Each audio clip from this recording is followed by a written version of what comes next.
Hello and welcome to the first lesson on the simple present. My name is Dr. Serge Anthony, and today we're going to look at how the simple present works. Now, first we need to ask the question, what is the simple present? Now, the simple present basically talks about facts and truths. Another way to use the simple present is when we talk about routines or repeated actions or habits. And because these apply to the past and the present and the future, for example, water boils at 100 degrees Celsius. That is true today, that was true yesterday, and that will be true in the future. So for that reason, the simple present, a way to use it is to apply it to the past, present, and future in the form of facts or habits or repeated actions. Because if you get up at 5 every morning, that means yesterday you got up at 5, and tomorrow, hopefully, you'll get up at 5. So these implications are for the past, the present, and the future. So when we look at the timeline, it looks something like this. Because of the repetition in action, being a routine coming back every single day, for example, getting up at 5, we basically cover the past, the present, and the future. Same as with the example of water boils at 100 degrees Celsius. That was the case in the past, because it's a fact. It's the case now, and it will be the case in the future. So let's start with repeated actions and habits.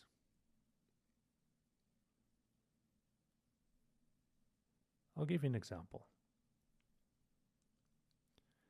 Now the sentence here reads, John sleeps at 11 p.m. every day. Now John here is the subject. He does something at 11 p.m., which is a specific time in this case, and he does it every day. Now, because this is considered to be a routine or a repeated action, we use the simple present to reflect this. Right? So sleeps here is in the simple present because John did something or does something at the same time every day. So we don't say John is sleeping at 11 p.m. every day, or John slept at 11 p.m. every day. No, this is a habit or a routine that John does all the time, and for that reason we use the simple present.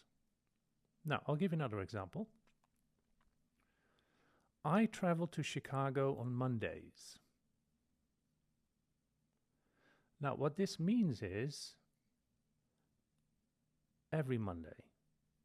Look at the sentence here. I is the subject. Now, to Chicago is a specific place that I'm going to, right? And I do this on Mondays. It is a specific time or date. But the S you see after Mondays basically means every Monday.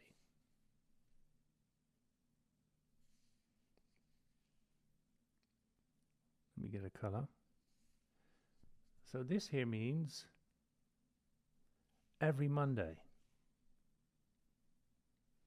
And for that reason, it is a habit. And for that reason, we use travel, which is the simple present, in the sentence. I travel to Chicago on Mondays. Now, if I change Mondays into Monday, now I can use different tenses. Then it depends on whether Monday is in the future, right? So for example, if it is Sunday and I say to my friend that I'm going to travel on Monday because Monday is tomorrow, I would have to use the future tense because now it is a Monday in the future. But because of the S here, it means every Monday. And for that reason, travel is the simple present. All right, let's look at general truths or facts. Now, I think I gave you an example earlier. Well, let's see how that works.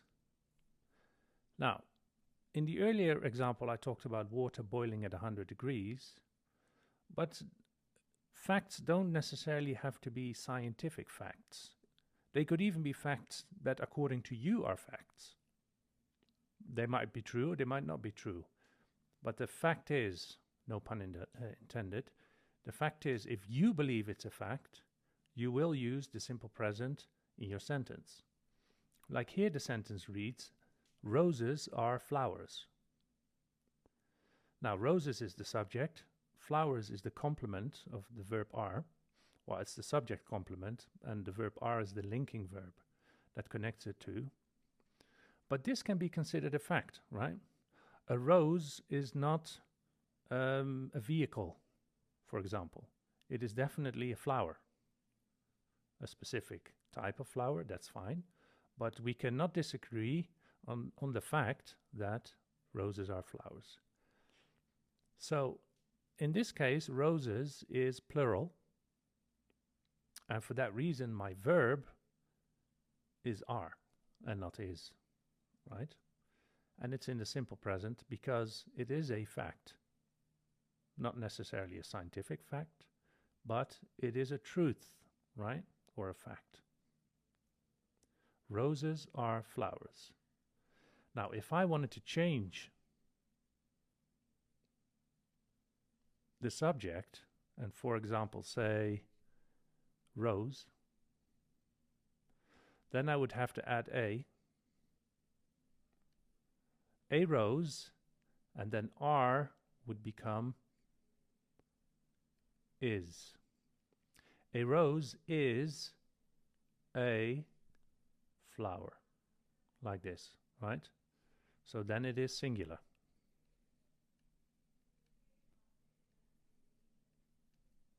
Singular, right? A rose is a flower. Let's look at the negative form of this. I'll give you an example. Now here the sentence reads, you do not sleep all day. Now let's think about this sentence for a moment. We know that the simple present is used when we talk about facts or truths and routines, habits, repeated actions, right? Now, which word do you think is the clue for this being in the simple present? Take a few seconds to reflect on that. Now, if you said all day, then you would be correct. All day means all day, every day. Okay? So let's look at the grammar of the sentence. Now, all day here is a habit because it's all day, every day. Now, you here is the subject. And to make it negative, we add a form of do after the subject. So you do. Now we haven't said no yet. So because we make it a negative, we add not to the verb do. So I say you do not, and after not we have our verb sleep. Now I want you to pay attention to something. Sleep here is not in the simple present. It looks like it, but it's actually in the simple form. In the simple form. And the reason being is because of the helping verb do. So my tense, my simple present tense is here. This verb is in the simple present. Okay? This is in the simple form. Sleep is in the simple form because I've added the helping verb do, because I need the verb do to make it negative. I cannot say you not sleep. I can't do that. I can't say you not sleep all day. Yeah, this is wrong. So I need a helping verb here to allow for not to exist. And for that reason, do is my tense. I'll give you another example. I'll use a different color. Let's say we'll do blue. And I'll show you how that changes. If I change all day into yesterday,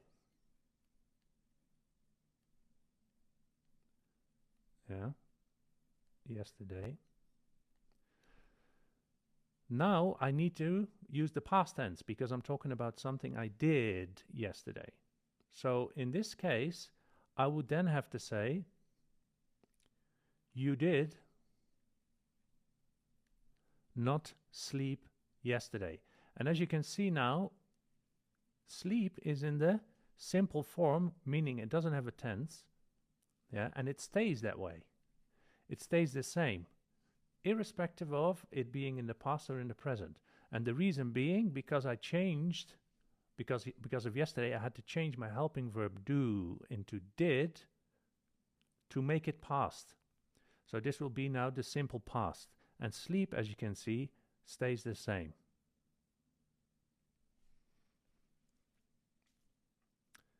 Okay, now, to give you another example of this, that do is actually the verb that conjugates and not sleep, is when I change the subject. Now, I have the same sentence, all day is here, right? And this is a habit, we know. All day means every day. So now I have the same structure. I have my subject he, I have my form of do, and I have not, which comes after do, and then I have my verb sleep. Now, as you can see, like the sentence before, sleep is the same. Yeah, sleep again is sleep, so that means that this is not tensed. This is again the simple form. Simple form. And as you can see, my verb do has changed now. It has changed into does. So here I've added does. Why? Because of he. I do, you do, he does. Not stays the same. It's an adverb, it doesn't do anything, it just negates. And then sleep also stays the same because that is the simple form, and it doesn't matter whether it's past, as we saw in the previous slide, or future, it doesn't really matter. Sleep is always sleep because of the helping verb do. So here it becomes, he does not sleep all day. Now, and for those of you who think, hey, can I contract this? Can I combine does and not? Obviously you can. You can say, he doesn't sleep all day. That's fine. It's just another way of saying it. But the reason I'm laying it out like this is that you can clearly see what each and every word is doing in this structure, right? So, simple present, he does not sleep all day. All right, let's go to the question form. The question form is kind of similar to the negative form because we need a helping verb to make a question. Let's look at this sentence. It says here, does Jake go to work every day? Now, every day, we know that's a habit or routine, right? And when we look at the structure, it is slightly different from the negative structure because we now need the helping verb do to actually make the question. So in the negative structure, we start with the subject, and then we have the verb to do, and then we have the negation, and then we have the main verb. So here it's slightly different. The question word begins the sentence because it is a question at the end of the day. after that, we have the subject. And after the subject, we have the verb. Now, as you can see here again, go is not conjugated. It's, again, the simple form.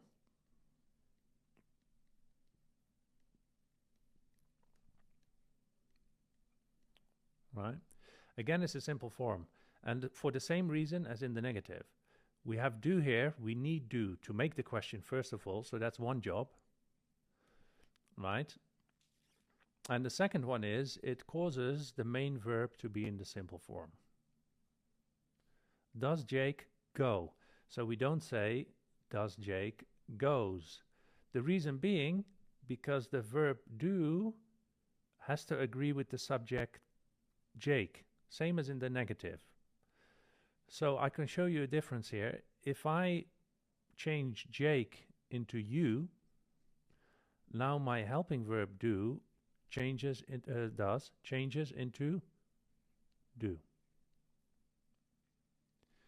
And go, again, is always go.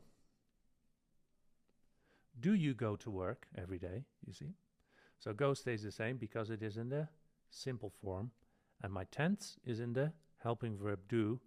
And in this case, it is does because it is a routine habit. So we need the simple present. And it is does because Jake is the subject. Once I change the subject from Jake to you, for example, or I, then my helping verb needs to match it, and then it should become do. And go is go, stays the same. Yeah? Does Jake go to work every day? Do you go to work every day? Now, let me expand on this a little bit more. If we want to make this past again, all this stays the same, except for my helping verb. And that then becomes did. Did Jake go to work every day? You see, and now it's in the past. But every day here would then be changed into yesterday, for example.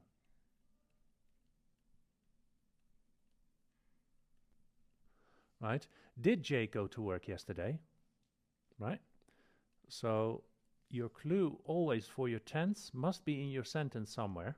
For example, if you have an exam, these time clues have to be there because you should be able to see when the sentence is operating in, right? Which time? Is it in the past, the present, or the future?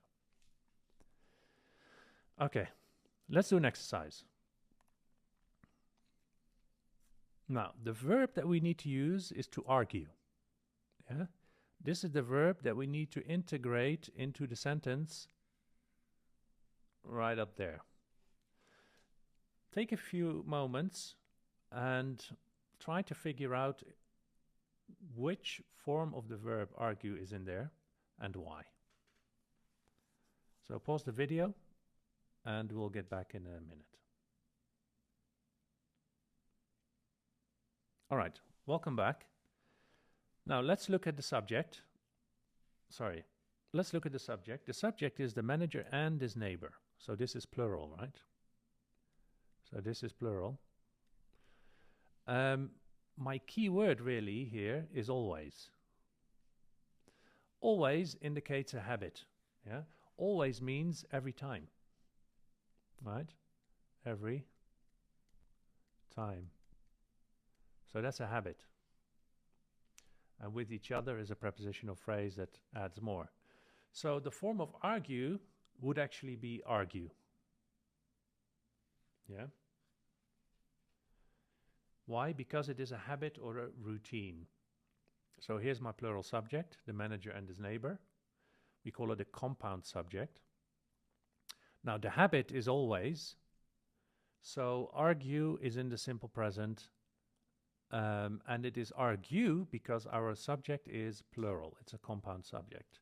If I do this, for example, if I just say the manager, now I need to conjugate argue and I need to add an S because now the subject is he, right? The manager is he or she, right? Let's make it she. So the manager always argues with let's say with me, right? So if you said argue, then that would be correct. All right, let's do another one. The verb here is to finish.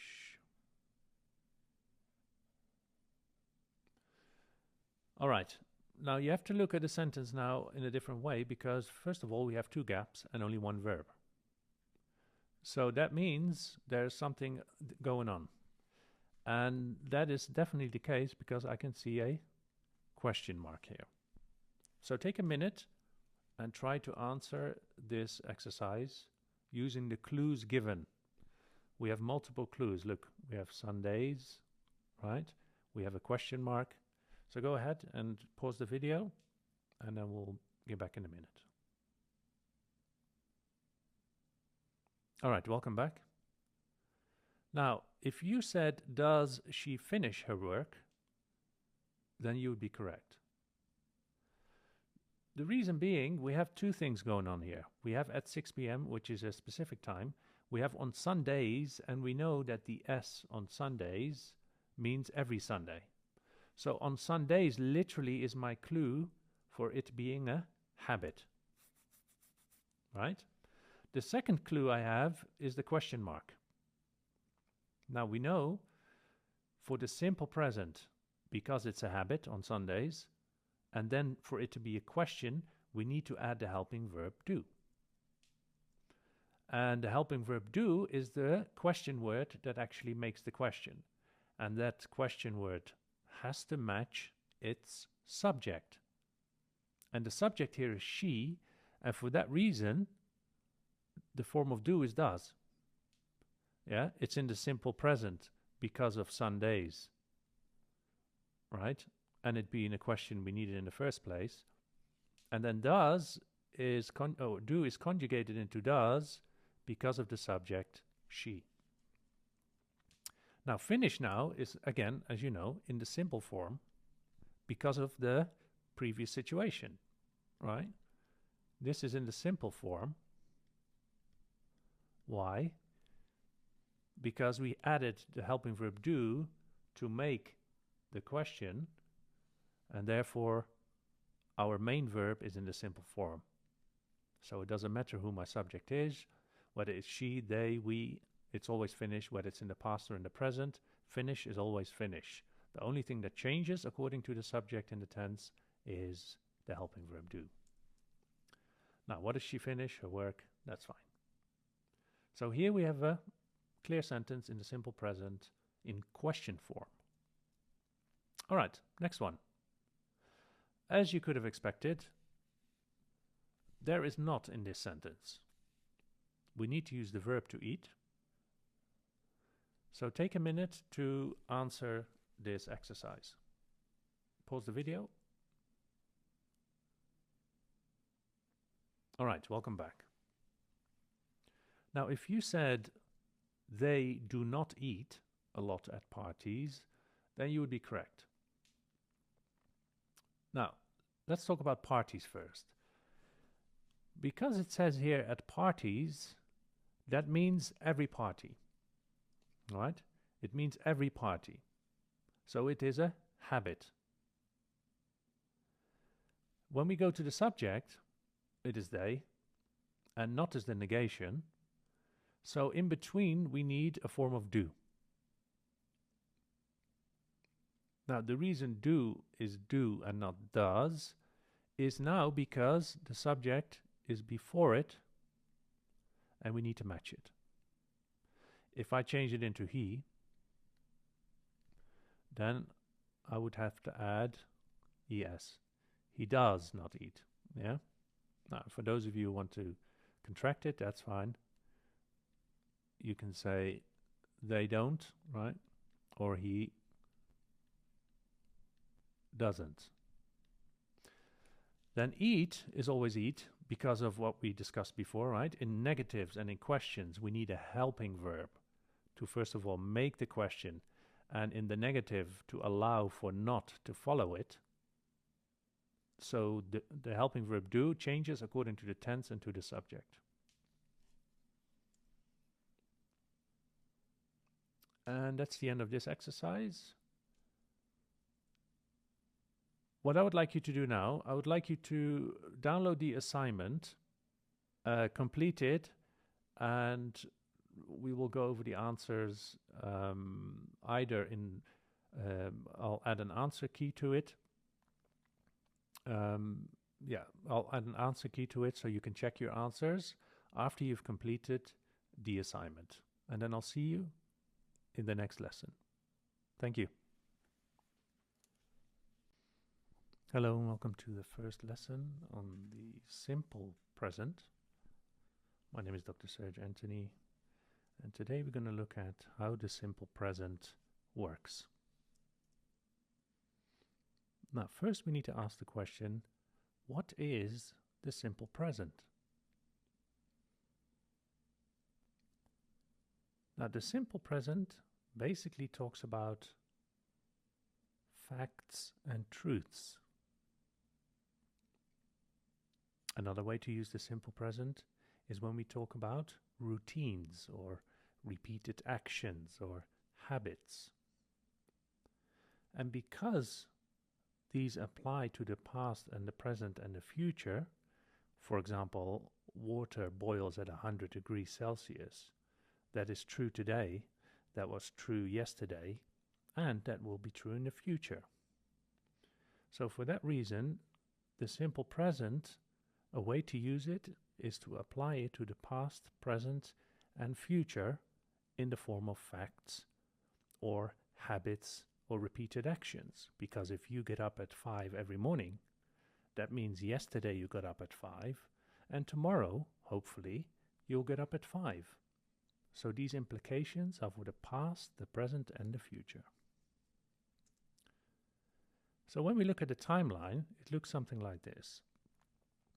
Because of the repetition in action, being a routine coming back every single day, for example, getting up at 5, we basically cover the past, the present, and the future. Same as with the example of water boils at 100 degrees Celsius. That was the case in the past, because it's a fact. It's the case now, and it will be the case in the future. So let's start with repeated actions and habits.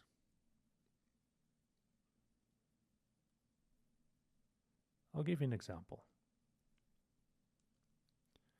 Now the sentence here reads, John sleeps at 11 p.m. every day. Now John here is the subject. He does something at 11 p.m., which is a specific time in this case, and he does it every day. Now because this is considered to be a routine or a repeated action, we use the simple present to reflect this. Right? So sleeps here is in the simple present because John did something or does something at the same time every day. So we don't say John is sleeping at 11 p.m. every day or John slept at 11 p.m. every day. No, this is a habit or a routine that John does all the time, and for that reason we use the simple present. Now I'll give you another example. I travel to Chicago on Mondays. Now what this means is every Monday. Look at the sentence here. I is the subject. Now, to Chicago is a specific place that I'm going to, right? And I do this on Mondays. It is a specific time or date. But the S you see after Mondays basically means every Monday.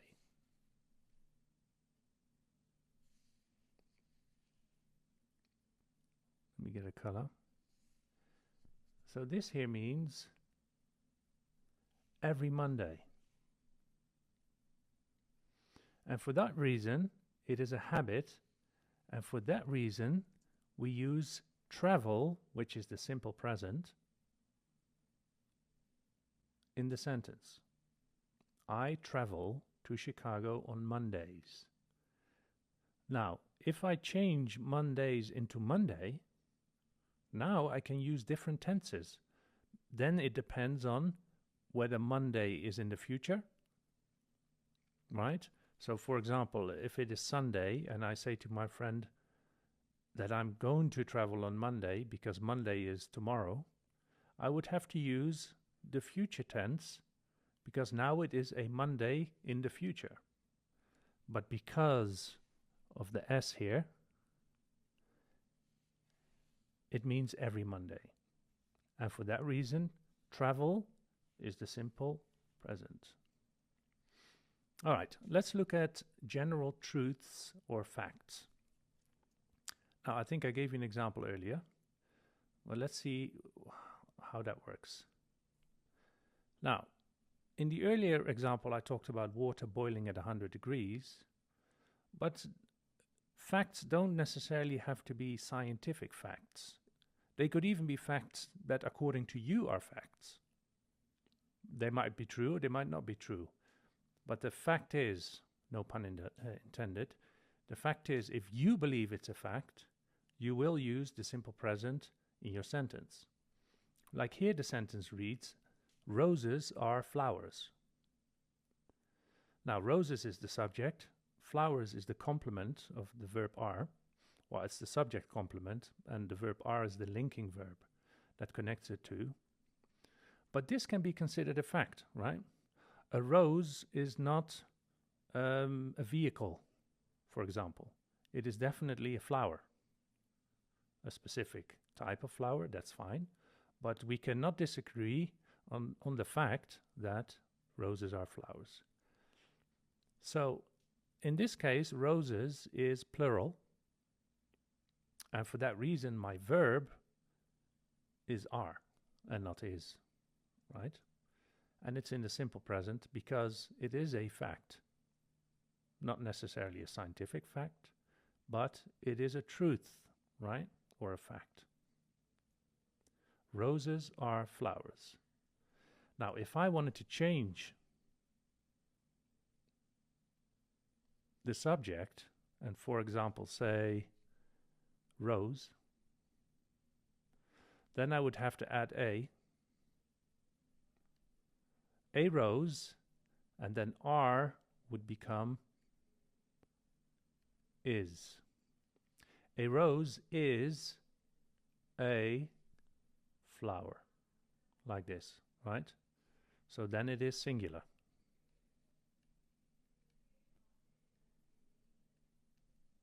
Singular, right?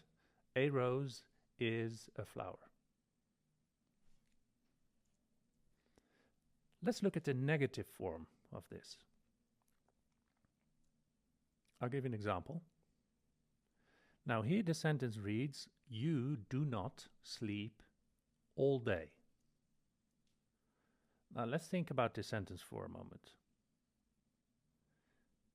We know that the simple present is used when we talk about facts or truths and routines, habits, repeated actions, right? Now, which word do you think is the clue for this being in the simple present? Take a few seconds to reflect on that. Now, if you said all day, then you would be correct. All day means all day, every day. Okay? So let's look at the grammar of the sentence. Now, all day here is a habit because it's all day, every day. Now, you here is the subject. And to make it negative, we add a form of do after the subject. So you do. Now we haven't said no yet.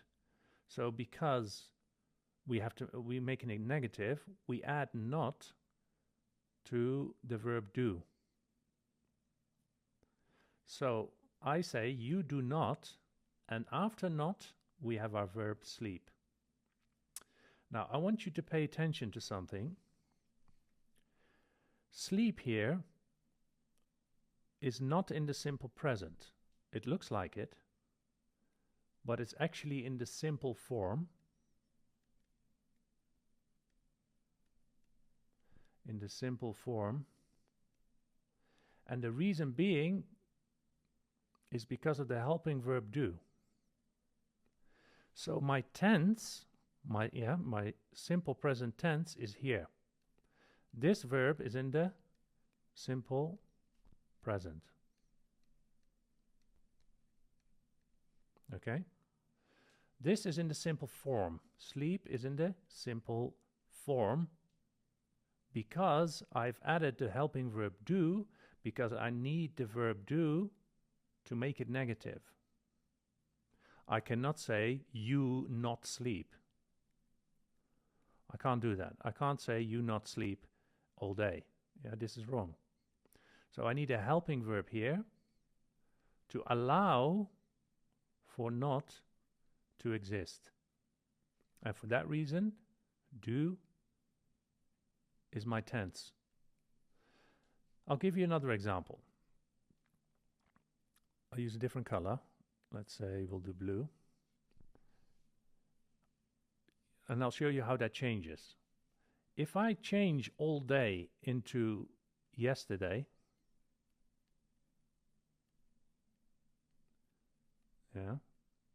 yesterday.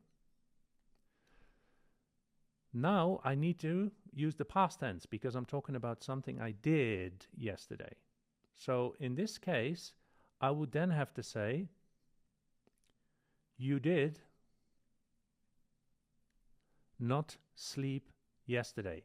And as you can see now, sleep is in the simple form, meaning it doesn't have a tense. Yeah, and it stays that way. It stays the same, irrespective of it being in the past or in the present. And the reason being, because I changed, because of yesterday, I had to change my helping verb do into did to make it past. So this will be now the simple past. And sleep, as you can see, stays the same.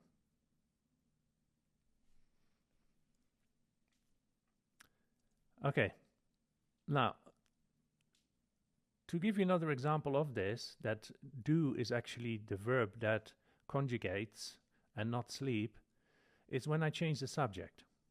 Now, I have the same sentence, all day is here, right? And this is a habit, we know. All day means every day. So now I have the same structure. I have my subject he, I have my form of do, and I have not, which comes after do, and then I have my verb sleep. Now, as you can see, like the sentence before, sleep is the same. Yeah, sleep again is sleep, so that means that this is not tensed. This is again the simple form. Simple form. And as you can see, my verb do has changed now. It has changed into does. So here I've added does. Why? Because of he. I do, you do, he does. Not stays the same. It's an adverb, it doesn't do anything, it just negates. And then sleep also stays the same because that is the simple form, and it doesn't matter whether it's past, as we saw in the previous slide, or future, it doesn't really matter. Sleep is always sleep because of the helping verb do. So here it becomes, he does not sleep all day. Now, and for those of you who think, hey, can I contract this? Can I combine does and not? Obviously you can. You can say, he doesn't sleep all day. That's fine. It's just another way of saying it.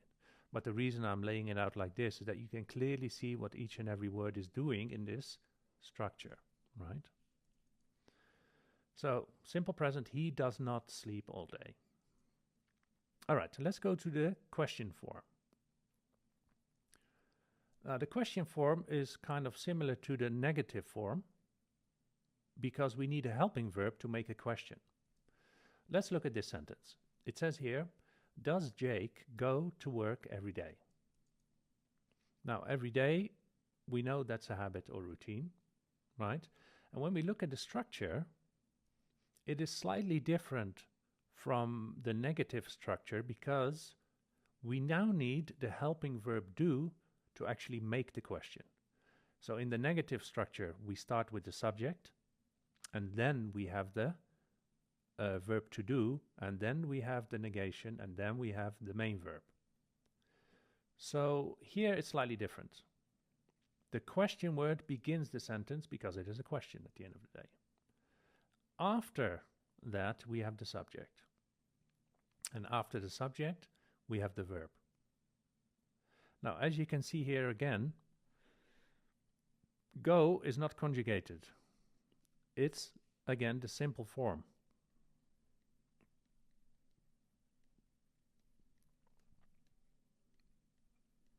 Right? Again, it's a simple form. And for the same reason as in the negative. We have do here, we need do to make the question first of all, so that's one job. Right? And the second one is, it causes the main verb to be in the simple form. Does Jake go? So we don't say, does Jake goes? The reason being, because the verb do has to agree with the subject Jake, same as in the negative. So I can show you a difference here. If I change Jake into you, now my helping verb do changes into do. And go, again, is always go. Do you go to work every day, you see?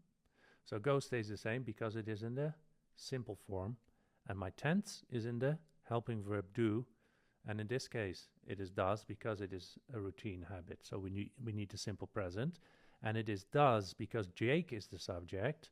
Once I change the subject from Jake to you, for example, or I, then my helping verb needs to match it, and then it should become do.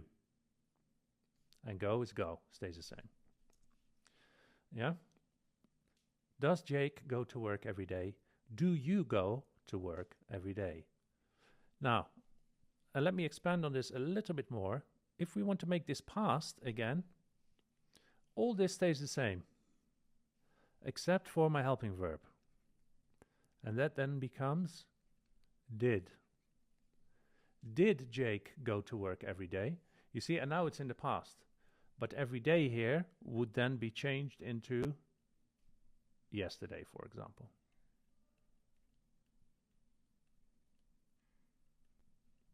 Right? Did Jake go to work yesterday? Right? So your clue always for your tense must be in your sentence somewhere. For example, if you have an exam, these time clues have to be there because you should be able to see when the sentence is operating in, right? Which time? Is it in the past, the present, or the future? Okay, let's do an exercise. Now, the verb that we need to use is to argue. Yeah? This is the verb that we need to integrate into the sentence right up there. Take a few moments and try to figure out which form of the verb argue is in there and why. So pause the video and we'll get back in a minute. All right, welcome back. Now let's look at the subject.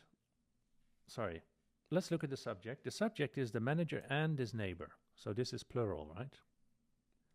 So this is plural. My key word really here is always. Always indicates a habit. Yeah? Always means every time. Right? Every time. So that's a habit. And with each other is a prepositional phrase that adds more. So the form of argue would actually be argue. Yeah? Why? Because it is a habit or a routine. So here's my plural subject, the manager and his neighbor. We call it a compound subject. Now the habit is always, so argue is in the simple present, and it is argue because our subject is plural. It's a compound subject. If I do this, for example, if I just say the manager, now I need to conjugate argue and I need to add an S because now the subject is he, right? The manager is he or she, right? Let's make it she. So the manager always argues with, let's say, with me, right? So if you said argue, then that would be correct. All right, let's do another one. The verb here is to finish.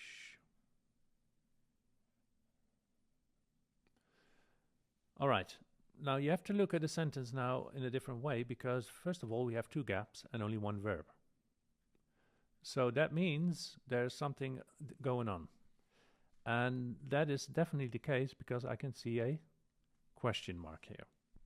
So take a minute and try to answer this exercise using the clues given. We have multiple clues. Look, we have Sundays, right? We have a question mark. So go ahead and pause the video and then we'll get back in a minute.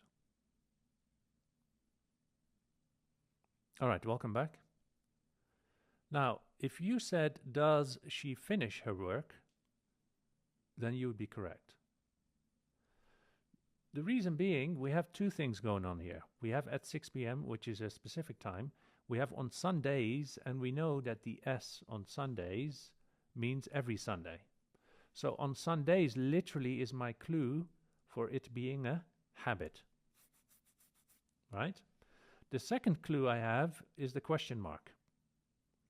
Now we know for the simple present, because it's a habit on Sundays, and then for it to be a question, we need to add the helping verb do. And the helping verb do is the question word that actually makes the question. And that question word has to match its subject. And the subject here is she, and for that reason, the form of do is does. Yeah, it's in the simple present because of Sundays, right? And it being a question we needed in the first place. And then does is do is conjugated into does because of the subject she. Now finish now is again, as you know, in the simple form because of the previous situation, right? This is in the simple form. Why? Because we added the helping verb do to make the question, and therefore our main verb is in the simple form. So it doesn't matter who my subject is, whether it's she, they, we, it's always finish, whether it's in the past or in the present. Finish is always finish. The only thing that changes according to the subject in the tense is the helping verb do. Now, what does she finish? Her work. That's fine. So here we have a clear sentence in the simple present in question form. All right, next one. As you could have expected, there is not in this sentence. We need to use the verb to eat. So take a minute to answer this exercise. Pause the video. All right, welcome back. Now, if you said they do not eat a lot at parties, then you would be correct. Now, let's talk about parties first. Because it says here at parties, that means every party, right? It means every party. So it is a habit. When we go to the subject, it is they, and not as the negation. So in between, we need a form of do. Now, the reason do is do and not does is now because the subject is before it and we need to match it. If I change it into he, then I would have to add es. He does not eat. Yeah? Now, for those of you who want to contract it, that's fine. you can say they don't, right? Or he doesn't. Then eat is always eat because of what we discussed before, right? In negatives and in questions, we need a helping verb to first of all make the question, and in the negative to allow for not to follow it. So the helping verb do changes according to the tense and to the subject. And that's the end of this exercise. What I would like you to do now, I would like you to download the assignment, complete it, and we will go over the answers either in, I'll add an answer key to it. I'll add an answer key to it so you can check your answers after you've completed the assignment. And then I'll see you in the next lesson. Thank you. Hello, welcome to lesson number 2, present time. Today we're going to talk about the present progressive. In this lesson, the present progressive is the center of our attention. So without further ado, let's begin. Now, what is the present progressive? In the previous lesson, we talked about the simple present, which we used for routines, habits, and facts. The present progressive is slightly different, as in it mainly talks about an activity that is going on or in progress now. So on a timeline, it looks something like this. So you started the action sometime in the past, and then you keep on doing this action up until the present, when it's still going on, and we don't know when it is going to finish. Right? It might finish right after now, it might finish an hour later, etc. So it started in the past. At the moment that we are talking about it, it is still going on. And when it finishes is less important, because the main thing for us is to know that the action is, in this moment that we are talking about it, going on. Now, let's look at an example. The sentence here reads, "Be quiet, John is sleeping at the moment." Now, be quiet is a very interesting and very important clue for us to use the present progressive. Because once you say be quiet, that means you say be quiet now, because something else is happening. And that something else that is happening is John, the subject, who is doing something at the moment, meaning at the moment of you saying be quiet in that same time. And because that is now, the verb is not in the simple present, but in the present progressive, because the action is going on as we speak. Maybe John went to bed an hour before, but definitely in this moment he is still doing that action, meaning sleeping. So for that reason we say John is sleeping at the moment. It is an action that is going on in this time that we are talking about it. This is the present progressive. Let's look at another example. The sentence here reads, "I am reading a book right now." Now, right now is my clue for whatever is happening in the sentence is happening in this moment, right? And because of that, our verb or the action that we're talking about is in the present progressive. I am reading a book right now. We don't say I read a book right now,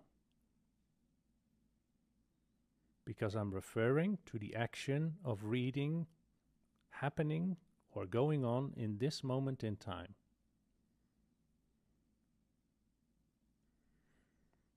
Let's do another example. My babies are crying. I can hear them right now. Now again, we have the time clue, which is right now. So we know that something is happening in this moment. Because of that, the action that's happening in that moment is in the present progressive. My babies are crying. And because of right now, the action is in the present progressive. Now, as you can see, there is a separate sentence here. And the verb might seem to be contradicting the present progressive tense.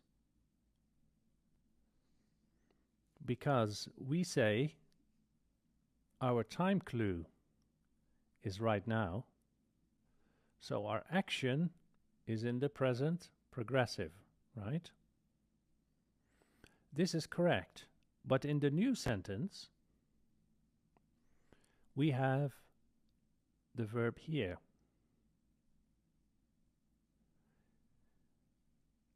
This is not in the present progressive because of the verb that comes before it.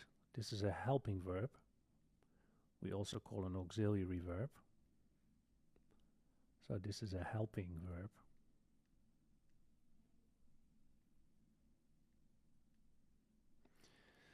And this helping verb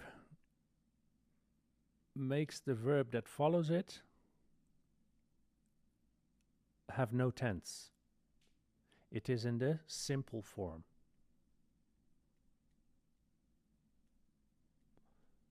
It is the same simple form that we talked about in the first lesson. Yeah? Because if I want to make this past, let's say I want to make this past tense. Now, obviously, this sentence then will not make sense anymore. But let's just say, for the sake of this lecture, we make this past tense. So again, we do the same thing. Our time clue becomes yesterday.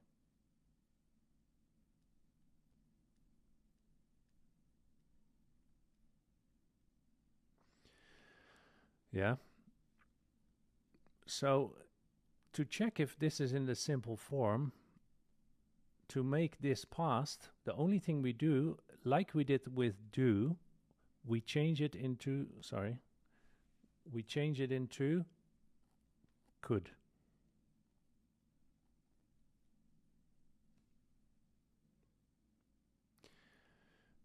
So, and if you want to change this as well then, to make it fit the narrative, we change it into were. So, my babies were crying. I could hear them yesterday. Does that make sense? So, can turns into could because it is a helping verb. And here is always here, whether it's yesterday or right now, because of my helping verb, can. So can becomes could in the past, and in the present it would be can, and then here will always be here. It doesn't change.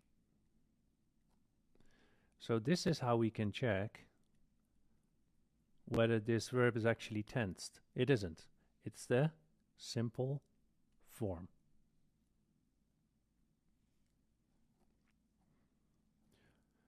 Let's go to the negative form in the present progressive. Example. Jack and his wife are not having dinner at the moment. Now, similarly to the simple present, we have our time clue here, which is at the moment. So that means now. The subject is a compound subject, Jack and his wife. It is followed by a form of be now because the present progressive is a combination of the form of be or a form of be and ing form of the main verb. Right? This together makes the present progressive. So for that reason, the structure is we start with a subject. It's followed by a form of be because this is needed to make the present progressive.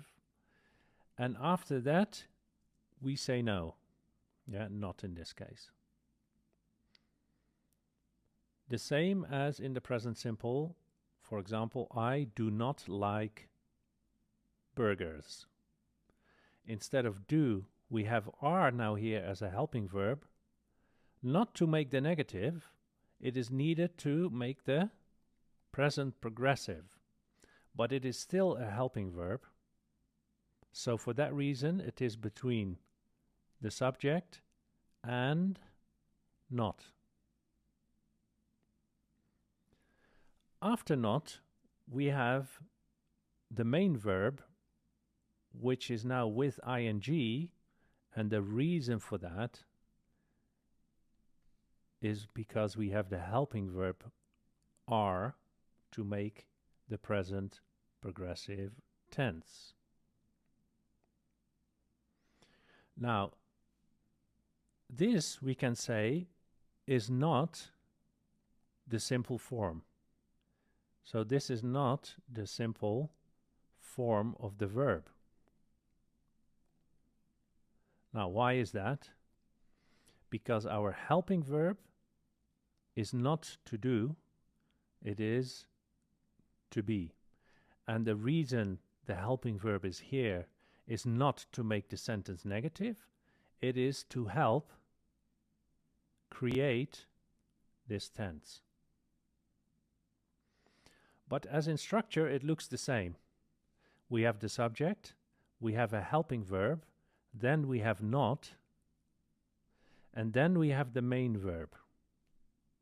The only difference being our helping verb is be and not do, and our main verb has ing attached to it because of this particular helping verb, which is be and not do. That's why you cannot say subject plus do and then not and then verb ing, because I can't say Jack and his wife do not having. It's not going to work because the reason that I can attach ing as a suffix here is because of the nature of this helping verb, which is to be and not to do. So do would be not correct here.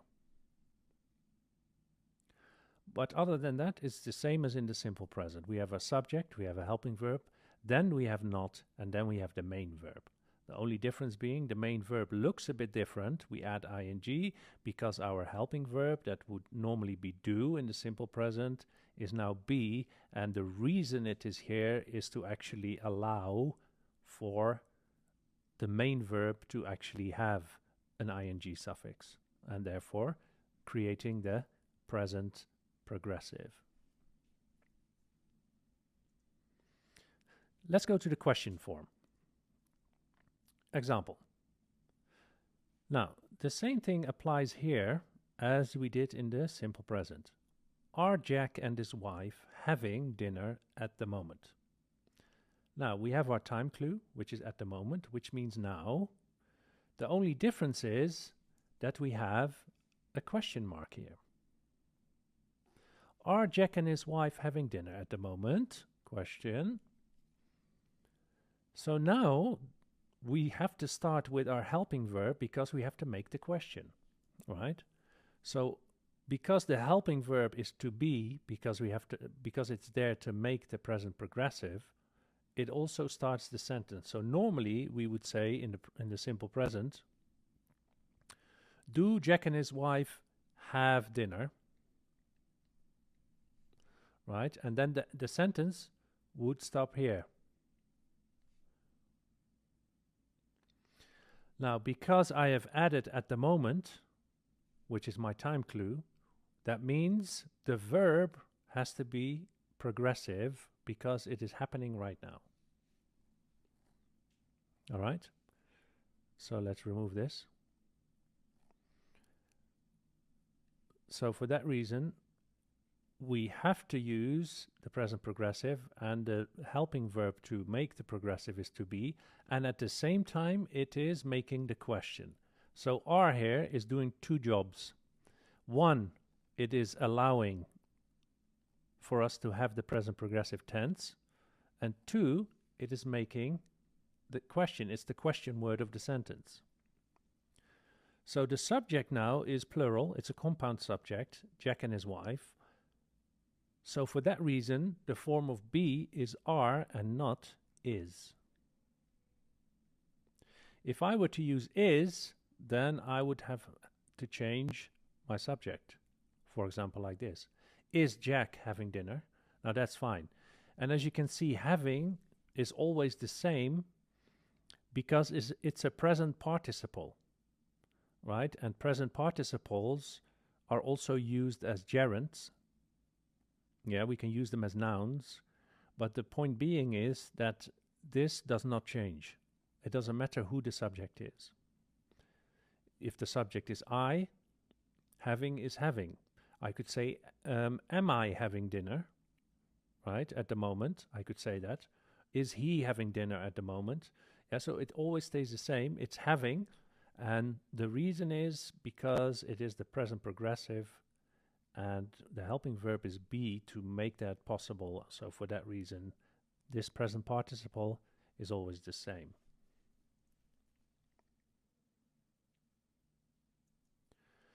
So, in summary, when do we use the present progressive? Now, one is obviously at the moment of speaking, right? Something is going on at the moment that we talk about it. It is an action that is ongoing in the present time.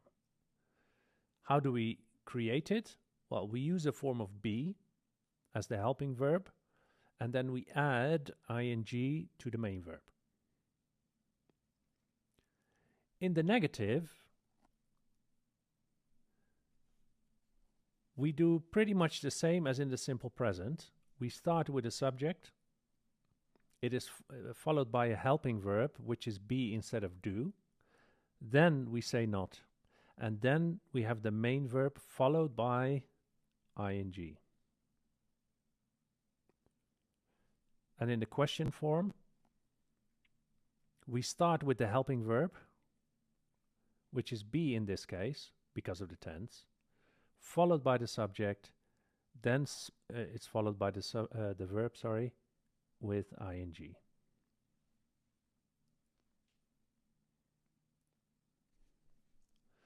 All right, let's do an exercise.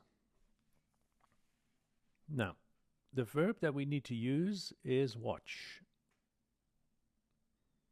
Pause the video and take a moment to answer or complete this exercise. Yeah, pause the video and I'll see you in a bit. Okay, welcome back. Now, if you said, I am watching TV on the sofa, then you would be correct. Why is it correct? We always need to know why. Because first of all, we have our time clue, which means now. At the moment means now, right?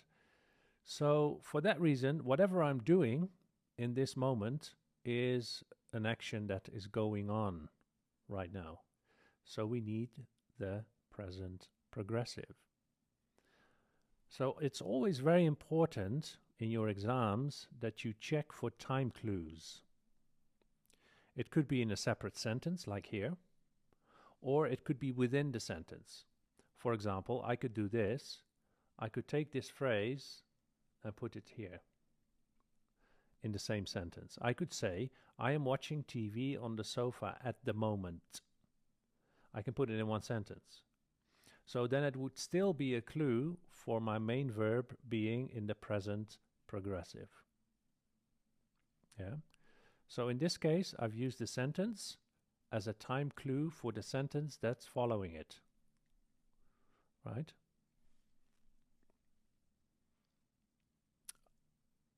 Okay. Let's do another exercise. The verb here is play. What I would like you to do is pause the video and try to answer this exercise, and then I'll see you in a bit. Okay, welcome back. Now, if you said, are Biff and Chip playing with each other right now, then you would be correct. The first reason is, right now is there. That's our time clue, right?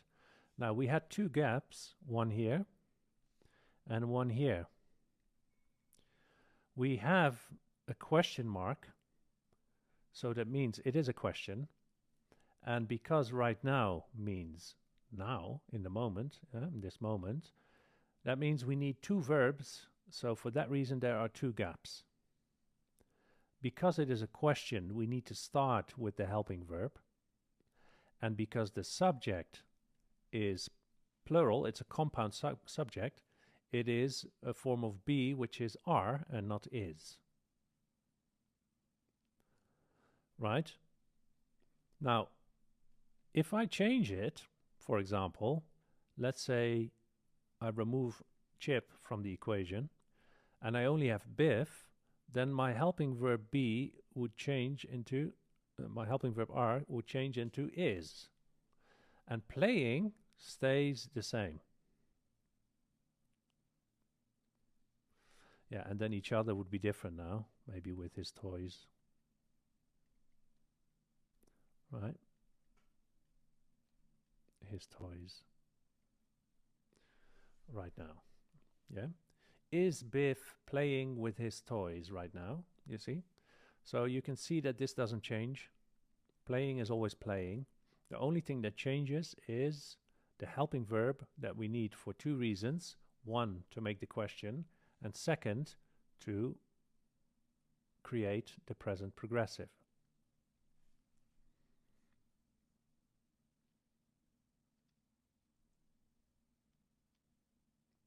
Okay, let's do another one.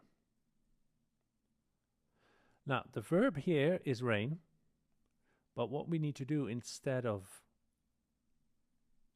making it a positive statement, we need to add not.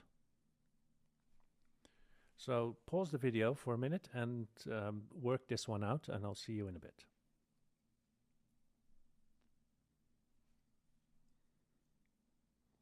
Now, if you said it is not raining at the moment, then you would be correct.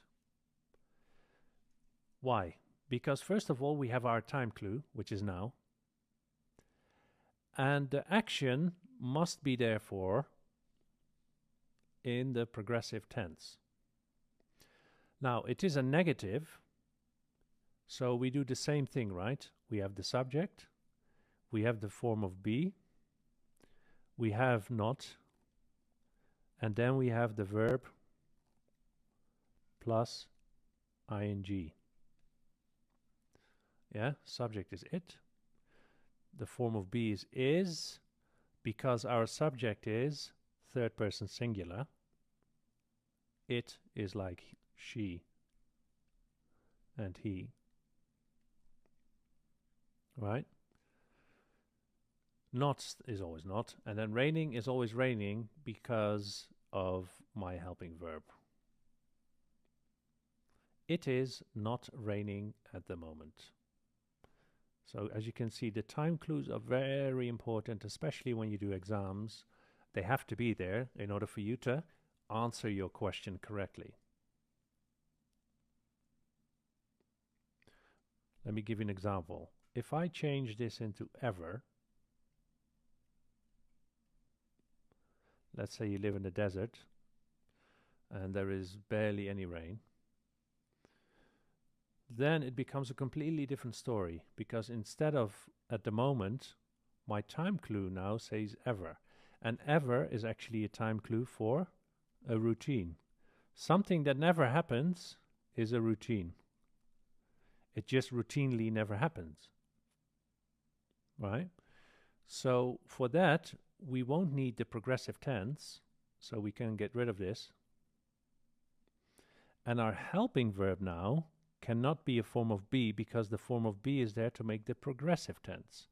And as we already established, this is not the progressive tense because of ever. So now we need a form of do. So this becomes a form of do. And because my subject now is it should be does. It does not rain. Ever. Right? It does not rain ever. You don't say it is not raining ever, because now we have a contradiction with our time clue and our tense. So you see how important time clues are when you are, for example, doing a grammar exam, right? Or even for you, when you use this in your daily communication. It is really important to mention time clues, especially when you talk about something that is new information for the person you are talking to. Sometimes when you have like a good friend, and quite often then you don't need time clues, because either your friend was there with you when it happened, for example, or when the plan was, when you were planning something for in the future and your friend knows about it. So then you don't necessarily need to use time clues, because the person you're talking to is aware of this already, so it's implied. All right? So for example, if you call somebody on the phone, and the person asks you, so how's the weather? And then you can say it's raining. You don't have to say at the moment, because it is implied, because the person called you in this moment. So the tense is already established, as it were. So you don't then have to say, yeah, it's raining at the moment. You can just say, it's raining. And then the person knows, okay, it's raining right now. Yeah. But that's a different way of approaching it, and that's that has to do a lot with context and other things, which are for grammar not particularly relevant, because in grammar we need to be able to see from the structure of the sentence, from what's included, from the keywords, from the clues, what our tense is going to be, or what tense we need to be using. All right, so I would like you to complete the assignment that is attached in this lesson, and check your answers, and then I'll see you in the next lesson. Alrighty, welcome to lesson number 3 on the present simple and the present progressive. So in this lesson, we're going to compare the two forms of the present tense side by side, so you can clearly see how they differ, and we'll do some exercises towards the end to make sure that you understand the difference between the two. All right, and without further ado, let's begin. Okay, so what is the difference between the simple present and the present progressive? Now, we're going to look at it in 3 ways. We're going to look at the difference in statement order, meaning the regular statements, in the negative, and in questions. So let's start with statement order.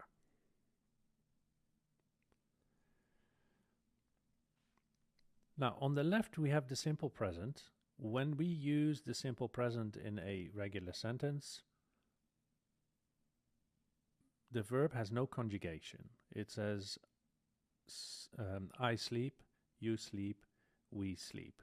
Yeah, so for I, you, and we, there is no conjugation except for he, she, and it, and then we need an S.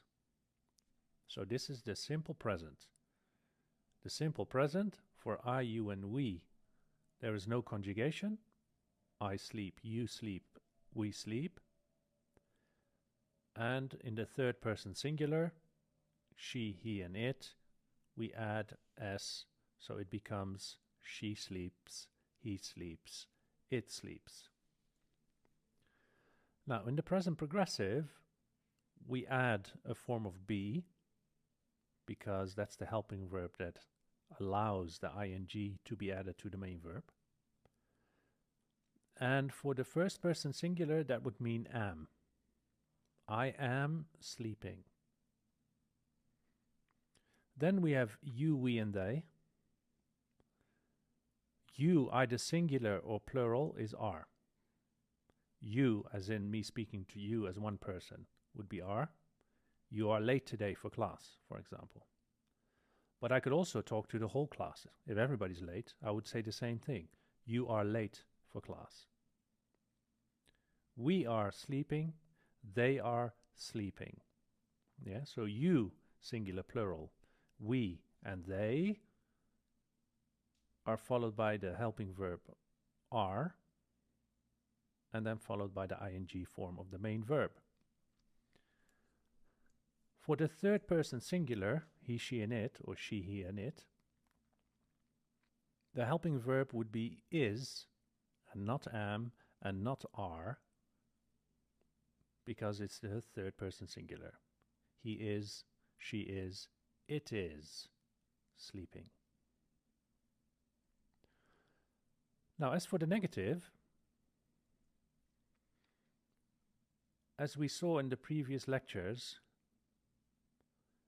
the helping verb in the simple present is do, and the helping verb changes according to the subject. So when the subject in the simple present is either I, you, we, or they, then the helping verb do is actually do. And because it is negative, we add not, and we can contract this, and then we can say, I don't, you don't, we don't, they don't, followed by the simple form of the verb, which is sleep. Sorry about that. Now, in the third person singular, meaning negative statements in the simple present, the helping verb do takes the form of does. He does, she does, it does. So when we make this negative, we add not after does, so then it becomes doesn't or does not. Both are correct. And then the main verb, sleep, is still in the simple form because of the helping verb. So she doesn't sleep. It doesn't sleep. He doesn't sleep. I don't sleep. We don't sleep. So as you can see, sleep is the same. The only thing that changes is the helping verb do. It goes from do to doesn't. Doesn't is in the third person singular. Now, in the present progressive, we have a similar structure. But now the difference being that the helping verb is not do, but it is be. And the form of be as a helping verb for the subject I becomes am. I am. Then it's followed by not, negative statement. And then sleep gets the ing attached to it. So then it becomes I am not sleeping. As for you, we, and they, you meaning singular and plural, the helping verb be becomes are. You are not sleeping. We are not sleeping. They are not sleeping. And as you can see, sleeping is always the same. The only thing that changes is your helping verb. In the third person singular, she, he, it would be is. So I am, you are, she, he, it is, followed by not, and then the main verb with ing attached to it. She is not sleeping, he is not sleeping, it is not sleeping. In question form, it looks like this. Now, we know that in question form, we need to begin the sentence with the helping verb. In the simple present, we need to begin with the helping verb because it makes the question. And in the present progressive, we need the helping verb for two reasons. One is to make the question, and the other is to allow the ing to exist after the verb, the main verb in the sentence. So let's start with the simple present. So, do I sleep? That will be my question, right? Do I sleep? Capitalize do, of course. Do you sleep? Do we sleep? Do they sleep? So as you can see, when the helping verb is do, there are only two different ways of saying it or writing it. It's either do or does. But in the present progressive, we have a third option because the verb be in the first person singular is different from second person, right? So, in the third person singular, in the simple present, we start the question with does. Does she sleep? Does he sleep? Does it sleep? And again, as you can see, sleep stays the same because it's in the simple form because of the helping verb. And the helping verb in the simple present, the only reason it is there is to make the question or make the negative. Let's move to the present progressive. As with the simple present, we have to begin the sentence with the helping verb to make the question.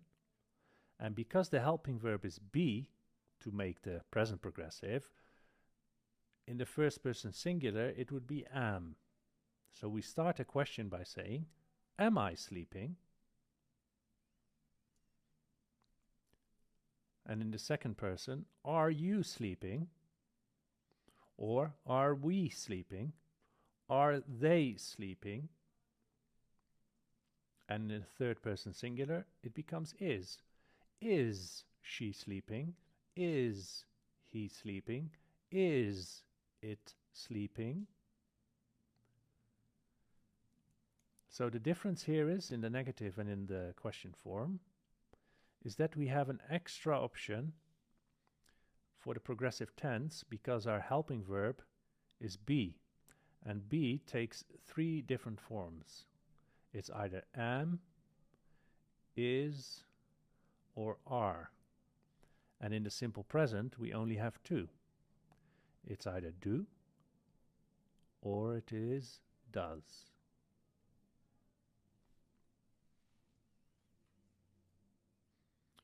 Let's do an exercise. The verb that we need to use is sit, right? Sit down. Take a moment to try and see, because now we need to see whether we need the present progressive or the present simple. Now remember, the present simple is for routines, facts, or repeated actions, or general truth, right? And the progressive is for something that is going on right now, so we need a clear clue telling us that it is happening right now. So pause the video and try to answer this exercise, and I'll see you in a bit. All right, welcome back. Now, if you said, I am sitting at my desk, then you would be correct. Now, why is it the present progressive? Because I have my time clue here. That's one, right? Right now, that means at this moment, at the moment of speaking, now. I am at work. And what am I doing there? What I'm doing at work is the next sentence. Right? So I am at work right now. And what I'm doing is this. Because you cannot do amming, right? The verb to be. You cannot say I am amming at work. No, it's not going to work. So this is a situation. This is a present situation. So now I've established that we are in a present situation by using the verb to be in this sentence. Right now, I am here, I am there, I am at home, I'm at work, etc. And then part two would be, what am I doing in that particular moment, which is right now. So I should be saying, I am sitting at my desk. That's what I'm doing right now. So the present progressive would be the correct way to complete it. Okay, let's do another exercise. Here we need again the same verb, which is sit. Now, in the first exercise, we chose the present progressive as the answer. And the reason we did that was because we had the helping verb, we had the time clue right now, right? Now, I would like you to pause the video and have a good look at this sentence and look for the clues that make you decide either the present progressive or forces you almost to choose another option. So pause the video and I'll see you in a bit. All right, welcome back. Now, if you said sit, then you would be correct. Now, I'm going to give a couple of notes here to clarify it a bit. But the premise is pretty simple. Every Wednesday is my time clue, right? This is only one sentence. We don't have to worry about one sentence being relevant to the next. It's in the same sentence. Every Wednesday clearly is a routine or a habit, because if you stretch it out over a year, you can point out 52 Wednesdays, I guess, depending on the year, throughout the year, because every Wednesday means on the calendar, whenever it's Wednesday, this is what's happening. So it is a habit or a routine. Now we know that habits and routines require the simple present. That's one. Right, so this is one reason. Now, you've also noticed that between the subject I and the action or the verb sit, there is another word. Usually is a frequency adverb. Frequency adverb. Now, what does it do? Sorry, a frequency adverb tells you how often something happens, and that's only relevant when we talk about habits or routines, because there can not be a frequency adverb, meaning frequency how many times, if there's no habit within which it occurs. If that makes sense, right? So this is actually a clue in itself. So this could be clue number 2. There is a frequency adverb there between the subject and the space that I need to answer in my exam, which is the verb, of course. So we've answered that. Yeah, it's a frequency adverb. Now, where do I sit? At the same desk. Now, if you want to really look into this, the same desk in itself could also be a clue. Because if you do the same thing, that indicates routine. Yeah?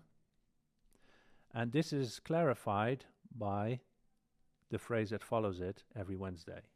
So they are all clues that could help you, or that kind of force you to choose the simple present as an answer.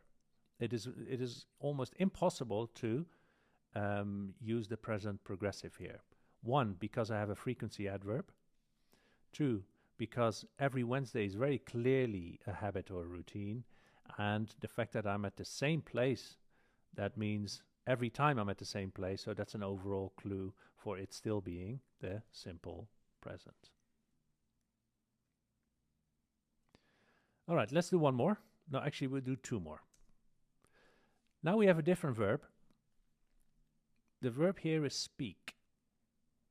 Yeah, talk is a derivative of that, right? I would like you to pause the video and see whether we need the present progressive here or the simple present and why. Pause the video and I'll see you in a bit. All right, welcome back. Now, if you said speaks, then you'd be correct. Now, what is the reason? Okay, this in itself is basically an ability. What does that mean? I can do this. I am able to. I'm able to do this. When you're able to do something, this is almost like a truth or a fact. Yeah? And because of that, we use the simple present. Yeah, it is a fact. I can do this, or my brother in this case. So my brother speaks English, Spanish, Turkish, and French. Now, I could also say this slightly differently. I could use can. I could say, my brother can speak, and this is quite often used in speech, yeah, in conversational English, and it means exactly the same thing. But I'm now just explaining the ability of my brother to do this, which still comes back to the fact that he can do it, if that makes sense. All right. I could also say, my brother is able to speak. But this is then a different structure, and we're not going to get into that in this course. I mean, in this situation. Yeah, so it's clearly the simple present here because my brother knows how to do this. So this is a fact or a truth, and for that reason, we use the simple present. All right, let's do one more. Exercise 4. Now, the verb here is rain. Now, for some of you, you might be thinking, okay, as soon as I see the verb rain, I need the present progressive. But this is not always the case, because I could write a sentence saying, it rains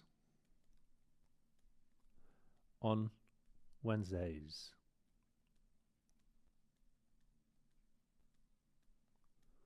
Now, why do I use the simple present here? Because I'm basically saying every Wednesday. So now it becomes a routine. So I need to use the simple present, right? But for this exercise, I would like you to pause the video and see what needs to be done here. Please pause the video and I'll see you in a bit. All right, welcome back. Now, if you said, is it raining, then you would be correct. Now, there's a couple of reasons why it is the present progressive, and let's go into them. The first one is, check outside for me. Checking outside, this actually means now. Yeah, now, do this now. That's one. Check outside now. And I want to know what I'm asking really. I want to know what is happening. I'm basically telling him or her what is happening out there. What's happening? Meaning, right now. What's happening in this moment?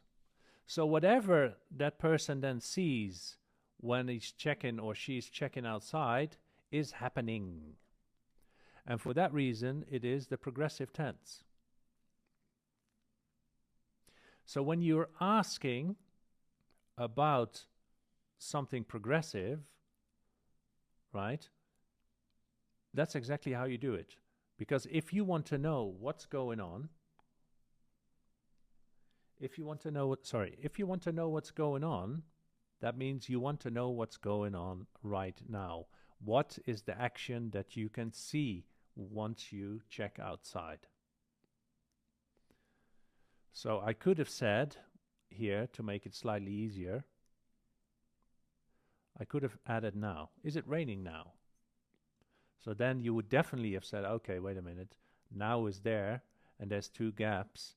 So it's definitely the present progressive. All right. Now, I would like you to do the third assignment and check your answers with the answer key. And then I'll see you in the next lesson. Hello, welcome to lesson number 4 of present time. Today we're going to talk about frequency adverbs.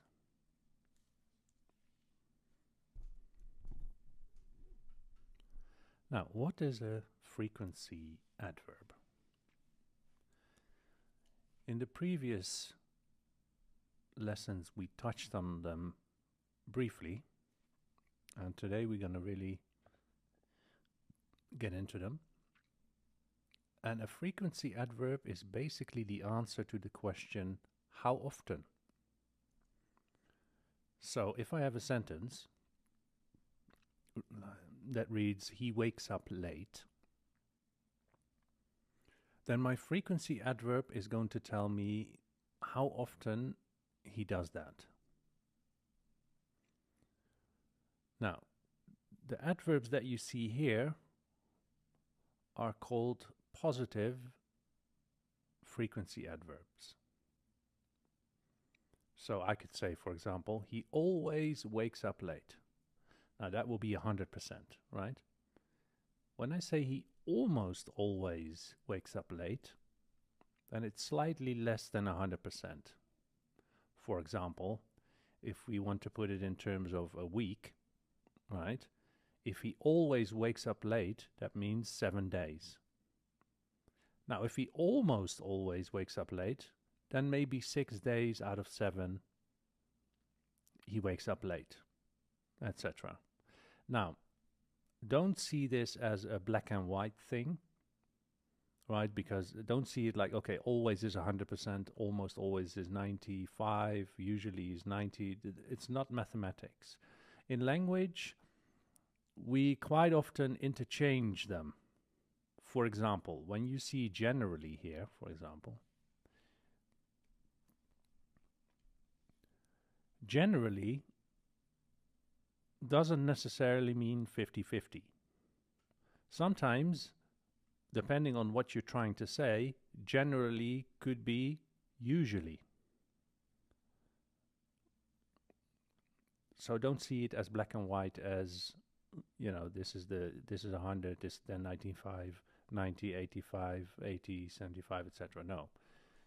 It is more flexible than that. Now, these are called the negative frequency adverbs. So seldom, rarely, hardly ever, almost never, and not ever or never. They both mean the same thing. So the positive frequency adverbs are always, almost always, usually, often, frequently, generally, sometimes, and occasionally. And the negative frequency adverbs are seldom, rarely, hardly ever, almost never, and never or not ever.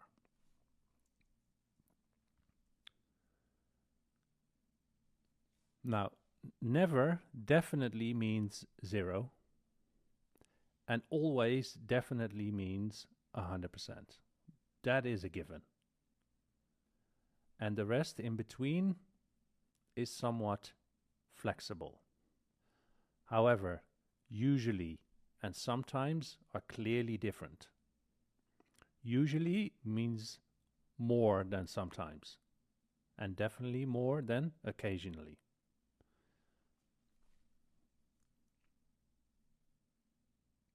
What is important for us in this grammar class is where in the sentence we put the frequency adverbs, right? They are somewhat flexible, but for this purpose of this lesson, we're going to look at the two main positions that we find them in and the difference between them. So here the sentence reads, Stephanie always speaks her mind. Now, Stephanie is the subject. She speaks.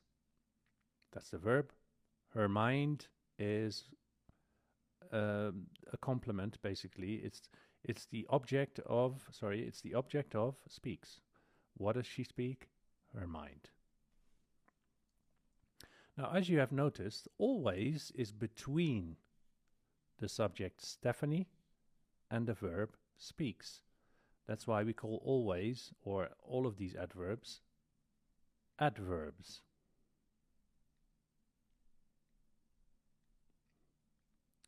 Right? They are adverbs because we add them to the verb, meaning in the position before it and after the subject. So between the subject and the verb, we write our frequency adverb generally, not always.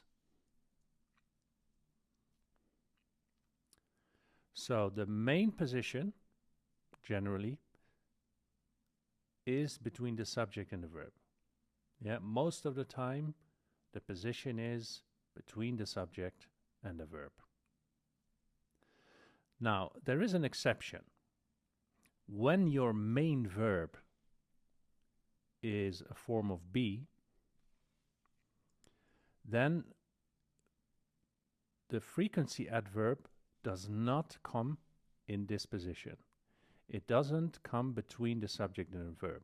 So I don't say Stephanie always is late. So let's talk about be. What about it? How is it different? I'll give you an example. Here the sentence reads, Jeff is always late for work. Now, you can see there is a difference now in terms of the position of the frequency adverb. Normally, the frequency adverb would be here, between the subject and the verb. Now it's slightly different. When your main verb is a form of be, in this case it is because Jeff is the subject, the frequency adverb comes after it. It comes after the verb be, meaning the form of the verb to be.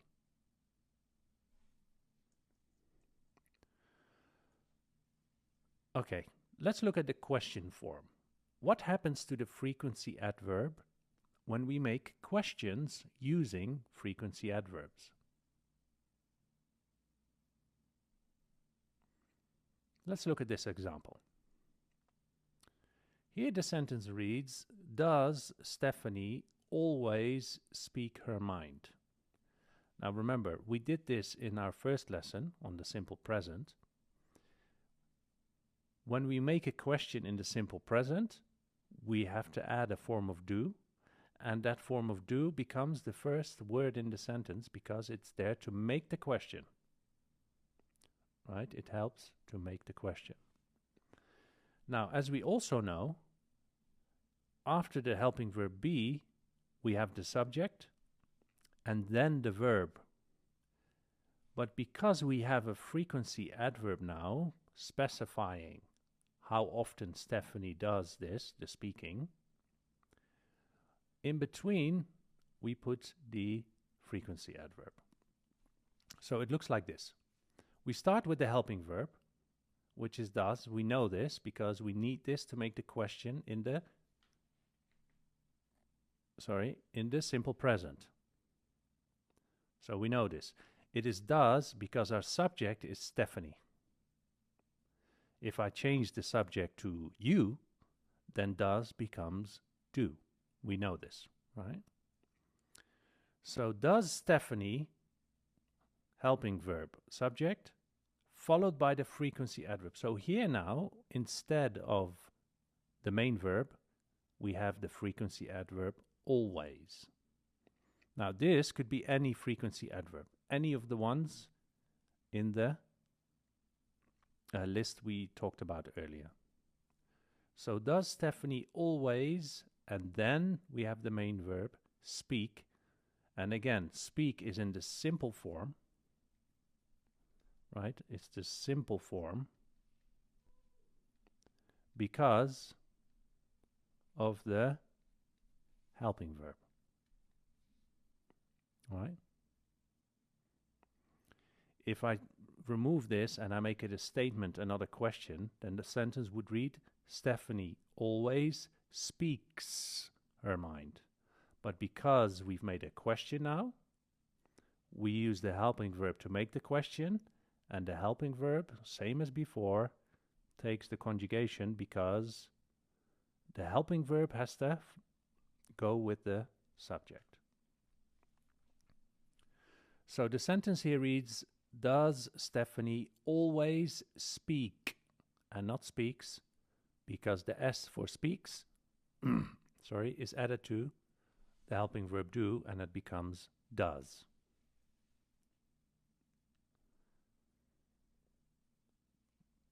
So in this case, the frequency adverb comes after the subject and before the main verb.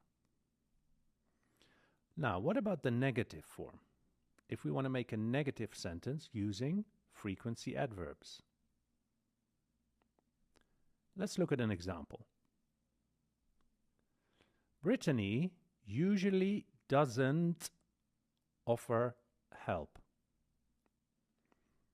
Now, this is basically almost the same as a statement, the only difference being adding a helping verb do and then the negation not. So we start with the subject, Brittany, followed by the frequency adverb usually, followed by the helping verb, meaning the negative helping verb, and then we have the main verb, which is, again, the simple form. It has no tense because our helping verb has taken that job. Now, we can write this out. We can also say does not. That's fine. And you can contract it. It's up to you. So, Brittany usually doesn't offer help. Subject, frequency adverb, negative verb, meaning our helping verb with not added to it, and then the main verb. And help is the object. This is the object of the sentence.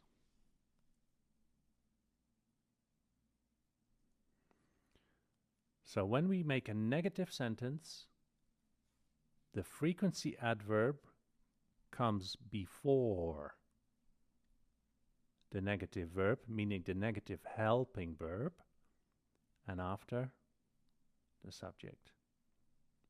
So it's basically the same structure. Subject, frequency adverb, verb would normally be the structure, but now instead we have the negative verb in between our frequency adverb and the main verb. All right.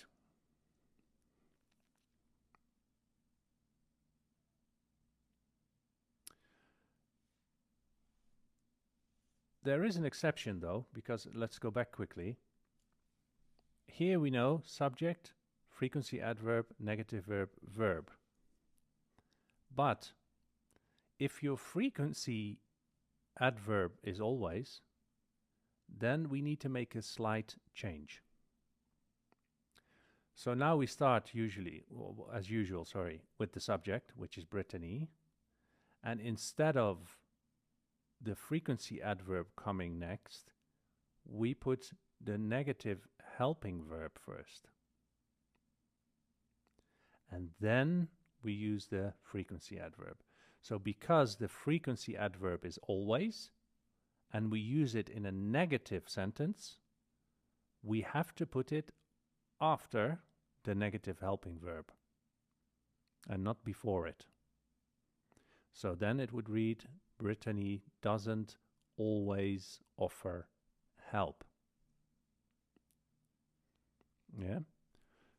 So again, when your frequency adverb is always, and we use it in a negative sentence, then the subject comes first, followed by the negative helping verb, and then we have the frequency adverb followed by the main verb.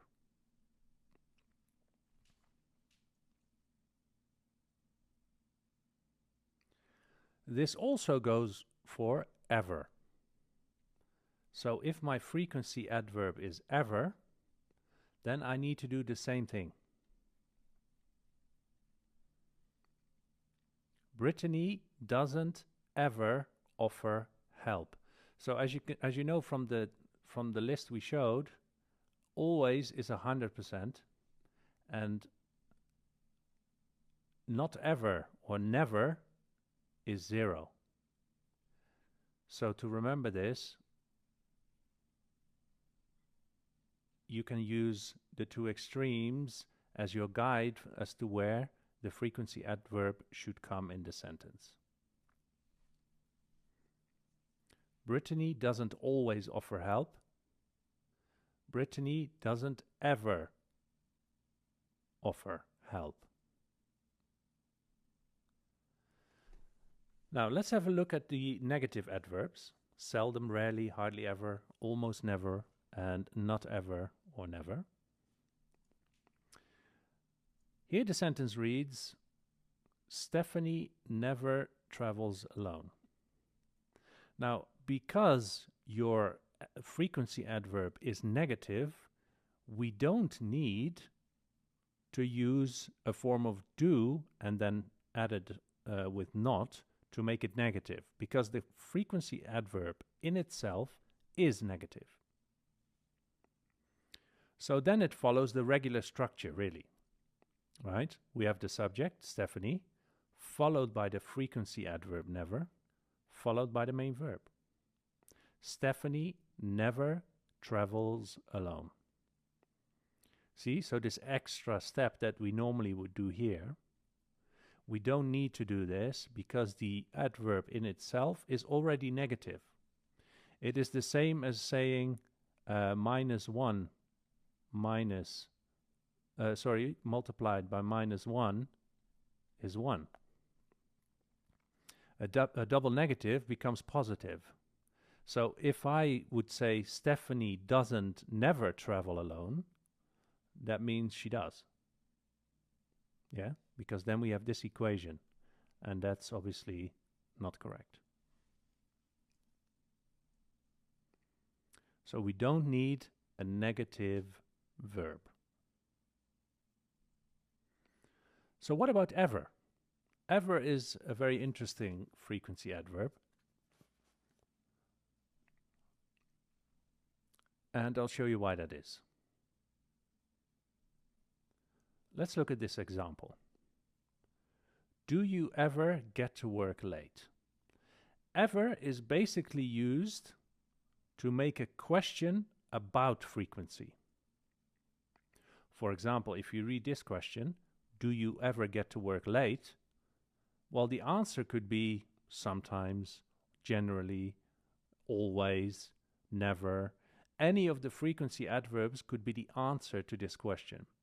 So we use ever to make questions about frequency, or to ask questions about frequency.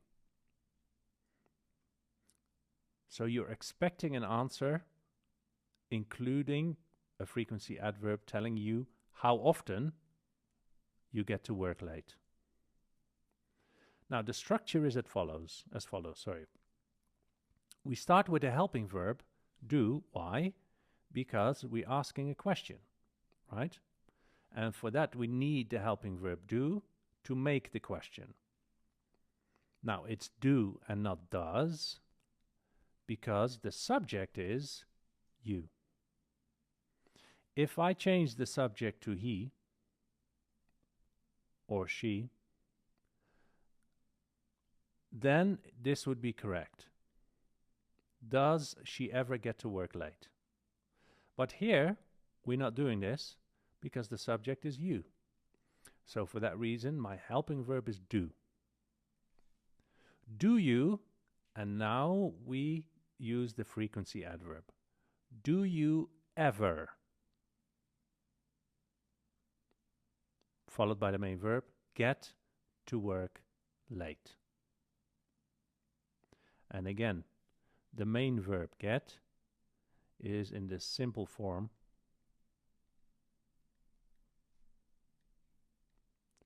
because of my helping verb.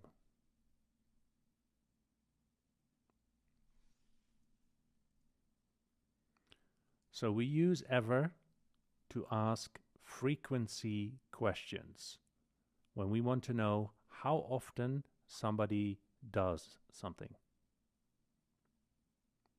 And it's always in the simple present because you're asking about frequency, and frequency means routine, going back to lesson number 1.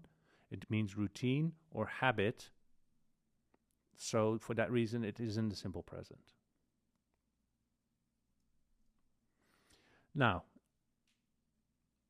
when you want to use ever in a negative sentence, it looks like this. I don't ever get to work late.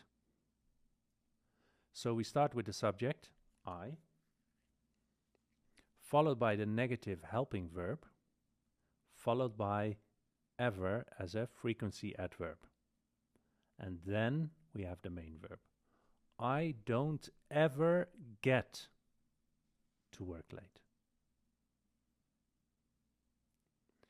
Now, if I want to say the same thing using a different frequency adverb, I could just say never. And when I use never, because it is a negative adverb anyway, I do not need to use this. I will just say, I never get to work late. So now it's still a negative sentence, but we don't make it negative through a helping verb, but the frequency adverb is doing that job already. I never get to work late. And this sentence, I don't ever get to work late, means exactly the same thing. So there's 2 ways that you could say this. Right? It's either I don't ever get to work late, or I never get to work late. Same thing.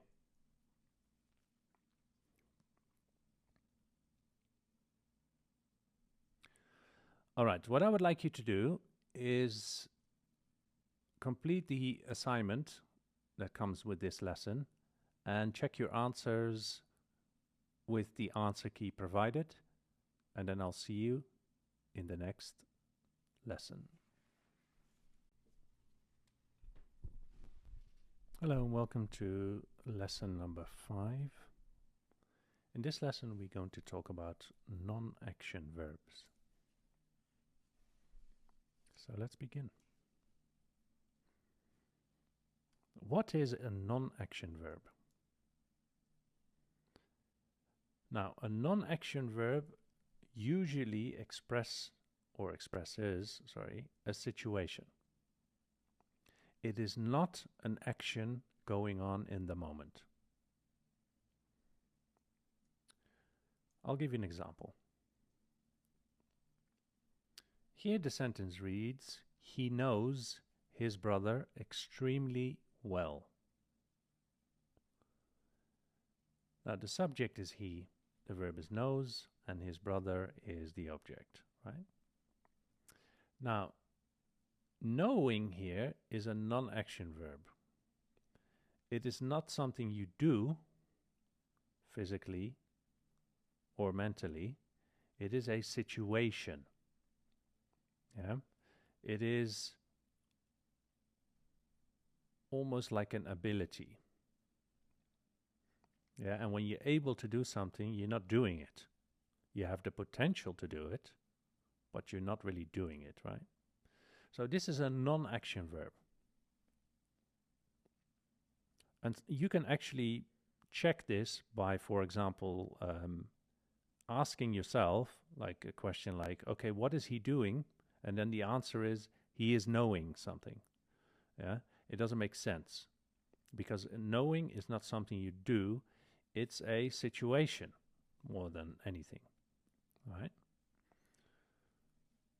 So for that reason, we use non-action verbs in the simple present and not in the present progressive, generally.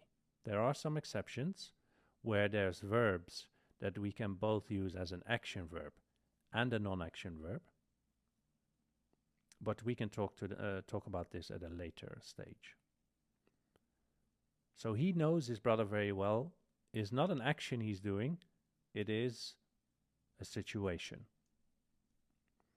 I'll give you another example. Melissa is hungry. She wants to eat some food. Now, we don't say she is wanting. We don't do this. Why? Because want is not something you do. It is something inherent in you. Yeah? How you feel about something or whether you want something. Yeah? It is not something you physically act out. It is an intrinsic characteristic that you have at that time. All right? Melissa is hungry. She wants to eat some food. This is a non-action verb. You cannot do wanting. Let's do another one. Another one of those verbs is belong. When something belongs to someone, this is not an action, it's a situation. If you look at the question here, is this your phone? No, it belongs to Jeffrey, meaning he owns it. It's a situation. It's a situation.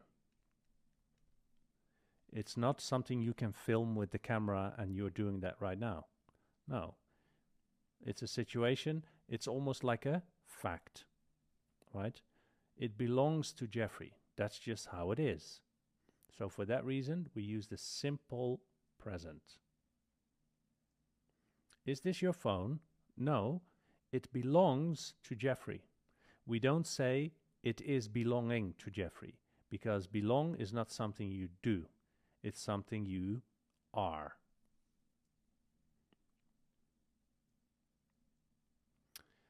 Let's look at some verb examples. These are some examples of non-action verbs. See is one of them. Own is one of them. Hear is one of them. Need, seem, want, like, be, and believe. These are all examples of non-action verbs. So what you need to do, you need to make sure that you memorize and internalize these 9 verbs, because these are some of the most common ones that are non-action. So when you then want to use them in your writing, you know you're going to use them in the simple present. Now, question for you. Is this an action verb or not? Exercise 1. I think Liverpool will beat Tottenham in the finals. Now, the main verb of this sentence is think. Now, the reason I've chosen this verb is because there is something to this verb. My question to you is this verb think an action verb in this sentence, or is it a non-action verb? I'd like you to pause the video and try to answer this. All right, welcome back. Now, if we look at the sentence, think here is a non-action verb. Why? Because the meaning of the word think, the verb think, is not the physical thinking that you do with your brain. Think actually here means believe. Yeah. I believe Liverpool will beat Tottenham in the finals. This is a belief. It's not your brain working really hard to figure out something. No, it is believing. And we know believing is a non-action verb. So for that reason, think in this case is believe. And then for that reason, it is in the simple present because it's a non-action verb. Next exercise. Here we have the same verb, think, but now it is in the present progressive. I would like you to pause the video and think about why this might be the case. All right, welcome back. Now let's look at the sentence. I, subject, am thinking about my exams right now. Now, why are we using the present progressive here and not the simple present? Simply because thinking now means my brain actively working, right? This is actually my brain at work. And that's why we use the present progressive. Look, we have right now here as a clue, meaning it is happening right now. But you have to remember, not always is this time clue a reason for using the present progressive, because it now means, or it depends on what the main verb means. Here it means action. My brain is thinking. But for example, I could say, I think that my friend is making a mistake right now. Now, think here is in the simple present, even though or despite right now being there, because think means believe. I don't say I am thinking that my friend is making a mistake right now. No. In speech you might hear this sometimes, but this is not correct because it means believe. So for that reason, we still could have the time clue here, but it doesn't always mean that this is going to be in the present progressive. It is only the case as long as your verb is actually a verb that is an action verb, so you're actually doing it. Now, the good thing is most verbs are action verbs. There is only a limited number of non-action verbs, and the ones we showed previously are the ones that you probably will see the most, right, in your studies right now. So here it is clearly the present progressive because one, we have right now, so it means something is happening at the moment, and the verb that is linked to right now is definitely something I can do. It's definitely an action. So for that reason, we use the present progressive here. All right, what I would like you to do is do the assignment to really get a good grasp of when to use action verbs or when the sentence allows for action verbs and when we need non-action verbs. So this is all about meaning. What does the verb mean? Does think mean my brain is working hard? Action verb. Does think mean I believe it? Non-action verb. So memorize these verbs, the non-action verbs, and then try to complete the assignment, and I'll see you in the next lesson.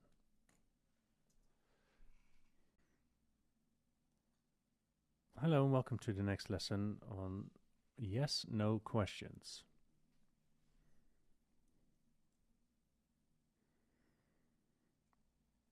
This is a short lesson involving the helping verb do. and we know do quite well already. So I think we don't need to spend too much time on this. I think you guys will know this by now. So let's just briefly introduce the yes/no questions, and we'll have a short assignment that you can do after this lesson. So this is basically what it is.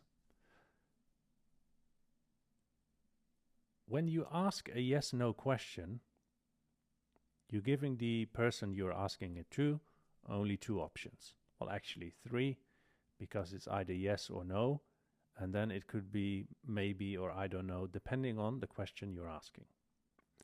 Now, what we need to know is how to answer and ask a yes/no question. So if you look at the first example here, it reads, do you like coffee? Now, there's only two options. You either like it or you don't, right? So to make this question, we use do. Why do we use do? Because the subject is you. Do you like coffee? Now, there's a short way to answer this. It's basically the same as the question, yes, I do. And then what you're implying is like coffee. That's what you're saying, right? Yes, I do like coffee, or no, I don't like coffee. So the short answer would be, yes, I do. Let me just clear that up. Or the answer would be, no, I don't. Yeah, you see a comma here. Yes, I do. Why is there a comma? Because usually there is a little pause between yes and then your short answer. Do you like coffee? Yes, I do. Do you like coffee? No, I don't. So you don't answer like this, do you like coffee? Yes, I do. No, I don't. That doesn't work like that. There's a little pause between your answer, confirming or negating, and then completing your short answer with either I do or I don't. Now, if you want to answer in a long way, then you basically copy and paste everything in your question. Yes. Now, what is happening here is instead of saying do, we repeat the question really. Yes, I like coffee. Do you like coffee? Yes, I like coffee. Do you like coffee? No, I don't. No, I don't like coffee. Yeah. So basically you're repeating the question, but you're stating it as a statement, as an answer. Now, when do we use either one? Actually, sometimes you use both. What do I mean by this? If you want to emphasize on the fact that you like coffee, you could use actually both. But then you won't say yes twice, but you would say, yes, I do. I love coffee, for example. Yeah, that just means that you're emphasizing on the fact that you really love it. So sometimes you could actually use both. But for our lesson, we just choose either one. We need to just make sure that we do it correctly. Now, we've only used do and don't here because of our subject. What if you ask somebody about somebody else? For example, you ask your friend about your common friend. Then you would use does, because your subject will be she. Does she like juice? And then your answer, short answer, would be the same as with do. Yes, she does. No, she doesn't. Short answer. If you want to make it a long answer, you would say, yes, she likes juice. No, she doesn't like juice. So now what you're doing again, you're repeating the question completely. And you turn it into a statement order. So these are the two ways that we can answer questions, yes, no questions. We either use a short answer or we use a long answer. And depending on the subject, we use does or do. Does is only for she, he, it. And all the others we use do. Easy peasy. Now, when your question involves the verb be, what do we do then?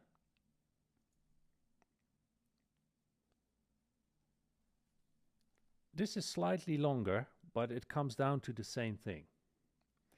When you answer a yes-no question that is, for example, asked in the present progressive, as you can see here, are you reading, meaning now, what you do then, you answer by using the helping verb only. That's your short answer. So as you can see, are is here the question, the helping verb that makes the question, and it is are because you is the subject. So you repeat the helping verb based on your answer, the meaning, the subject of your answer. So if you are being asked, are you reading? Then you obviously will turn into I, because I'm answering for myself. You're asking about me, and I am answering you. So then the subject of the answer would be I. So then you would answer, yes, I am. That's the short answer, right? Or you would say, no, I'm not. Yeah, and then not is after I am. Now, if you want to make this a long answer, then you say yes or no, and then you repeat everything. Yes, I'm reading. No, I'm not reading. And don't forget your commas after yes and no. Now, you can also ask a question, yes, no question, about the situation. Remember, when we talk about situations, we use the simple present. This is a situation. Yeah, you are a teacher. You don't say, is Sarah being a teacher? No, it's a situation. So we say, is Sarah a teacher? Now, if that's the case, then again, you just repeat the main verb, which is to be in this case. So you would say, yes, she is.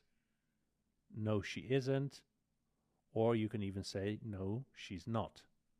So you either contract here or you contract here, up to you. Both are correct. Now the long answer would be, yes, she is a teacher, or negative, no, she isn't a teacher, or no, she's not a teacher. So again, we have three ways of doing this. Yes, she is a teacher. You can even say, yes, she's a teacher. You can contract this as well. No, she isn't a teacher, or no, she's not a teacher. And all of them are correct. Yeah, you can choose between these two. That's not a problem. They're both fine. If you really want to know the difference between 2 and 3, the last one would be if you want to put more emphasis on it, the fact that she's not. Yeah. Like how could you even think that? No, she's not a teacher, right? Or even when you're arguing with someone and you're going back and forth. Yes, she is. No, she isn't. Yes, she is. No, she's not. So you want to emphasize by breaking them up here and then contracting she is, and then it gives you space for really emphasizing not. Yeah. No, she's not. You see, it gives you that. It gives you more power when you negate it. Yeah. Now, the last one. This is the same as the first. The only difference being the subject is different. So now you're asking about others. All right. So the question here is, are they sleeping? And then you do exactly the same. So instead of saying, I am because your question is asked to you, you just repeat the pronoun they're using. Are they sleeping? Yes, they are. No, they're not. Or no, they aren't. You can do both. It's fine. Now, the long answer would be, yes, they're sleeping. No, they're not sleeping. Or no, they aren't sleeping. And obviously, you can also say, yes, they are sleeping. Yeah? Up to you. All right. Let's go to an exercise. Now, read the question and then try to answer by completing these two gaps. So the question is, does Daniel have a car? Now, this is a yes-no question because he either has one or he doesn't. Right? Now, fortunate for Daniel is that he pause the video and then answer this question. Otherwise, I'll give it away. All right, welcome back. Now, if you said, yes, he does, then you would be correct because the question that is asked is with the helping verb do in the third person. So that would be does, because the subject is Daniel, which is she, he, and it, all right? So then it would be does. So the answer would be the same, eh? Does Daniel have a car? Yes, he does. Now, and if you then want to continue, for example, to specify what kind of car he has, this is a Toyota Camry. Well, not this car, this is more like a Tesla, I guess. But in the sentence, it reads Toyota Camry. So then you would say, he has a Toyota Camry. Why am I using have now, and I'm not saying he does a Toyota Camry? Because you have to remember what we talked about before. Does here is only here to make the question. That's the reason does is here. This is not the main verb. The main verb is have. So once I confirm, yes, he does, short answer, and I want to talk about his car, I need to follow what my main verb is, and that's have. So because he now is the subject, Daniel, I don't use have, but I use has. Yes, he does. He has a Toyota Camry. So also you don't say, yes, he has. Yeah, if you're being asked, does Daniel have a car? You don't say, yes, he has. Why not? Because to answer the question in short, you need to repeat the helping verb that made the question. And that's do. And more specifically does, because the subject is Daniel. So you can't say here, yes, he has. You can't. Because you have to go with the question word. Because you're using a short answer. Now, if you want to tell more about it or use a long answer, now we have to use the main verb because otherwise we don't have a sentence. Right? That's the thing about short answers. You don't have to continue. You stop here. It gives you a shortcut to answering something that you don't want to get into too much. Right? So you just say, yes, he does, no, he doesn't. Stop. Now, if you do want to talk about it, now you need to go back to the verb that was the main verb in the sentence in the first place, which is have. So then you would say, he has a Toyota Camry, and you don't say, he does a Toyota Camry. Because does is only there to make the question and to allow you to give a short answer. Yeah? All right, let's do another exercise. Question here. Now, think about this for a minute. We need to use the verb to be, and the main verb is snow. So how do we make this into a question? And how do we answer this in a short way? And then how we continue by using Maybe it's an action verb or a non-action verb. That's for you to decide. So I would say pause the video and think about how to answer this question. So first, for the first question, we need a form of be and snow to answer. And for the second, we need a form of think, and we need to add not. So pause the video and try to complete this exercise, and I'll see you in a bit. All right, welcome back. Now, if you said, is it snowing right now, then you would be correct. For the following reasons, we have right now, so the action should be continuous. Can snow be an action? Absolutely. Snowing happens all the time in winter, right?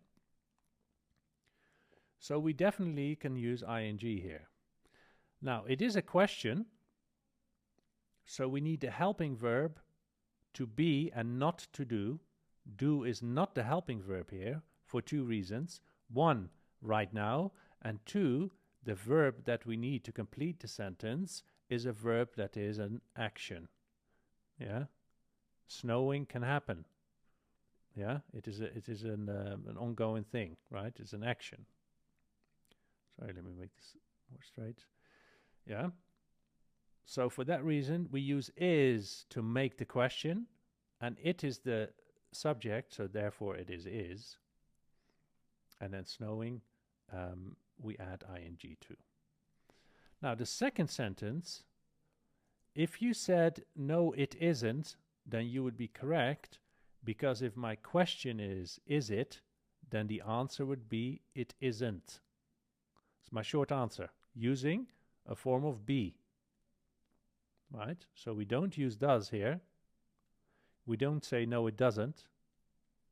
No, it isn't, because my question was about the progressive tense, the present progressive, right now. Snow is an action, so present progressive. We need is to make the question, yeah, a form of be and not a form of do. So is it snowing right now? And then we answer by saying no it isn't. Or we could say yes it is. Yeah, but either way, the verb be has to be here in the form that goes with the subject it. Now, the third gap, if you said I don't think so, then you would be correct, because think here means believe. It's not the activity in your brain. Your brain is doing it. No, you don't believe so. Think here means believe, and for that reason, it's a non-action verb. So we use the simple present, and because it is simple present, we need the helping verb do to make the negative, not be. I don't say, no, I am not think so. Sorry, it shouldn't be is. I can't say, no, I am not think so. It's not going to happen, because even though my short answer is based on a present progressive question, my new sentence, right, in a new sentence anything can happen, think here, my verb here is a non-action verb, so I have to continue with the simple present and not with the present progressive. All right, I would like you to do the assignment that goes with this lesson and check your answers in the answer key, and then I'll see you in the next lesson. Thank you. Hello, welcome to our second course within this verb tenses course. Today we're going to talk about the simple past. So we've completed the present tense, and now we're going to go into the past tense, and the first lesson will be on the simple past. Let's begin. Now, what is the simple past? The simple past is basically when you talk about something that began and ended in the past. So anything you did yesterday is in the past. Yesterday I went to see my friends. Yesterday I studied for my exam, for example. So an activity that began and ended in the past will be reflected through the simple past in the sentence. Example. Jessica went for a walk last night. Now, last night tells me that it started and finished at that time. Because today is today, it's not last night. So last night started and finished in the past. Jessica is the subject. And what did she do? She went for a walk. Jessica went for a walk last night. So this means I'm talking about one action that happened yesterday in this example. And it started there and it ended there, and I'm talking about it now. Yeah? It is completed. It was completed at that time, not now. So in the timeline, it looks something like this. It started in the past. For example, I met him yesterday. It's in the simple past because yesterday is not today. I'm talking about it today, and I did this yesterday, meaning I started it and I ended it yesterday. So somewhere there, that's what when the action happened, began and ended. I met him yesterday. Now, we have to talk about regular verbs here and irregular verbs, because regular verbs, they are very easy to turn them into the simple past. I'll give you an example. Here, the verb is land. Yeah? Our plane landed early yesterday morning. The verb land is a regular verb. Yesterday morning is a specific time in the past. So that means it started there and it ended there. And I'm talking about it today. So for that reason, I use the simple past. The action, the landing, happened in the past. It started there and it ended there. So I use the simple past, and to make it simple past, I merely add ed. And this is for very, very many of the verbs in English. The regular verbs are by far the majority. So if you're not sure about a verb, you have a better chance choosing the regular ending, which is ed in the simple past, than an irregular one, provided that you've memorized the irregular verbs, the most common ones. If it's not in that list, then most likely it's a regular verb. So our plane landed early yesterday morning.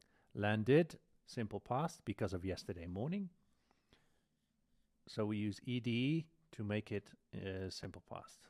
Let me use a different color. Let's do green. Yeah. So landed, ed ending, because of yesterday morning. It happened yesterday morning. It started and ended yesterday morning. It's a specific time. So we add ed to the verb. Land is the verb. Ed is the suffix or the conjugation based on yesterday morning. It started and it finished. Simple past. Now, the problem is, well, it's not a problem. You just need to memorize these verbs, that irregular verbs do not end in ed. I'll give you an example. My friend Bob rode a horse in 2001. Now, we clearly have a specific time in the past, which started and finished there. 2001 is a long time ago. And the action is taken from the verb to ride. Now, if ride was a regular verb, we would have to add ed. And then you would probably remove one e to be able to pronounce it better. Then it becomes rided. But this is an irregular verb, so for that reason, this does not apply. So instead of saying rided, we say rode. So this is the simple past of the verb ride, and because it is an irregular verb, we say rode. My friend Bob rode a horse in 2001.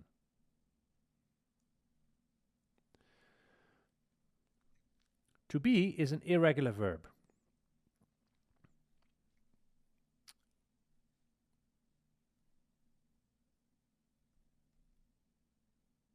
I was out yesterday while you were in the hotel. Now, it is clearly started and finished yesterday. It is a specific time, right? Yesterday is specific. And yesterday is not today, so it started and finished yesterday, right? So if I use a verb to be to talk about this situation, then it depends on your subject what you're going to choose. So here it says, I was. Now, be is an irregular verb, and it is was because of I was. Now, when my subject changes, like here, then my form of be has to change with it. So now it becomes were instead of was. Yeah, I was, you were. So this is what it looks like when we use to be in the simple past. It is an irregular verb. So depending on the subject, you change it to either was or were. There's no such thing as am'd or ard. No, there's no ed there. It is either was or were. Yeah? I was out yesterday while you were in the hotel. Simple past. What happens if we make this negative? Good question. Now, here the verb is win, right? The good thing is about making negatives in the past, it is always the same. If you want to use the helping verb to make the negative in the past, it's always did. Doesn't matter my subject, even if my subject is I or my subject is they. Yeah, it is always did. So that's a good thing. So you don't have to memorize that much. Now, we use not in the same way as we would normally, right? It's the same structure. So here we have yesterday, so that tells me that whatever happened here started and finished in the past. It is specific, yesterday.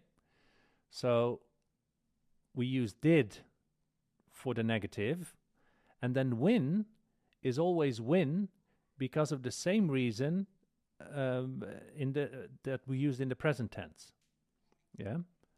So, for example, if I change this into present tense, the only thing I need to change is my helping verb do into do, because you do, right? You do not win, and then maybe today. Yeah. So your helping verb here again is very important. And in the past, it's very easy, because if you have a simple past, that means we need a form of do to make it negative, right? And that's always did. And then your main verb is in the simple form again. It's not in the tense. It's not tensed. So that stays the same, whether it's past or present. It doesn't matter. So this is a very important helping verb, also in the past.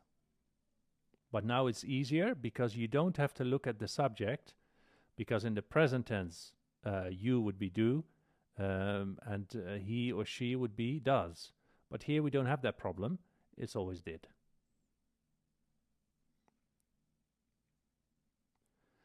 Now, in question form, we do exactly the same thing as we would do in the present tense. We begin the sentence with the helping verb do, because we have to make a question, right? It's a question. Now, in this case, it was in the past. This morning is in the past in this case. There's a thing we can talk about when it comes to this morning, because this morning could also be future. Well, we're going to talk about that later.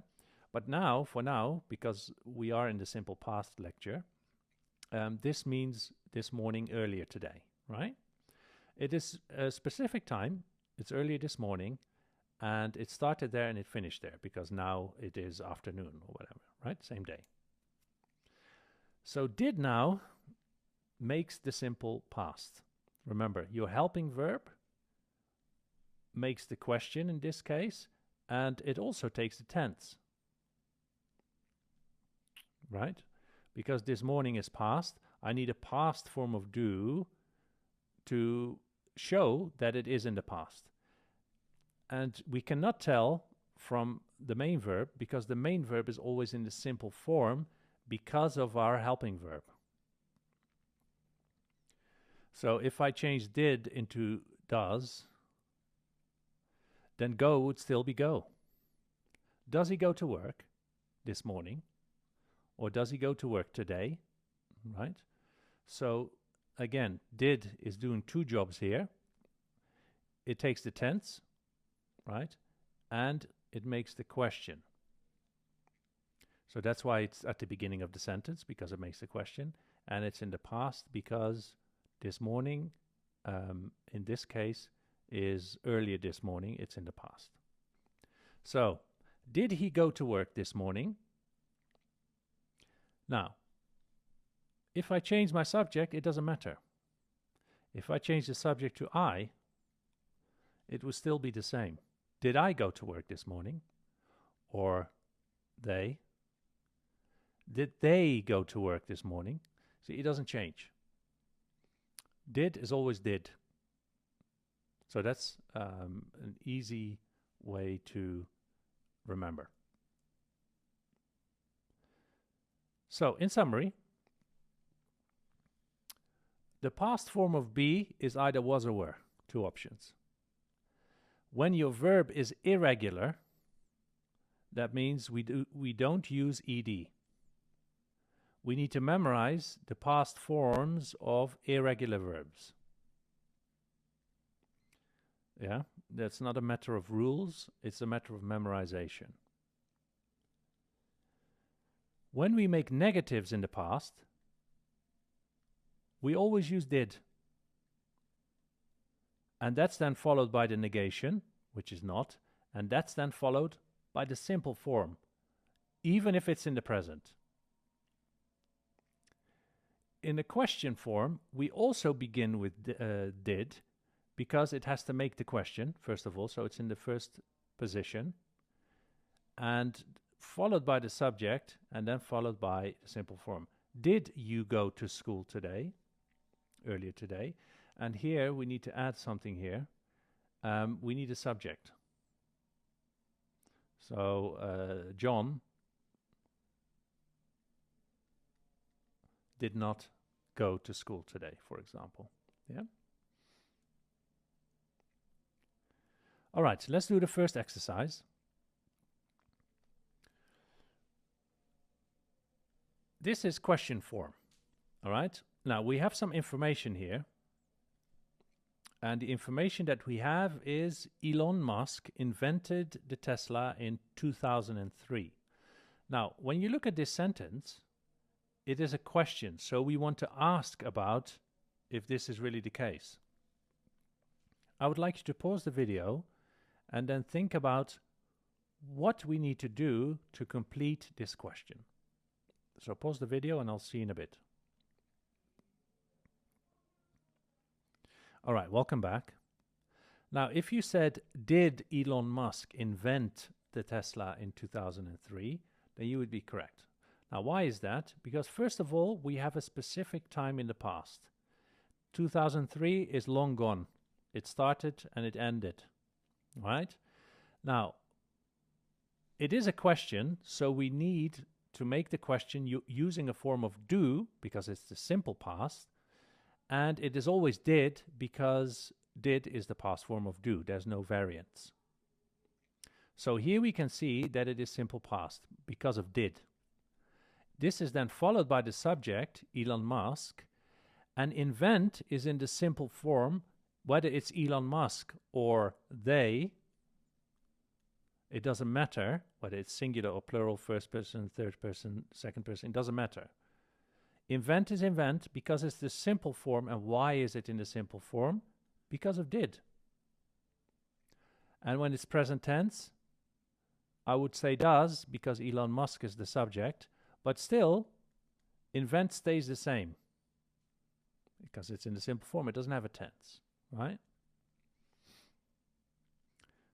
Exercise 2. Here we have Albert Einstein. Albert Einstein invented the telephone. Now, I don't think he did, and that's why we say we need a negative form to actually answer this or to rephrase this, right? Because this is not true. This is not true. So I'd like you to pause the video and then remember, the telephone was invented a long time ago. So not always do you have something like 2001 or yesterday. No, this is not always the case. Sometimes you have to know from the sentence that it was in the past.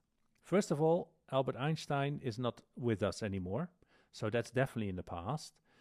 And the telephone was invented a very, very long time ago, probably before many of you were born.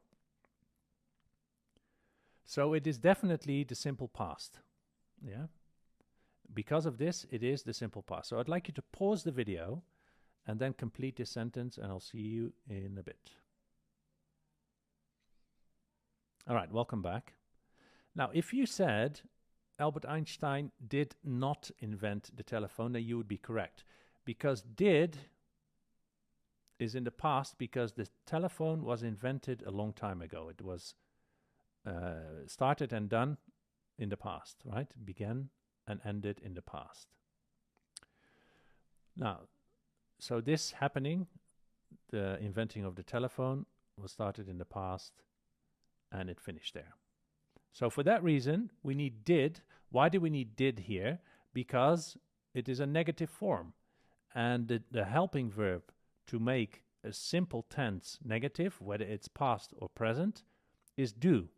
The only difference here is because it is the past simple or simple past, instead of do or does in this case, because it's here, Albert Einstein, we use did. And again, invent is the simple form, so it doesn't change. Whether it's past or present, it doesn't matter. So Albert Einstein did not invent the telephone because it was somebody else, right?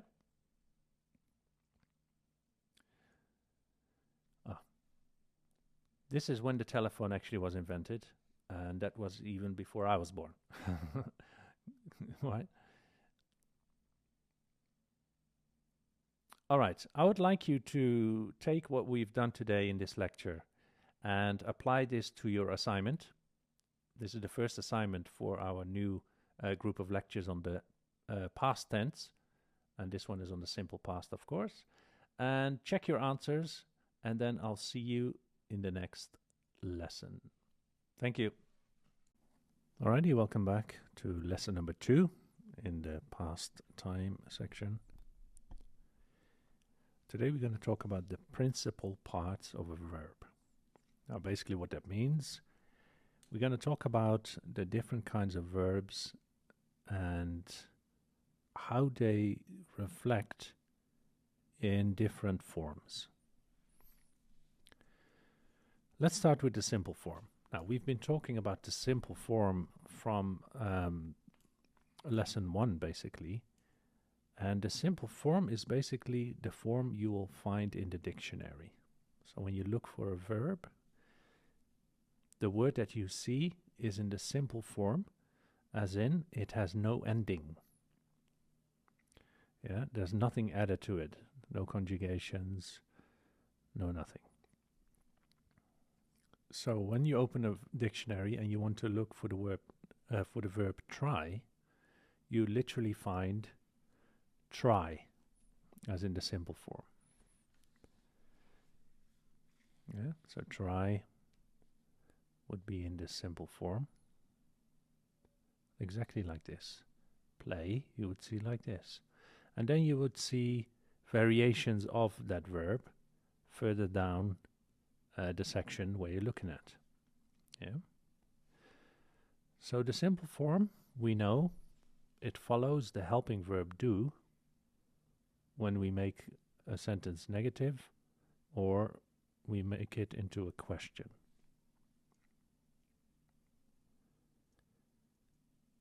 The simple past, as we did earlier in the previous lesson, it consists of two types.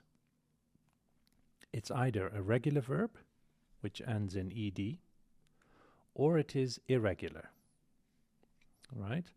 So the regular verb finish, in the simple past we add ed and it would be finished. Play would become played. Try would become tried. Now, and there is a rule here. When we have an when we have a y in the original form, so here, and it's a regular verb, because of pronunciation issues, we remove the y and turn it into an I, so that we can attach the ed to it properly. Yeah. Now, irregular verbs, they are irregular. You need to memorize. Yeah. So has becomes had, sell becomes sold, drink becomes drank. And there are some mnemonic tables that you can actually memorize to group these verbs to make it slightly easier for you to kind of predict what the verb is going to do in the past tense, for example, or in the past participle form, provided that you have memorized them, that you know that they are irregular. So the first step would be always to memorize the irregular verbs so you know which ones they are. And from then on, you can then see how they change from the present to the past based on the spelling, for example. The past participle, we also call it verb 3, is also regular or irregular. A past participle you would use, for example, in the perfect tenses. For example, if I say, I have eaten, then eat is turned into a past participle, and it is irregular. So for that reason, it's not ated, but it's eaten. So we have two types, ed endings and irregular. So it's the same as the past simple or simple past. We have two types of verbs. We either have regular verbs or irregular verbs. Now, sometimes the irregular form of a verb in the past participle might be ed. But that's not because it should be like that. It's just because it just happens to be the case. Now, some common verbs that are ed, regular verbs that have ed endings in the past participle, which is wait. So if I were to say I finish, that's in the present form. In the past would be I finished, and the past participle would also be finished. Hope, same thing. Hoped, and the past participle would also be hoped. Wait, waited in the past simple, and it would also be waited as a past participle. Now, the irregular ones, again, you need to memorize them, of course. Here's 3 of them. So as you saw in the simple past form of drink was drank. Right? Was drank. And you can see it's spelled with an A. But the past participle is spelled with a U. So it would be drink, drank, drunk. bite, for example, in the present form it would be bite, or the simple form, and the simple past would be bit without the E, and then the past participle would be bitten. This is not left in terms of directions, you take a right or you take a left. This is the past participle of leave. Yeah, leave. The simple past would be also left, and the past participle is also left. So these are verbs that you need to memorize. So you make sure that you know the present form, the past form, and the past participle form. Generally, we have regular verbs and they behave in the same way. So we add ed in the past and we add ed as a past participle, but not always. So that's why you need to, as you go along, as you learn more words, you will see which ones apply and which ones don't. Now we also have a present participle, and I already touched on this in one of the previous lessons. It is basically the ing form of the verb. Now the good thing is, whether your verb is regular or irregular, we still just add ing. So here, for example, we have the regular verb finish, play, and try, and we just add ed in the present participle form. We just add ing in the present participle form, but that also happens with the irregular verbs, as you can see. We just add ing. Now it's called a present participle because the base of your verb is in the present. Look, we don't say drunking, we don't say dranking. Yeah, the present participle is based on the present form of the verb. Drink, sell, have, try, play, finish. Yeah. So the good news is, it doesn't really matter whether they're regular or not, we just add ing. And when do we use the present participle? Mostly either as part of a present progressive structure, which we did in the previous section, in the present time, or as a gerund, and then it becomes basically like a noun. And we will go into, I can add this as an extra lesson on gerunds and infinitives. If it's not included in the course, then we'll add that as a bonus, and then you can have a look at those. Let's do an exercise. Now, the verb is bite. Okay? The verb is bite. And what I would like you to do is look at the sentence and see which of the verbs or which of the verb forms, or form in this case because it's one verb, you need to complete this sentence. Now, you have to remember there is always a clue telling you when we are. Are we in the past? Are we in the present? Or are we in the future? Right? Now, because we haven't discussed the future yet, you have two options. It's either past or present in this sentence. So I would like you to pause the video and figure out what form of bite we need to complete this sentence. I'll see you in a bit. All right, welcome back. Now, if you said bit, then you would be correct.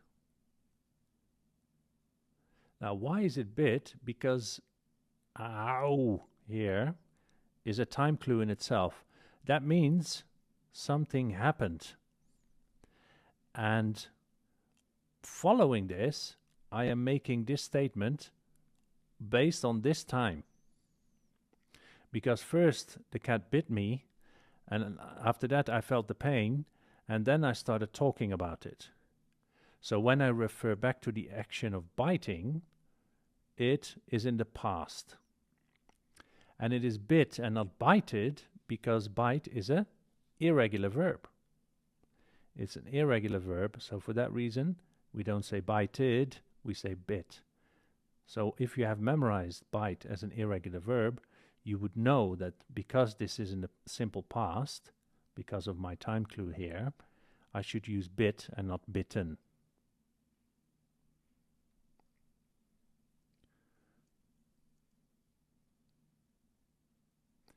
Let's do another one. Here the verb is wait. Now, I would like you to do the same thing. Look at the sentence. Barbara, almost an hour for a taxi yesterday. So I think it is very clear what tense we need to choose here. Now the question is wait a regular verb or is it an irregular verb? Pause the video and try to think of the answer. All right, welcome back. Now, if you said waited, then you would be correct. Barbara waited almost an hour for a taxi yesterday. Yesterday is my time clue. So it started and finished yesterday. So the action must have been, or must be, in the simple past. It's a regular verb, and for that reason, we add ed, and we're done.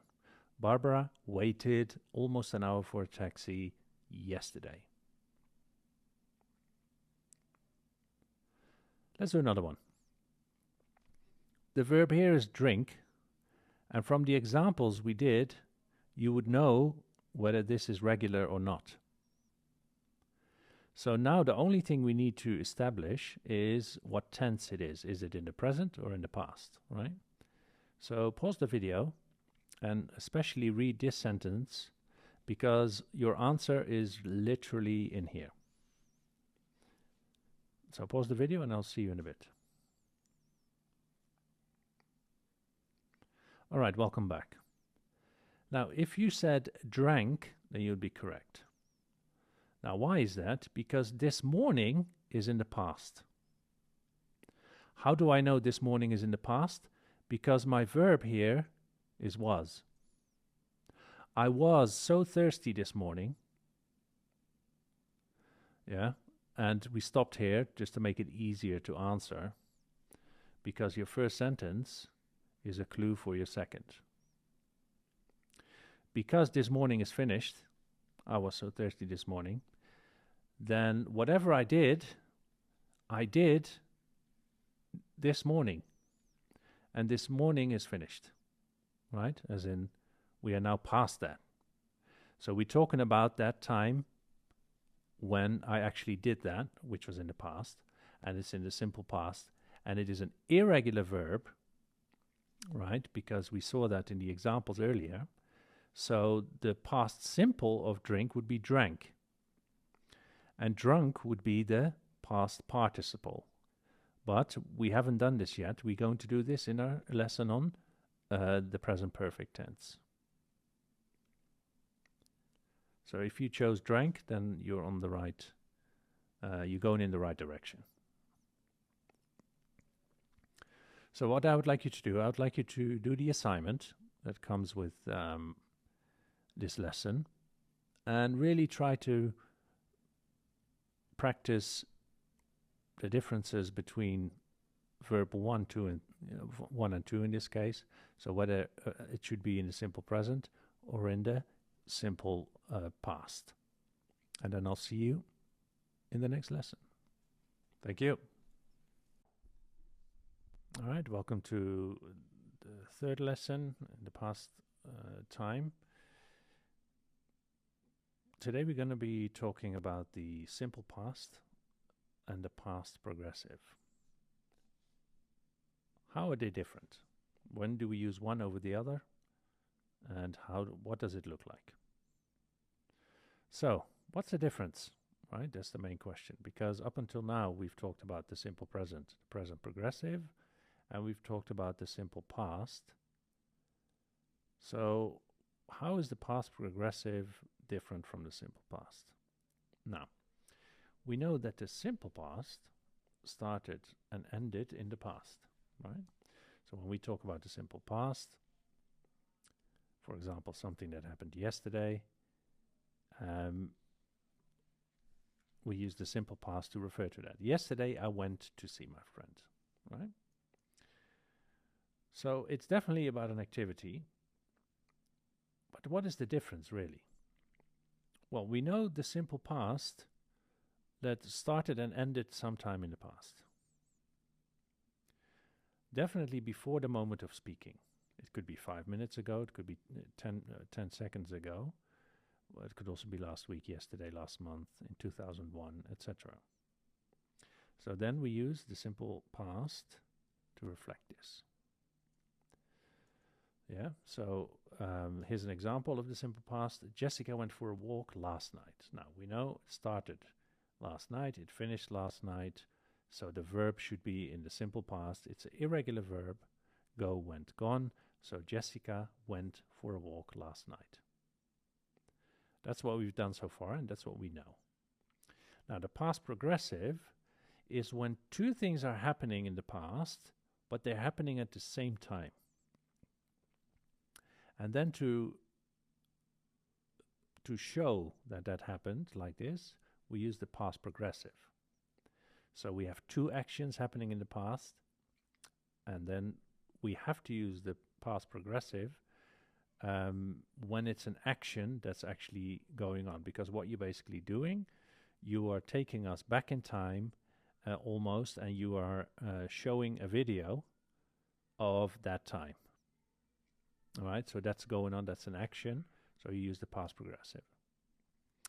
So there was one action that started, and then we have another action that either interrupted it or maybe was going on at the same time parallel. So there were two actions that happened at the same time for the same duration in the past. But the fact is that it definitely finished before now. That's why it's the past progressive, right? So let's look at an example. When we use the past progressive, quite often in a sentence, you will see either when or while. I'll show you an example. Here, the sentence reads, I was sleeping when the doorbell rang. Now, I'd really like you to pay attention here because there's a few things going on here. First of all, we have when. When basically means at that time in the past, that same time, right? Now, as you can see, when you look at the verbs, here we have the past progressive, but here we only have the simple past. So why is it that this is in the simple past and was sleeping is in the past progressive? Now, it's very simple. The sleeping was the longer action, right? The sleeping was going on already in the past, and then when tells me that something else interrupted that sleeping. And the ringing of the doorbell is very short, right? When somebody rings the bell, it's like ding dong, and that's it. So sleeping is obviously the longer action that was already going on. You can sleep for 8, 10, 12 hours, right? And this ringing of the doorbell actually interrupted the sleeping. So for that reason, the shorter action here is what we call the second action, because it interrupted the first, is in the simple past. Yeah, this is one example of using the past progressive, and then another action that actually interrupted it at the time is a shorter action, is in the simple past. Right? I was sleeping when the doorbell rang. We don't say I slept when the doorbell was ringing, because that would mean that the doorbell, the ringing of the doorbell took incredibly long. And that's just not the case.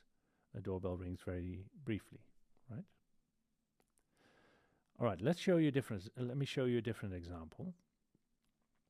Here we also have two things happening in the past, and as you can see, we're using while here to connect the two. Why is that? Because While basically means whatever follows while in that sentence, meaning as in the action, is a longer action as well. So usually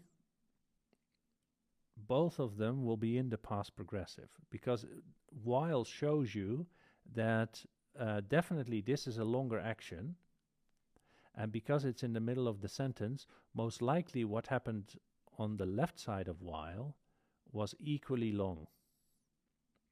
So here it just means that two things were happening at the same time for the same or similar duration.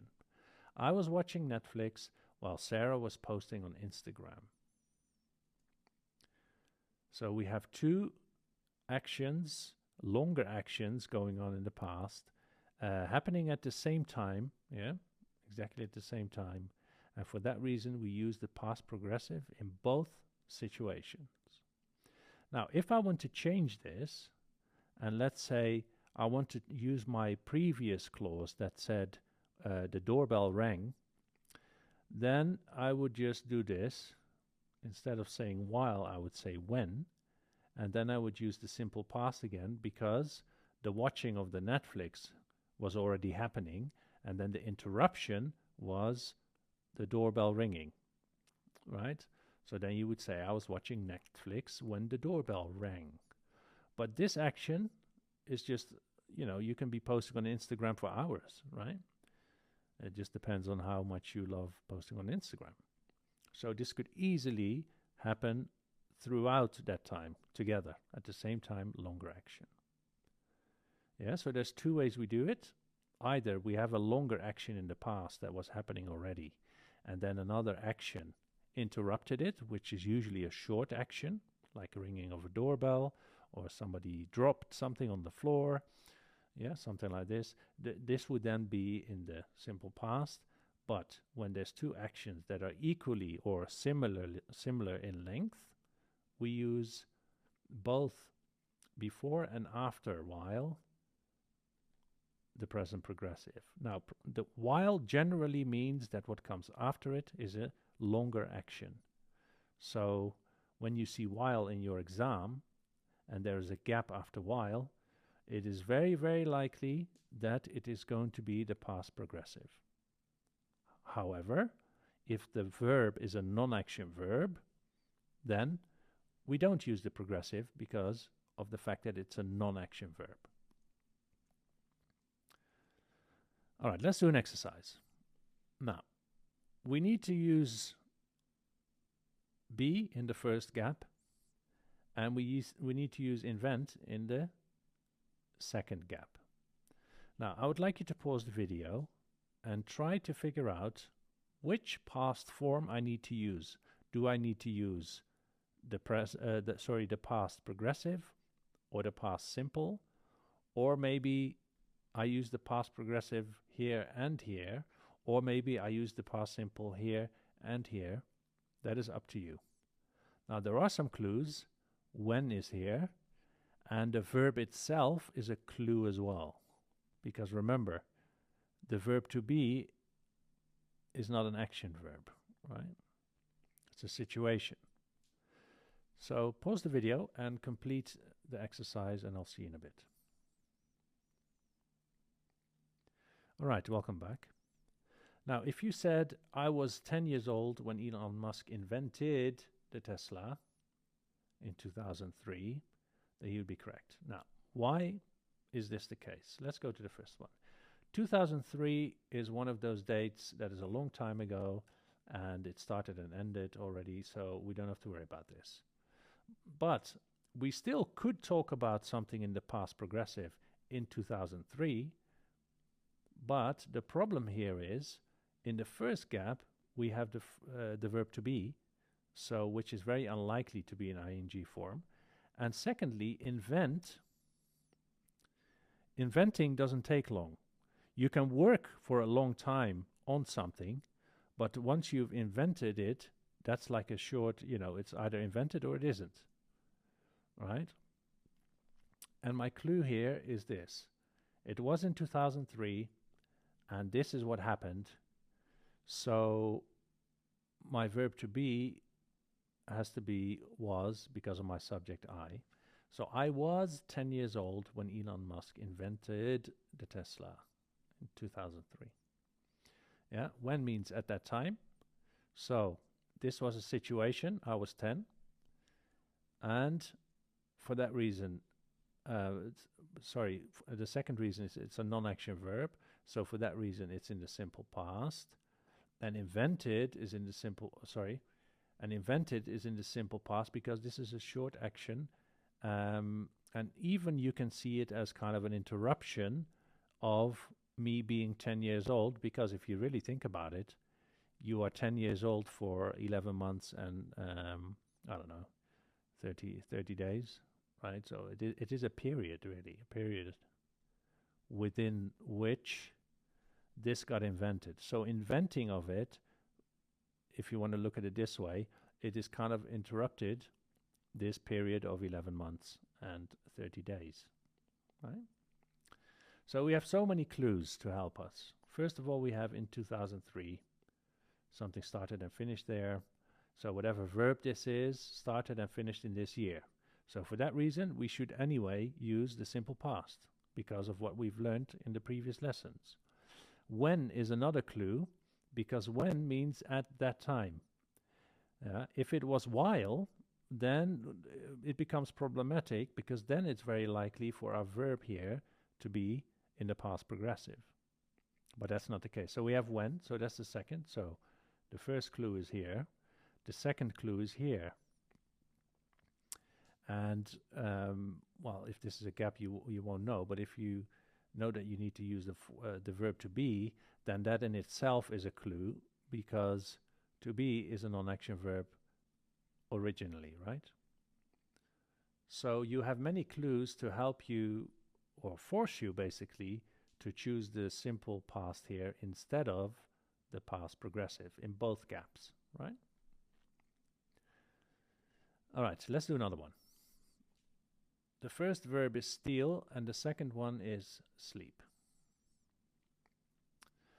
Now, do the same thing as before. Pause the video and try to figure out which form of the verb we need in the gap. All right, pause the video and I'll see you in a bit. All right, welcome back. Now, if you said the thief stole the keys while the guard was sleeping, you would be correct for the following reasons. First of all, we have while here, and while means during that time. Now, we know that whatever verb comes after while, meaning the main verb, right? This is the subject, is most likely to be in the past progressive, unless it is a verb that is not an action. Now, sleep is definitely an action. You can physically do this. So this is easy to answer, right? While the guard was sleeping. So we got one done. Now, when we go back to this gap, and why did I choose the simple past of steal? Because stealing of the keys, the actual action of stealing, doesn't take long, right? It definitely doesn't take long as sleeping. You can try and steal the keys for a long time. Sorry. But once you take them, that's a short action. So actually this interrupts the sleeping. So the sleeping was already going on. You can imagine this, you can picture this. So you see a guard sleeping, right, snoring and everything. And then somebody comes in, looking at the guard. Hey, he's actually asleep. Okay, cool, let me take the keys. And then he quickly grabs the keys and he's off, right?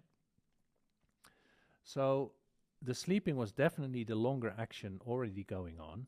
And the clue is that while is here, plus it is an action verb.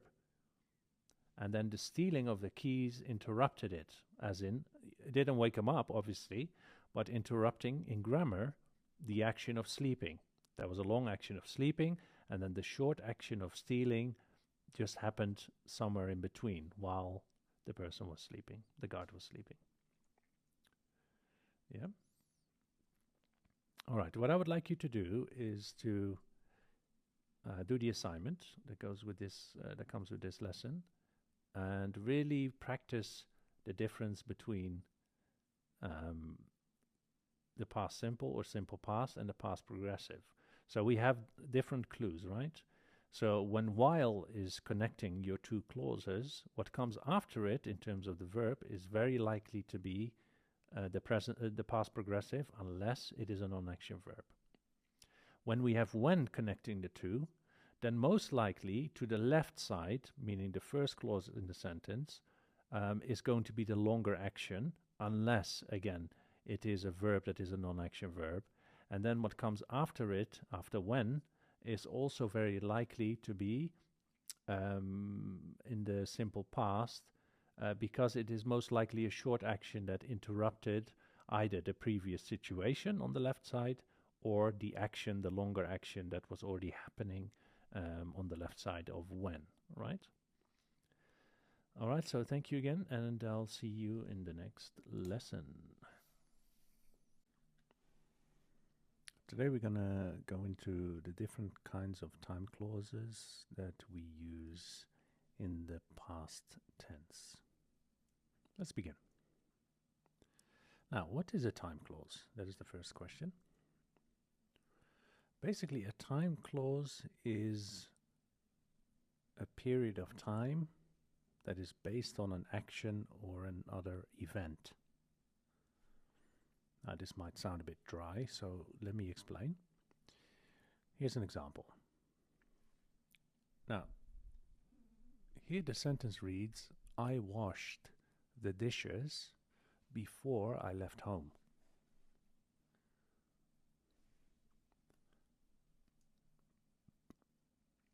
Now here the first clause is I washed the dishes.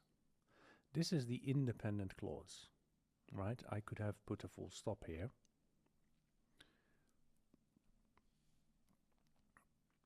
And then it would be a good sentence, right?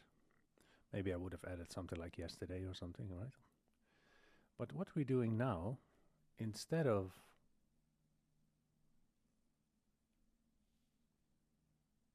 stopping here, we add a time clause. And this is the time clause. Before I left home. Now, a time clause is an example of a subordinate clause. And a subordinate clause begins with a subordinator or a subordinating conjunction, which is before in this case. So when I carry on,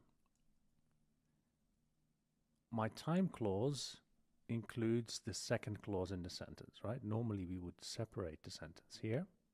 We would do full stop, and we would start here with a capital B, and then it would be an incomplete sentence. Why? Because of the subordinating conjunction. The subordinating conjunction allows us to connect two sentences with one sentence depending on the other. And how do they depend on one another, or how does it depend on the main clause? It's telling me when.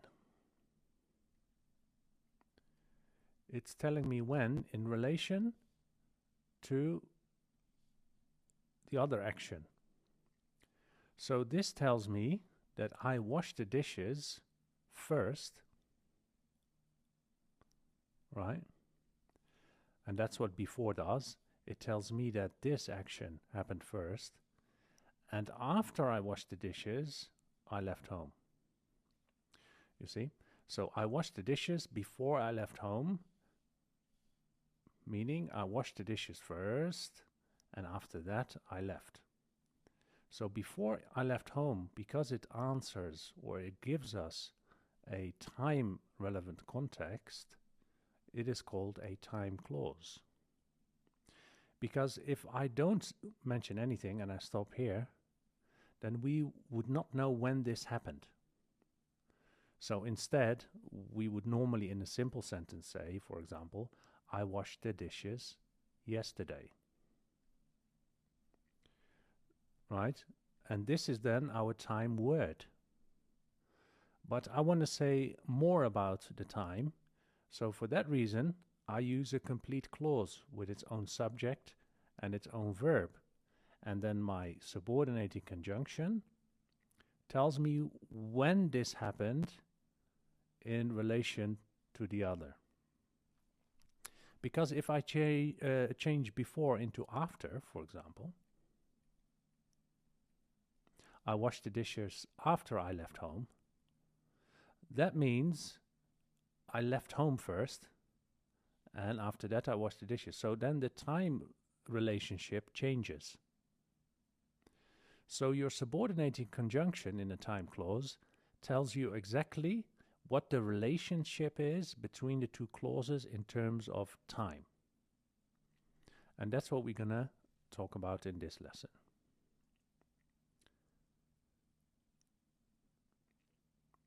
What we need to know is that in both clauses, in a time clause in the past tense, we use the simple past in our verbs. So we use the simple past in our verbs in both clauses. Okay, let's do another example. Now here we have kind of the same information, but two things are happening here. Firstly, we start the sentence now with a time clause. Our time clue or subordinating conjunction is still before. My main verb in this clause is in the past simple or simple past. And then secondly, we have the independent clause, which in the previous slide was the first clause in the sentence. Now nothing changes. The tense is the same for the verbs, whether it's the main clause first or the time clause first. But what is different is that here we need to show that the time clause has ended. And how do we do this? By using a comma. So when your time clause is the first clause in your sentence, then you need a comma to show where the time clause ends. And how can I check this? Well, after the comma, I start with a new subject and a new verb. Here I have a subject and a verb, and here I have a subject and a verb again. Now normally in a compound sentence, for example, we would do something like this, comma, and, right? Because if we have two subject-verb combinations, we need it in one sentence, we use it in one sentence, we need to connect it with a coordinating conjunction. But instead, we are using a subordinating conjunction, meaning we are creating a dependent clause to complete this sentence. And this sentence is also called a complex sentence. Now, why is it called a complex sentence? Because it has one independent clause and it has one dependent clause. So that's why we call it a complex sentence. So before I left home, I washed the dishes. Now still, washing the dishes happened first and leaving home happened second, right? So the order doesn't change. Just because I've now put these in the opposite order or sequence, that doesn't change the meaning. So the meaning is exactly the same as in the previous slide. The only difference is that we now need to connect the two clauses with a comma, because the sentence, right, the overall sentence, starts with a time clause or dependent clause.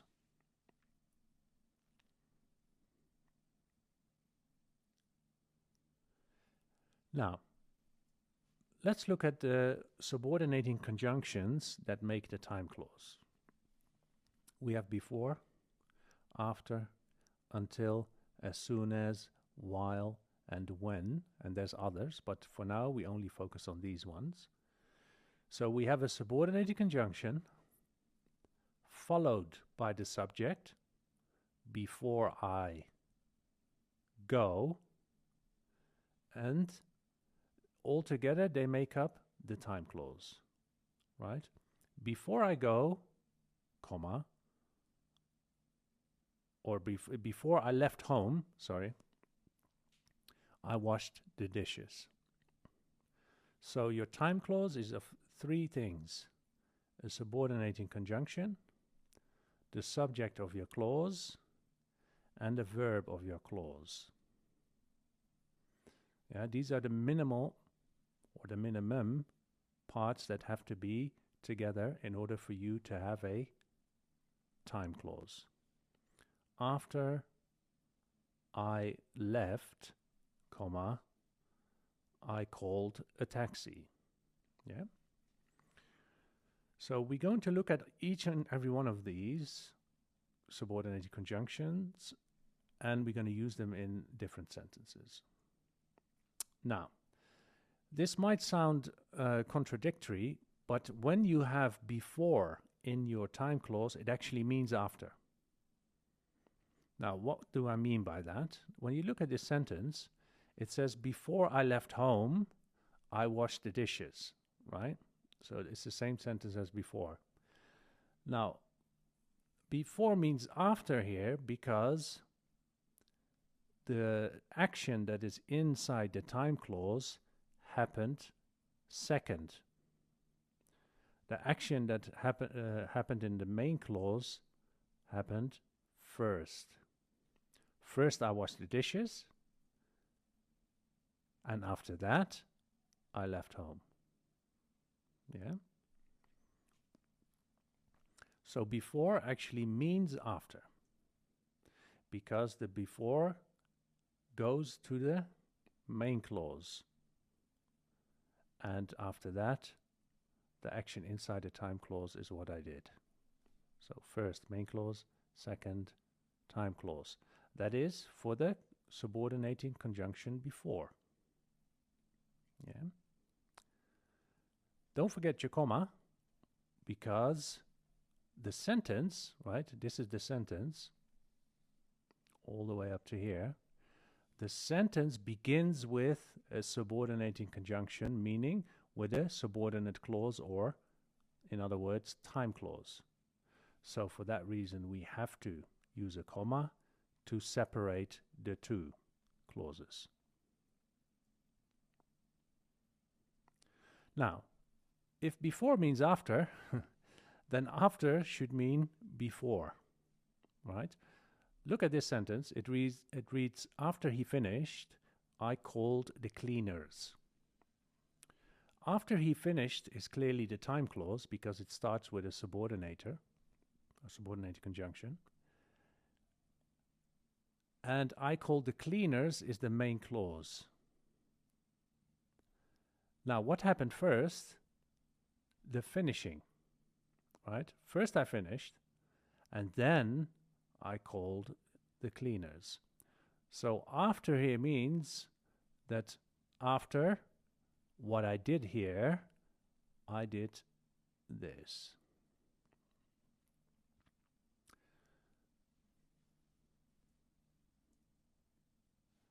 And again, because we begin the overall sentence with a time clause or a subordinate clause, we need to use a comma to separate the two.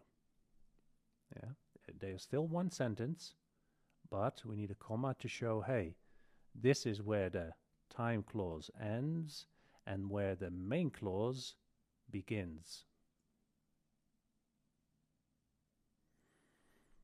Let's look at until. Until means up to that time. Now look at the sentence. It reads, Mariah kept going until she succeeded. Now, in this sentence, the main clause is the first clause, and the dependent clause or time clause is the second clause. Now, my question now is, sorry, Do I need a comma here to separate the two? No, I don't. I don't need a comma here. Why not? Because my time clause is the second clause in the sentence. And until is basically doing the job of the comma. So the subordinator is basically a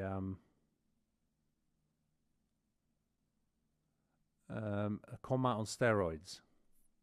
Okay? Expressed as a word. Yeah? So we don't need a comma here. So this is fine. Mariah kept going until she succeeded. Now, and what does it mean? Well, the going, what Mariah kept doing, is an ongoing action. Yeah, going, until the success came, and that's where automatically the action stops. So the going keeps on until the successful completion of something, right? So it stops exactly after we use until. So whatever happened here was right after the going. Yeah, it's connected. Going, stop, success. Now, as soon as is almost like until. The only difference is that we are emphasizing the fact that it happened right after the other action. So, for example, the sentence here reads, as soon as he became rich, he started giving to the poor. So the difference between as soon as and until is merely in the fact that you are emphasizing on the fact that this happened right after. Right after what? The becoming rich. So here we have the time clause. As soon as he became rich, he started giving to the poor. So this has to be finished first before he can, start doing this. So that means there is kind of like a little pause between the two. Yeah, first you're trying to become rich, and then you've become rich. Then you can start doing this. So as soon as is emphasizing the fact that right after this is completed, you can start doing this. Yeah. So the main clause here is he started giving to the poor. Now my question is, do we need a comma here? Yeah. So think about that one first. So first things first, becoming rich is the thing that needs to happen first. And after that, you can start giving to the poor. Now, if you've thought about the comma situation, we need a comma. Why? Because again, our time clause is clause number 1, and our independent clause is clause number 2. So in order to separate them, or to show that they are separate, we need to use a comma. As soon as he became rich, he started giving to the poor. Now remember, we can always, almost always, reverse these. Yeah, we can start with the main clause. I could say, he started giving to the poor as soon as he became rich. It means exactly the same. The only difference being that I then would not need a comma, because now I'm starting my sentence. Remember, the sentence is this, right? The sentence is this. So even if I change these two around, the meaning doesn't change. The only difference would be that I don't need a comma, because I'm starting my sentence then with the main clause. All right? And this goes for every time clause, main clause combination in a complex sentence. Okay, now we're going to do some exercises. I would like you to think about which came first, or what came first in the two clauses. Ready? Let's begin. I forgot to lock the door after I got out of the taxi. Now, I'd like you to pause the video for a second and think about what happened first. Forgetting to lock the door or getting out of the taxi. And how would you know that one happened before the other? So pause the video and I'll see you in a bit.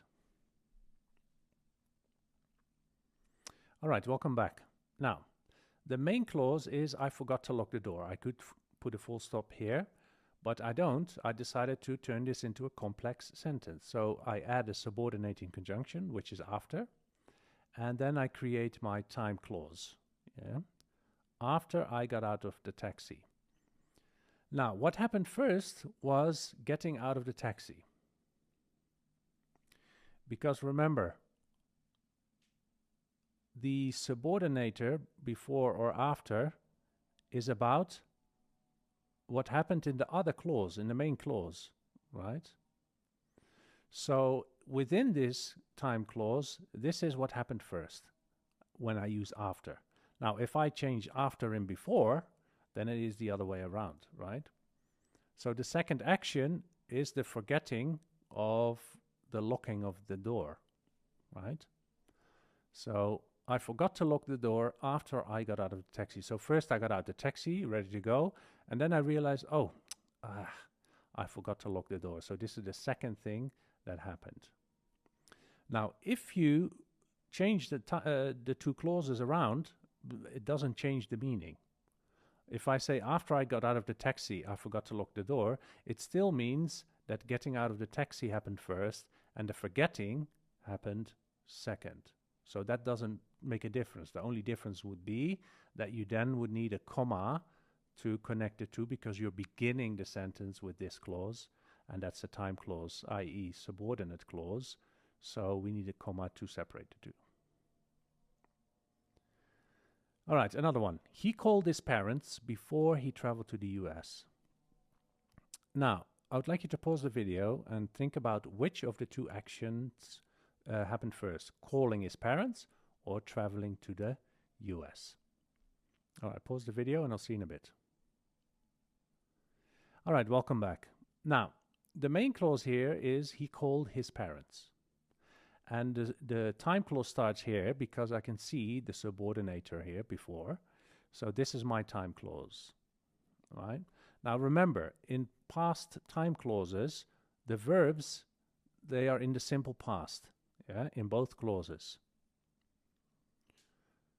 Now, if you said calling his parents happened first, then you would be correct because the subordinating conjunction is before, so that means whatever is inside the time clause happened after, and what is in the main clause happened before. So he traveled to the USA later. So first he called his parents, "Hey mom, hi dad, I'm going to the US." And okay, all right, son, have fun, be careful, blah blah blah. See, speak soon, etc.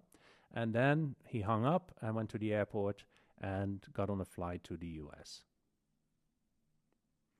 Now, do I need a comma here? No, because the main clause is the first clause in the sentence. Remember, our sentence is all this.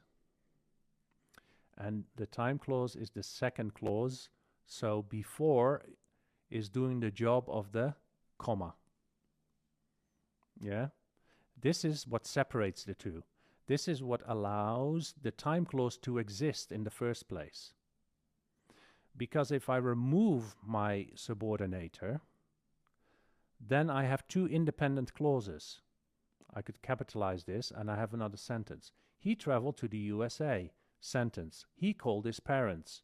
Sentence. You see? So that's why we have invented, right, subordinating conjunctions to show time relationships between two clauses and keep them within the same sentence. So how do we form time clauses? Now, let's do an exercise. What I would like you to do, I would like you to look at these two actions that happened, and I would like you to write this out as a main clause and a time clause. And I would like you to adhere to this and to this. So here we have two two pieces of information. I got to work first and I had my coffee second. So please write this on a piece of paper or on your iPad, using a subordinating conjunction to connect it to, so we can keep it in the same sentence, and showing that getting to work happened first and that you had your coffee after that. So please pause the video and try to write out the main clause and the time clause using the correct subordinating conjunction to connect the two. All right, all the best, and I'll see you in a bit. All right, welcome back. Now, if you wrote, I had my coffee after I got to work, that is one option. That would be correct, because the main clause here is I had my coffee, and after I got to work, that means I got to work first, right? First I got to work, and after that I had my coffee. So this happened first, and having the coffee happened second.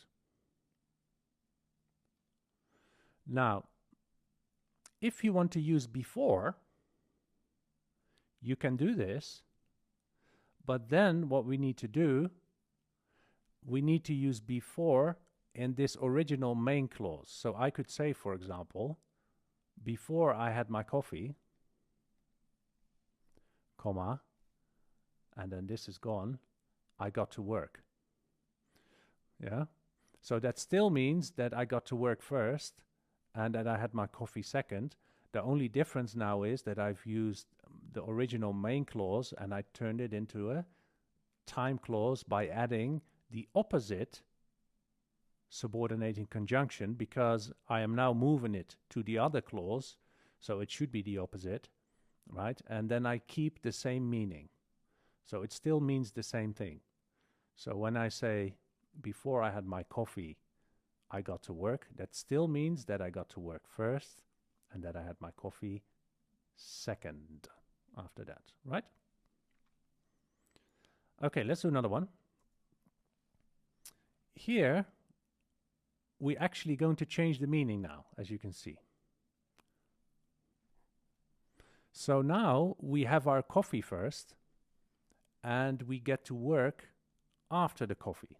And that's what I like to do. I like to have my coffee at home. Well, that's my first one. And then I'll have my second coffee at work. But the first coffee I usually have at home, right? So now, write this again as a main clause and a time clause in one sentence, and now show that the coffee drinking happened first and then getting to work happened second. Remember, we are still in the past time, right, in this section of the course. So make sure that your verbs are in the simple past. All right, pause the video and try to write this complex sentence with these two clauses in there, using them both correctly, with coffee drinking happening first and getting to work happening second. Okay, I'll see you in a bit. All right, welcome back. Now, if you said, after I had my coffee, I got to work, then that would be one way to correctly do this, right? So now we are beginning the sentence with a time clause, and getting to work is the thing that happened second, right? Because I had my coffee first. How do I know this? Because after relates to this happening, right? So that means I had my coffee first, and after that, basically, how you can remember this is basically imagine that with it. After that, I got to work. Okay, so after I had my coffee, I got to work. Now the question is, do we need a comma here? And the answer would be yes, because my first clause in our overall sentence, right, is a time clause, meaning a subordinate clause. So we need a comma to separate the two, right?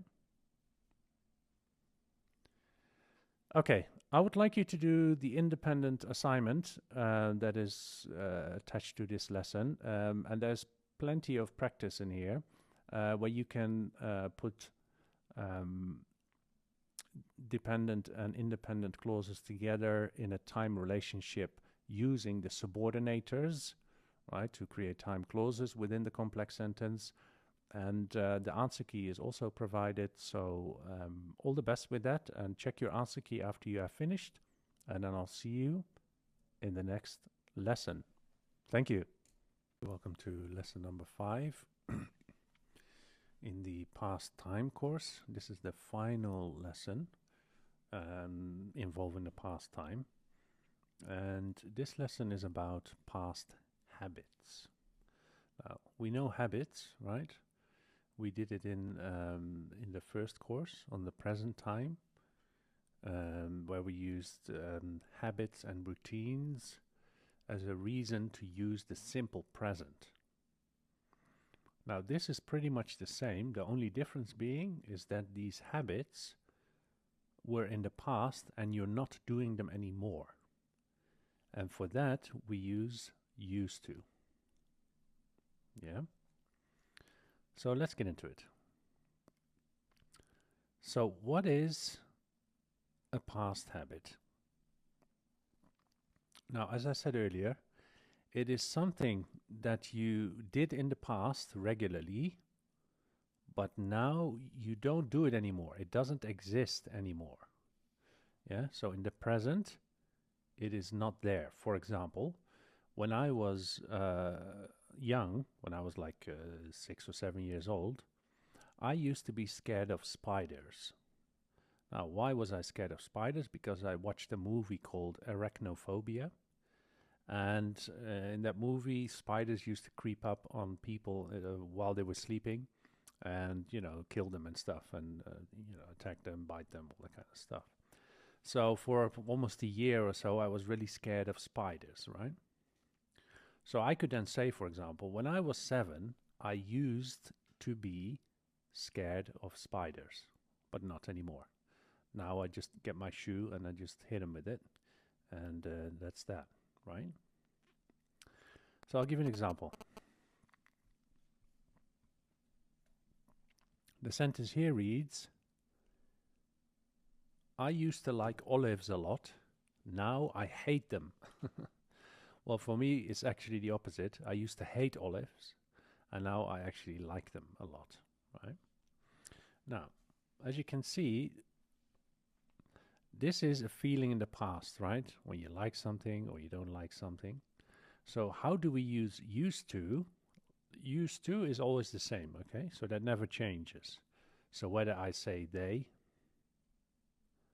yeah, whether I say we, you, used to is always the same. And by extension, the verb that comes after it is also always the same, and that is because of to. This is a, well, you can say it's like a to infinitive structure. So that means this is the simple form of the verb. Okay, this is the simple form. And this is like the ones we used in the present tense when we make negatives. This is, or in the past as well when we make negatives. The main verb becomes the simple form because of do, right? I don't like. And then the helping verb do changes according to the subject. But the main verb stays the same. So this is similar, okay? So let's just say like is in the simple form because of to. And remember, used to is always the same. It doesn't matter who your subject is. Whether it's I, they, we, you, that's always the same. So that's easy, right? So any habit you had in the past, it is used to plus the simple form. Now, in this sentence, me liking olives when I was, well, earlier on, it means that now I don't like them anymore. So what you normally do, you give an opposite feeling or an opposite situation. For example, when I was young, I used to play football a lot, and now I don't. So that's kind of the opposite of what I used to do in the past. Yeah. So this is how you use used to talk about a habit or a routine that you had in the past, but you don't have that routine anymore. So in this case, it's a feeling you had in the past. I used to like olives a lot. Now I hate them.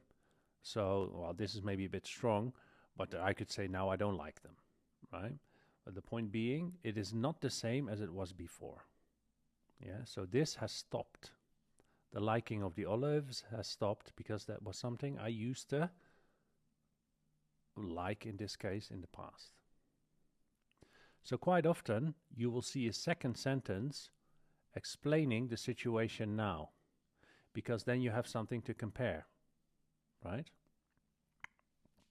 Now, and in speech, in conversation, you don't necessarily have to say this, because as soon as you say, I used to like olives, that implies that you don't anymore. Otherwise, you wouldn't use this, right? You wouldn't say, I used to do something if you're still doing it. Yeah, then you would say it in a different way.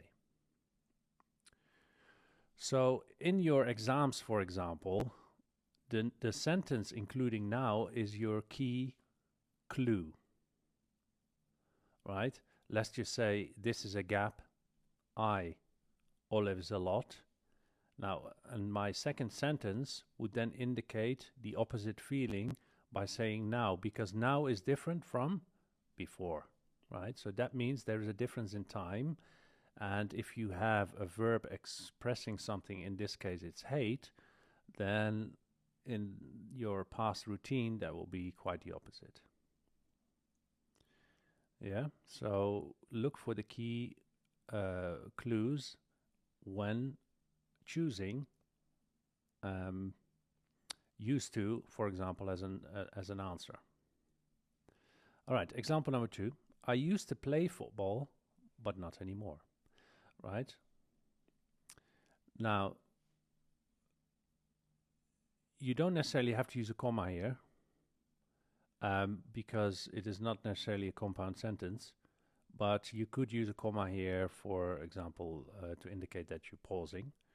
But to make it complete, I could add, for example, something like this. But I do not anymore, right? So the past habit is I used to play football, and here the playing football doesn't exist anymore, right? So not anymore is a clue here. Sorry. Not anymore is a clue here telling me whatever happened here is not relevant anymore. Yeah? It's not there. I used to play football, but I don't anymore, or but not anymore. Now, when we make questions using used to, it looks like this.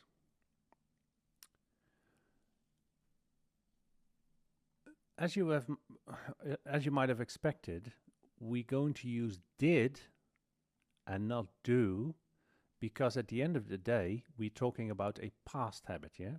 We use used to for a habit in the past, not a habit in the present. Now, what you need to pay attention to is the structure. So we begin with a question word.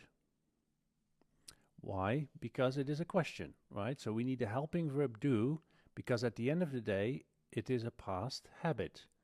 And we know habits take the simple tense. So that means the present or the past. Yeah, you can have past habits and present habits. In this case, we talk about past habits. So at the end of the day, we need the simple past.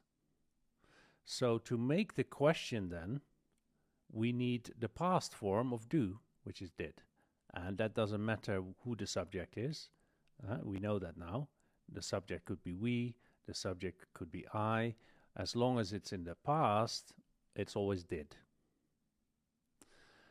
So we start with the question word did. That is then followed by the subject, which is you in this case. And used to, again, doesn't change. Whatever subject you might have, it doesn't change. So it's always used to. And work is always work, whether it's in the past or in the present. But the reason here is because of to, right? As we discussed earlier. Now, depending on who you ask, some might say that you can use used to in this situation as well. But if we go by our grammar rules, right, use would be what we would use because of did, right? But if you use used, that's fine too. So you have an option here. So when you make questions talking about past habits, you can use used to or used to. All right, both are correct. Did you use or did you used to work at Selfridges? Yeah, so now I'm asking a question about a possible past habit of the person I am asking the question to. Now, the short answer would be, for example, yes, I did. Now, why am I using yes, I did? Because the question is did. You remember? When we answer a question with a short answer, we use the helping verb that is used in the question to answer it. Because the rest, we don't need to. That's why it's a short answer, right? So we can stop here. Yes, I did. Yeah. Did you do this? Yes, I did. Did you used to work at Selfridges? Yes, I did. Yeah. So this is how you could answer this in a short question. As a short answer.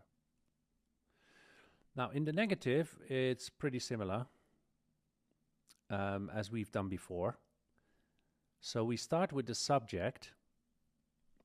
And remember, once you make it negative, we're talking about a negative past habit. So something, remember, when you have something that you never do, right, it is still a routine because never doing something is a routine, right? It's the habit of not doing something. So a negative past habit is the same. So we start with a subject, which is I, right? Then we follow it with did because we need to make the negative, which is then followed by not. So I did not. And then we have the used to structure, which you can choose either with adding a D or without. That's up to you. And then to is again followed by the simple form because it is a to infinitive structure. It's like a to infinitive structure. Yeah? So this is the simple form again. So that's always sleep. All right? Simple form. I didn't used to sleep late at night.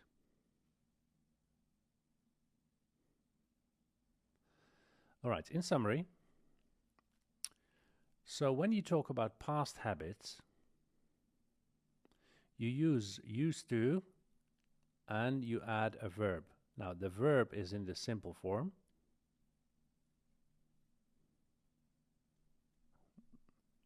Right? And that is because of to. To causes the verb to be in the simple form. Now, when we make questions, we use did to make the question in the first place. The reason being because it is a past habit at the end of the day.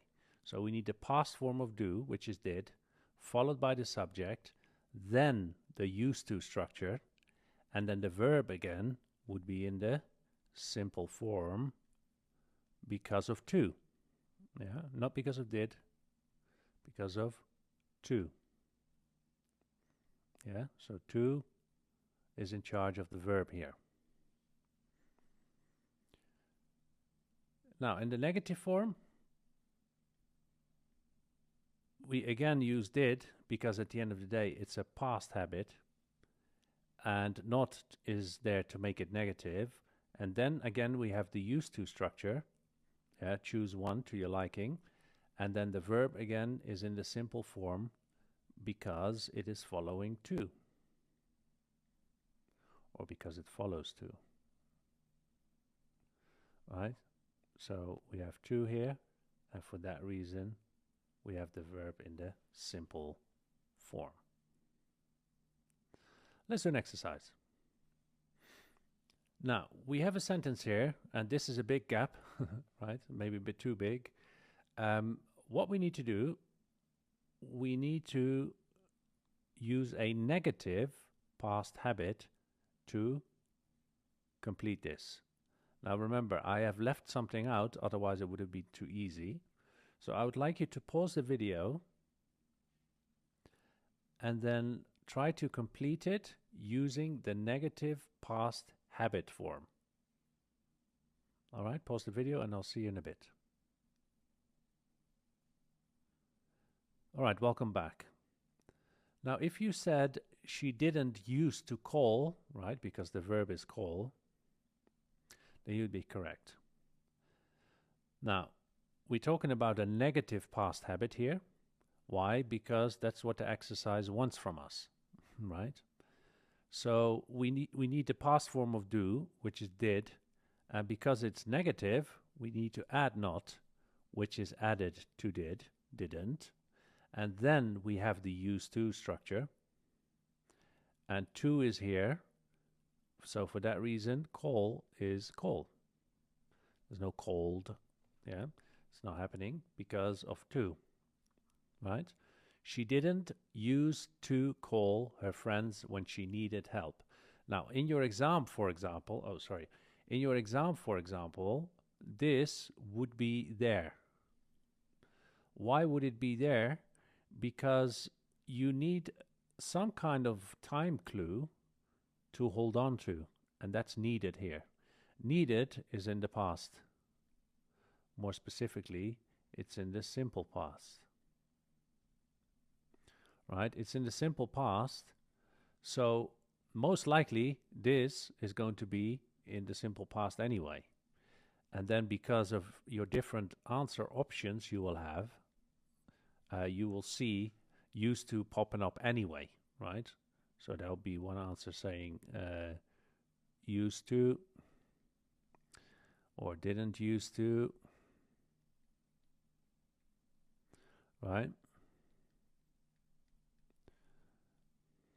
And maybe wasn't used to, yeah. And you know this has to be in the past, and we also know because it is a past habit, right? At the end of the day, it's a past habit. We need to use a form of do to make it negative, and because it is past, we use did, and because it is negative, we add not. Right, so your answer would be didn't used to. All right, another exercise. Now, I should have left this out, so this one is a bit too easy, but let's do it anyway. The verb is come, and we need to, again, answer it as if it was a past habit. So now we're asking a question about a past habit. So I'd like you to pause the video and then answer it, and I'll see you in a bit. All right, welcome back. Now, if you said, did you used to come home before dinner time, then you would be correct. All right. First of all, did was there. In your exam, it's most likely going to be a gap. But then you always have this to hold on to. And the second thing you have is the answer options themselves. Because if used to is the correct answer, it's going to be here visibly, right? You're going to be able to see it. So that will help you determine that, oh, we're talking about a past habit here. Yeah.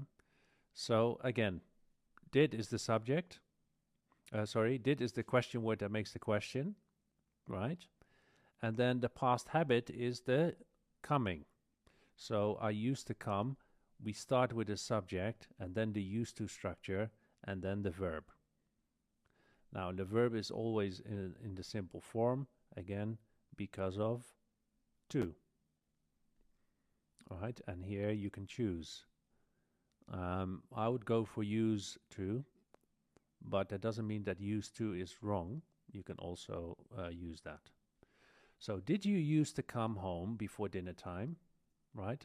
As a habit, as a past habit. And then the answer would be, yes, I did, or no, I didn't, right? All right. So I'd like you to do the assignment attached to this lesson and practice some more with the different forms of used to in statements, in questions, and in negatives.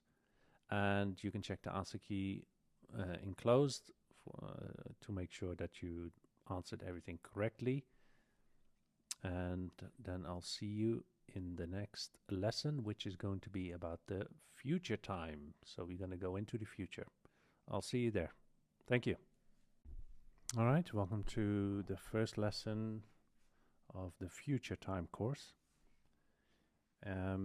This is a short introduction, so bear with me if you have any questions during this lecture. Rest assured that we are going to get into quite a bit of detail on the future tense, so be patient, and we will answer most likely all of your questions in the lectures that follow. So this is an introduction to two of the main used forms of referring to the future, which is be going to and will. Now, be going to and will basically are predictions for the future. That's one of the ways that we can use it. So, for example,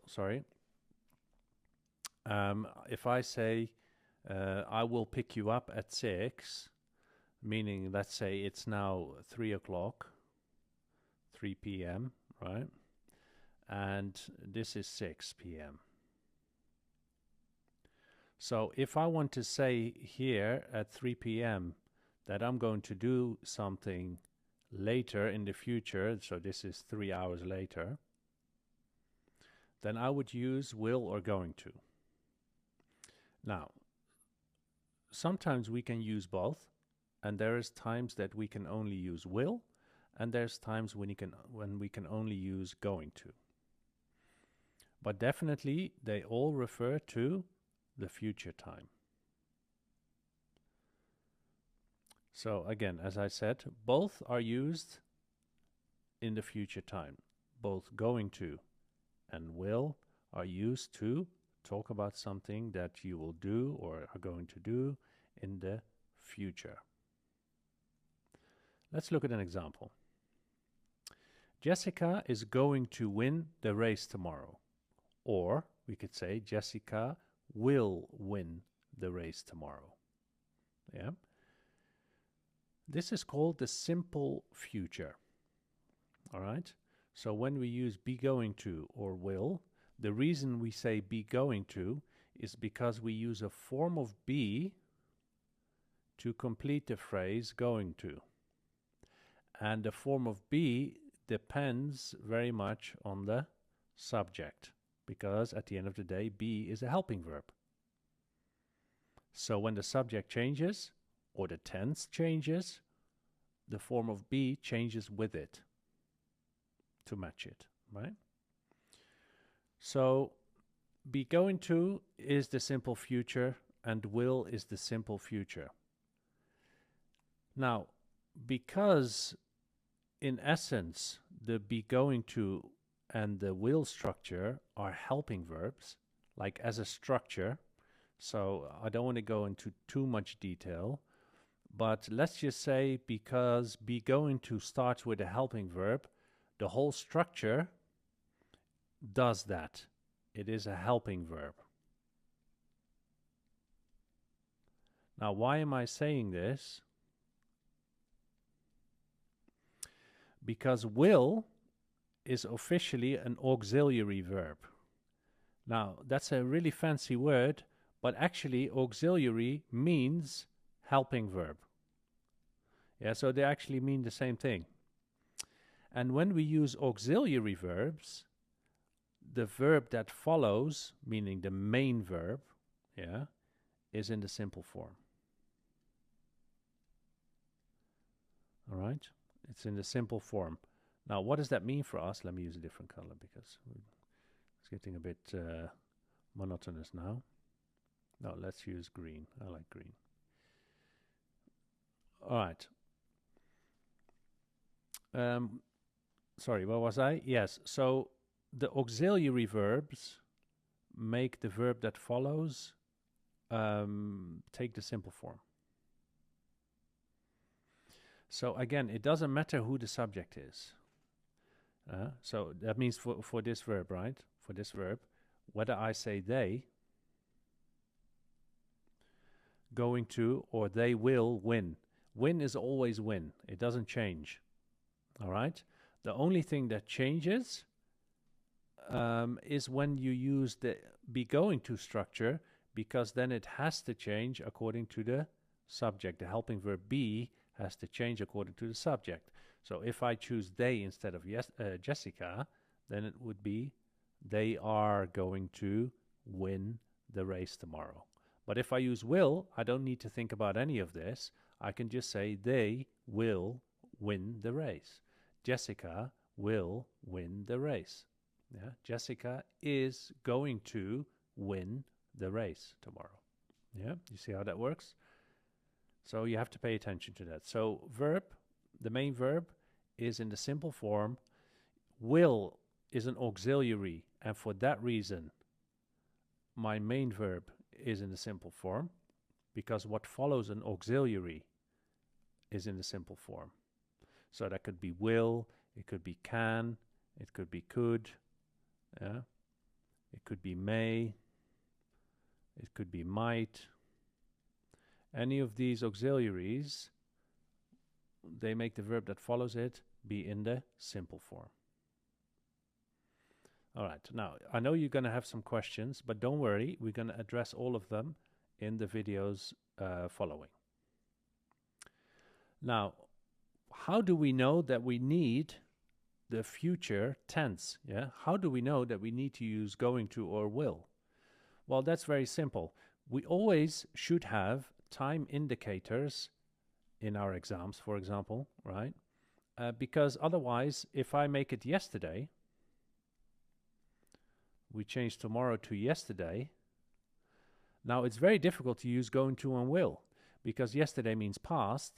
So my whole structure here should change into, for example, went. Jessica went to the race yesterday, right? So you have to pay attention to that. So there's always a clue for you to know what tense you need to use.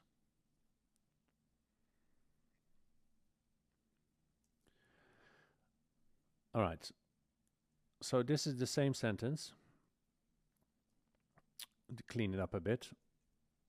Jessica is going to win the race tomorrow. Jessica will win the race tomorrow. And our verb is in a simple form. So win is always win, whether we use going to or will, that doesn't matter. The helping verb changes according to the subject, and that's the simple future.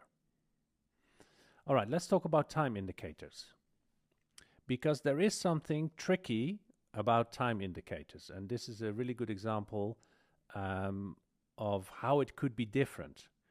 Now, as you can read here, it says past, present, or future. Now, what do we mean by this? We have a time indicator here, which says this morning. Now, the problem with this morning is it could be either in the past, it could be in the present, or it could be in the future. It just depends on when you mean. So, for example, let's say the time now is 4 p.m. Right? And this, you will only know this in the context, right? So if you're talking to someone and it's 4 p.m.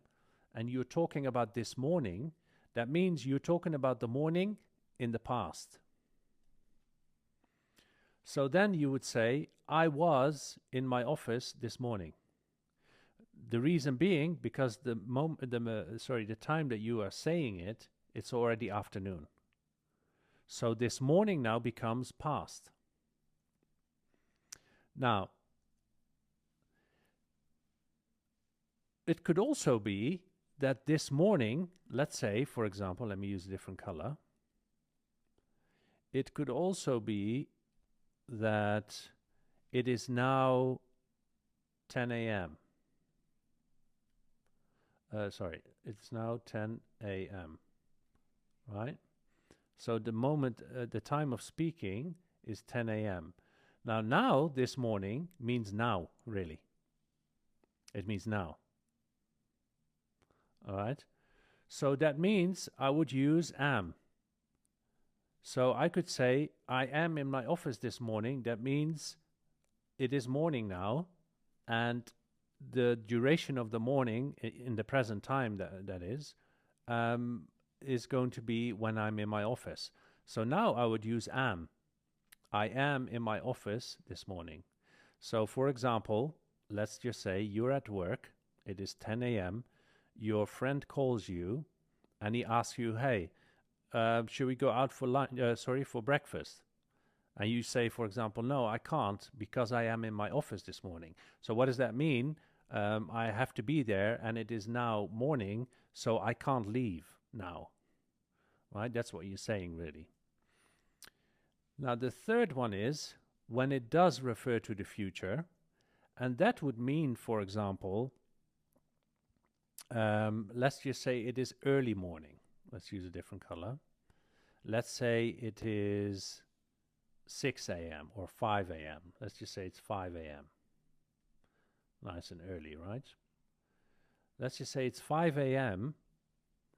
and you're talking to someone on your way to work, right? It's 5 a.m. You're on your way to work or to university or to college, and you meet a friend or a colleague on the way, and he asks you, for example, hey, would you like to go out for brunch later? Brunch is around 11 a.m.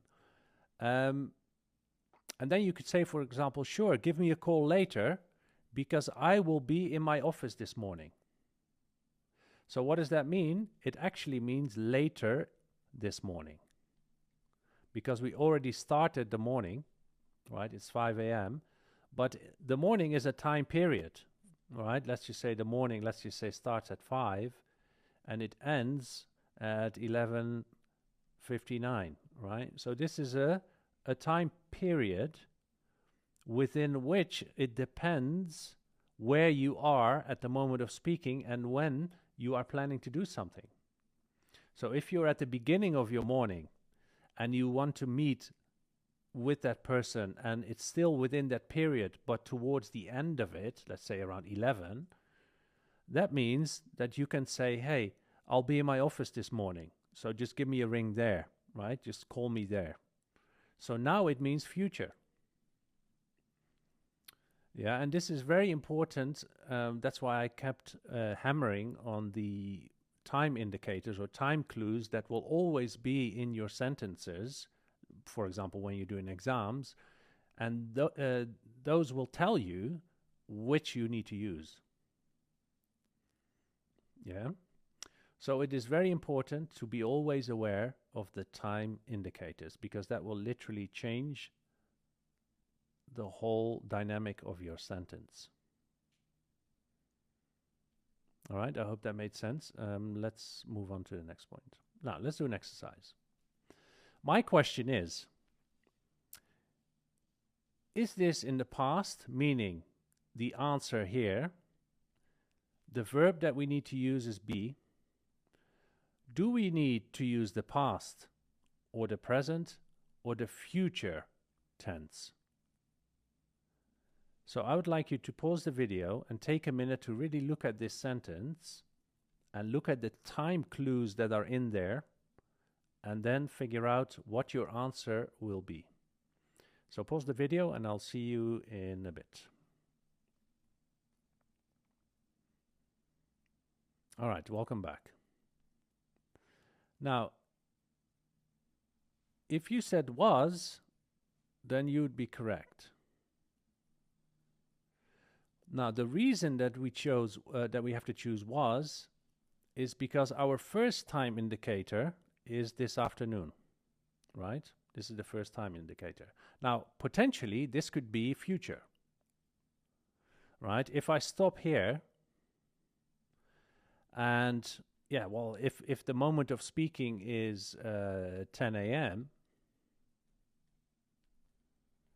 then Jonathan being at the university this afternoon will be the future. But the thing is, we have something else now. We have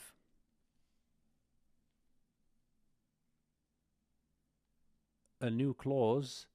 And remember what I said, we talked about this, right? Now is a huge time clue. Remember? The time clue now means, but now means that whatever is before it is in the past. Because now we have a comparison between now and then what was before it, which is very likely to be in the past. Yeah, remember when we talked about past habits, like used to? I used to be scared of spiders, but now I am not, or but not anymore, right? So when I have this clause here, that means that this must be in the past, because here is the now, so this is in the past.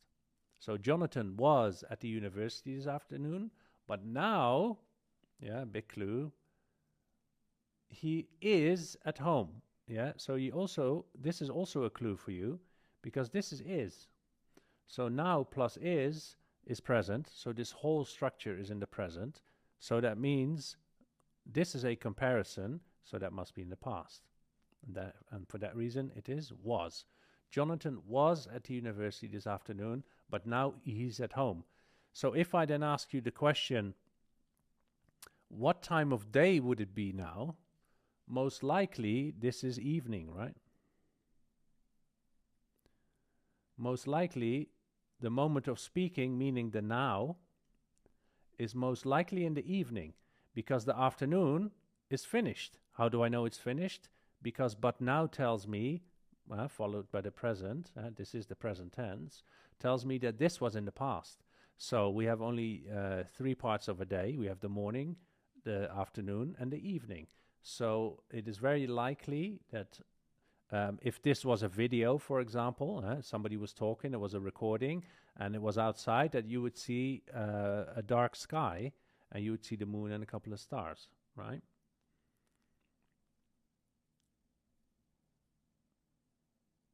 All right, let's do another one.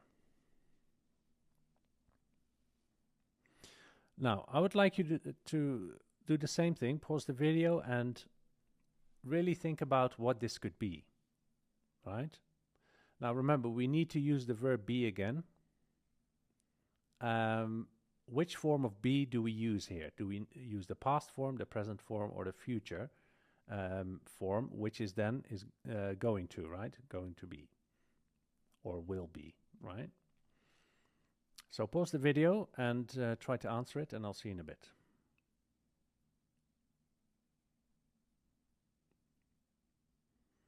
All right, welcome back. Now, if you use the future here, then you would be correct. Now, there's a couple of reasons. This afternoon is a time indicator. It's the first one. But we have more information here, right? And this information tells me, hey, it is after something in the future, because an upcoming meeting means a meeting in the future.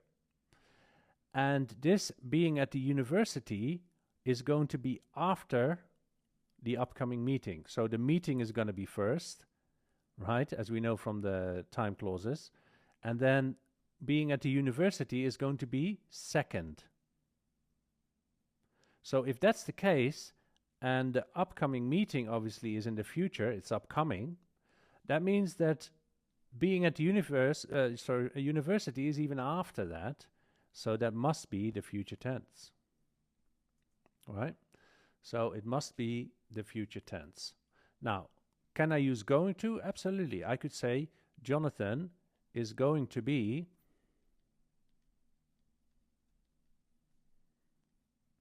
at the university this afternoon after his upcoming meeting. Yeah. So I could use will or going to, because they both mean the same thing here. All right. All right, and this is the end of the lesson. Now, I've not attached any assignment to it because this is just an introduction. So I hope you've been able to see how important time clues are going to be, especially when, and how tricky it can be sometimes when you have to decide whether your verb is going to be in the future tense, will or going to, or if it's going to be in the past or in the present. So it all depends on your time clues and when they are actually telling us we are. Yeah, so there's many clues that we can use to get to the correct tense. All right, so I'll see you in the next lesson. Thank you. Hello, welcome to lesson number 2 in our future time course. Today we're going to be talking about the forms of be going to. So this is not about meaning. This is all about how we use going to in different forms, in question form, negative form, etc. So let's begin. Now, going to, or be going to, is followed by the simple form of the verb. And as you probably know, we touched on this in the previous lesson. So the verb after to is in the simple form just as it is in the simple form when we make a negative sentence or a question in the present simple, for example. So it behaves in the same way. The only difference being it now refers to the future, and we have going to preceding it. So let's look at the example. Here the sentence reads, "Hurry up, we are going to be late." Now the subject here is we, right? The subject is followed by the be going to structure, which is are going to, because our new subject, or our subject in this sentence, is we. So for that reason, we have are, right? We know that the helping verb always changes according to the subject in the tense, and the form of be in the be going to structure is the helping verb that changes according to the subject. Because if I change the subject to I, then are would become am. I am going to be late. Yeah. If it's in the past, then it would be I was going to be late, etc.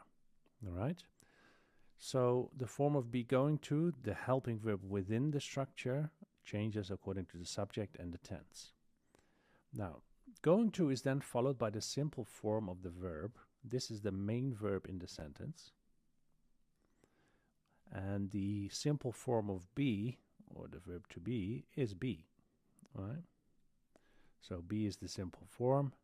Then we have am for the first, Then we have am for the first person singular.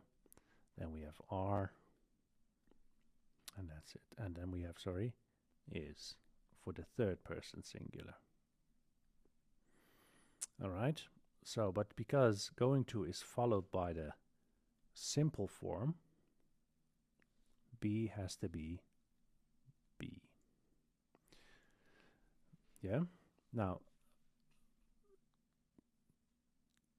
if you have a sentence like this in an exam, hurry up could be a clue for it being future tense, because being late has not happened yet. That's why we say hurry up. Yeah, we might still be able to make it. Make what? Well, in the future. Being on time. Right? So this indicates that what we are doing here is preparing for something in the future.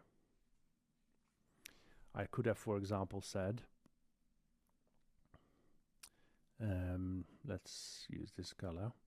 I could have, for example, said, for our meeting. For our meeting. Sorry.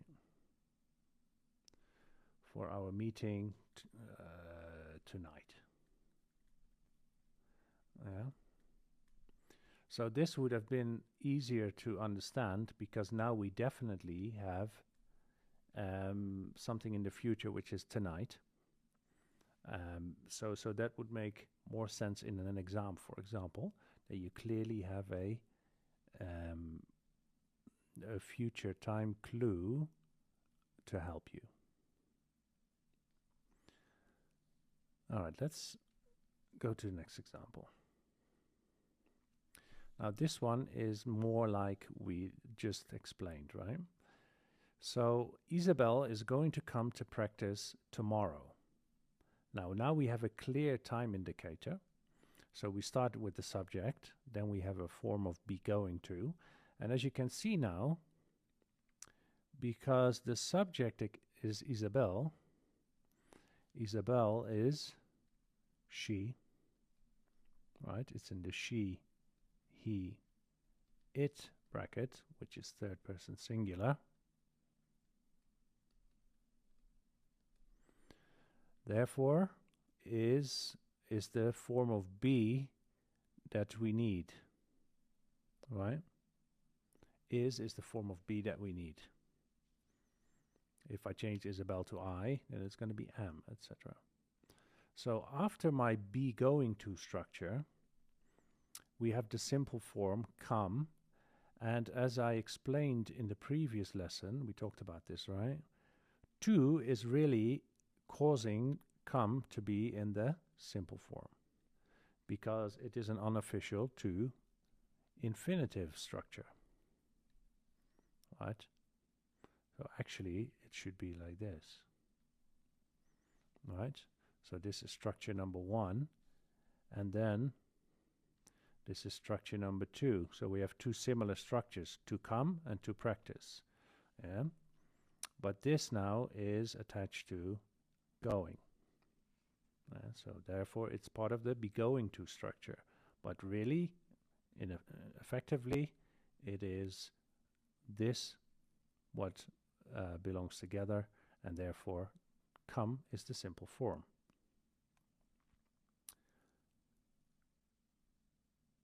Now, in the negative form, it looks something like this. The sentence here reads, they are not going to be late.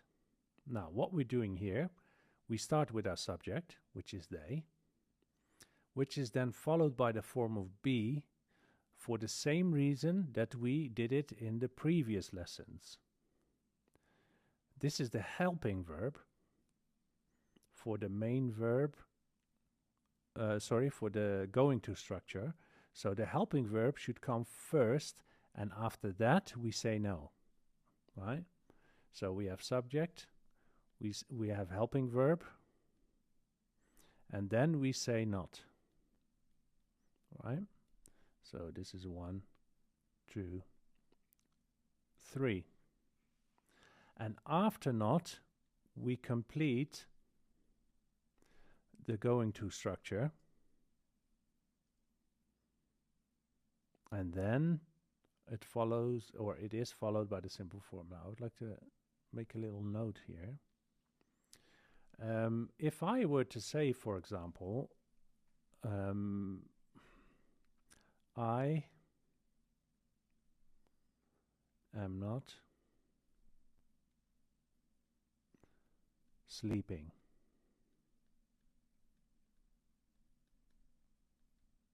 Now. Right? So this is clearly in the present progressive. And as you can see, we do exactly the same thing as in the future tense. It is just slightly differently structured. So as you can see, this stays the same. Oh, actually, it shows the wrong color here. Let me just change that into something brighter. So this is literally the same structure, the same order. In the present progressive, I would also have my subject, followed by a form of be, right?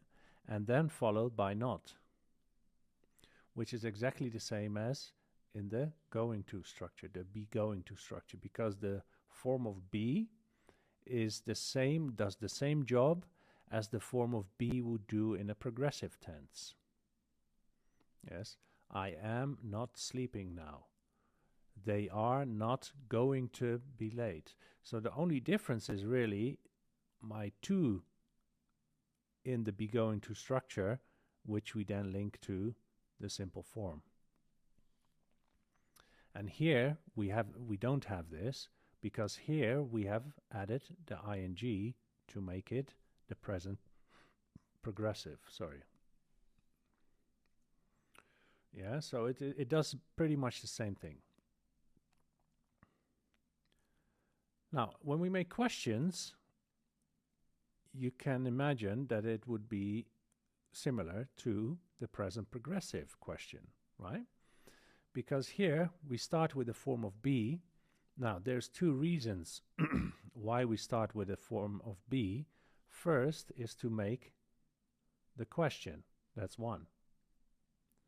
And secondly, it is the helping verb, or it is the be part, right, of the be going to structure.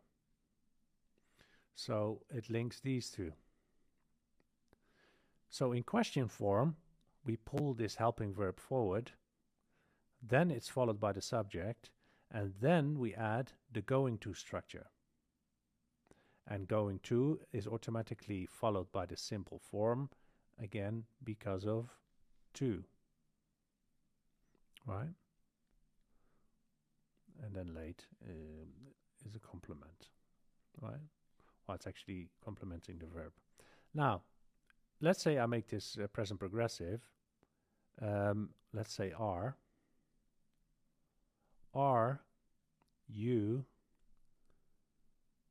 arriving late?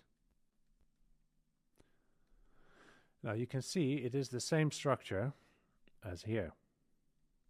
So the form of be that forms the present progressive has to begin the sentence for the same reason, because it's a question, followed by the subject, followed by the verb, which is here the going to structure, and then we have our adverb telling us when we arrive.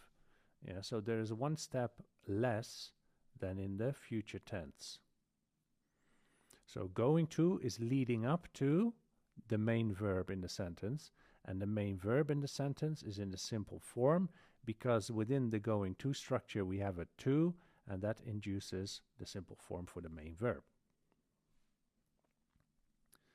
All right, let's do an exercise. So we have to use going to because this lesson was all about the form, right? So how do we use it? What does it look like in the statement form, question form, and negative form? So I'd like you to pause the video and use this verb. This is the main verb in the sentence. This is the subject. And try to complete this in the future tense using the be going to structure.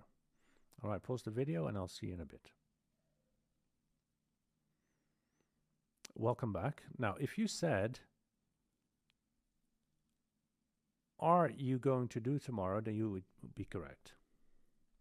Now, let's dissect this sentence.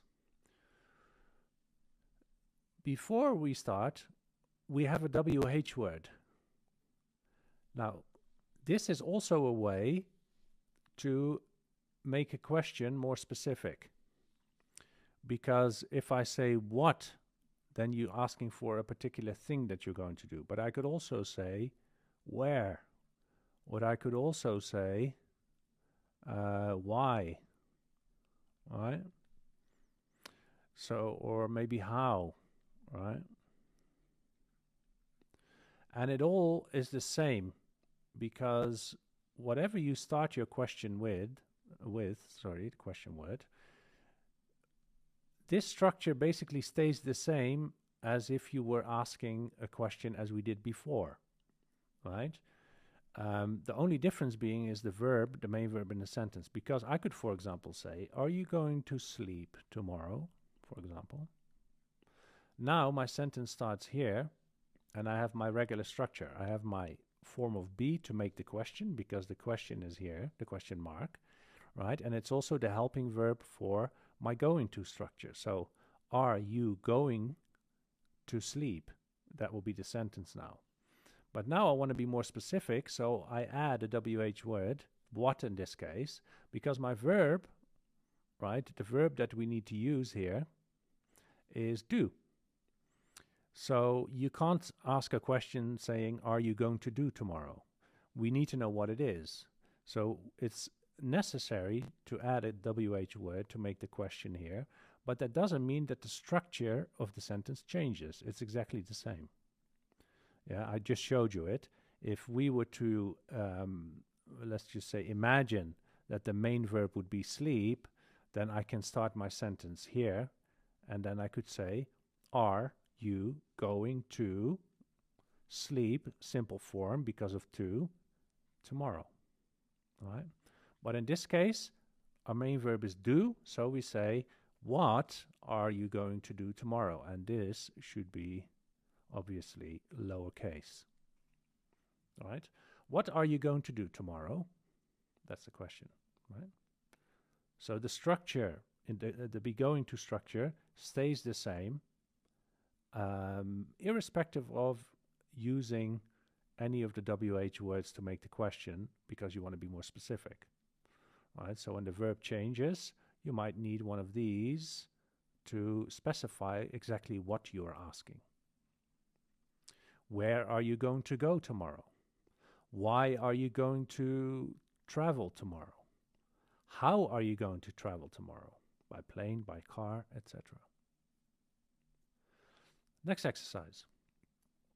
Do the same thing here, but now we need to make a negative, as you can see. So we need the be going to structure, right? So let me just add be here. Be going to, and make it negative this time. So pause the video and I'll see you in a bit. All right, welcome back. Now, if you said, I am not going to call my boss today, then you'll be correct. Now, here we have a clear subject, which is I. Yeah? It's a negative statement, so there's no need for us to check whether, you know, we need the form of be at the beginning, because it's not a question. Right? It's a negative statement. So I is then followed by a form of be, which is part of the be going to structure, and that's then followed by not. Right? Because the helping verb comes first in a negation, and it's followed by the negation itself, and then the remainder of this verb phrase, right? So going to, in this case, is the future tense. So this is part of the structure, belongs together, right? Be going to. So in between, we have to place not to negate, right? So I am not going to, and then automatically our main verb is going to be in the simple form because of to. All right? Simple form. All right? So it's basically the same structure as in the present progressive. Yeah, it is the same thing. The only difference being, instead of a present progressive, we have a future simple made up of a form of be and then going to. So we have to split that up, and in between we put not. All right, another one. Now, this is a positive statement, right? There's no question and there's no negative. So again, we have the be going to, right? The verb we need to use is travel. So I'd like you to pause the video and complete this using the be going to structure. And I'll see you in a bit. All right, welcome back. Now, if you said David's parents are going to travel to Indonesia next week, then you would be correct. Very simply, David's parents is the subject. Now, because they are David's parents, that means it is plural. And the way we reflect this is in the helping verb within the going to structure, which is the form of be, that has to match the subject. So parents are. If I change David's parents into David's father, then it would be is. And the rest stays exactly the same. Yeah. David's parents are going to travel to Indonesia. David's father is going to travel to Indonesia. Right? And travel is the main verb. And again, it is in the simple form because it basically belongs within this structure, as we probably know by now, right? I'd love to go to Indonesia, to be honest. Beautiful country. David's parents are going to travel to Indonesia next week. Now, some of you might be thinking, hey, why don't we use will? Right, we can use will, but that was not the point of the lesson, right? The point of the lesson was to just show you the different forms of going to. So how do they work within a sentence, right? In the negative, in question form, and in statement form. So don't worry, we're going to talk about will in the next lesson. And in the lesson after that, we're going to look at the differences between going to and will. So for now, I would like you to do the assignment, which is attached to this lesson, and check the answer key once you're done, and then I'll see you in the next lesson. Thank you. Alrighty, welcome to lesson number 3 on different forms of will. Right. So in lesson 2, we looked at going to and how we use it in the negative form, in question form, and in statement form. So we're going to do the same with will. So again, this is not going to be about meaning. It's all about how to use will in questions, in negatives, and in statements. Now, the same as the going to structure, will is followed by the simple form. The reason being because will is called an auxiliary verb, which is essentially a type of helping verb.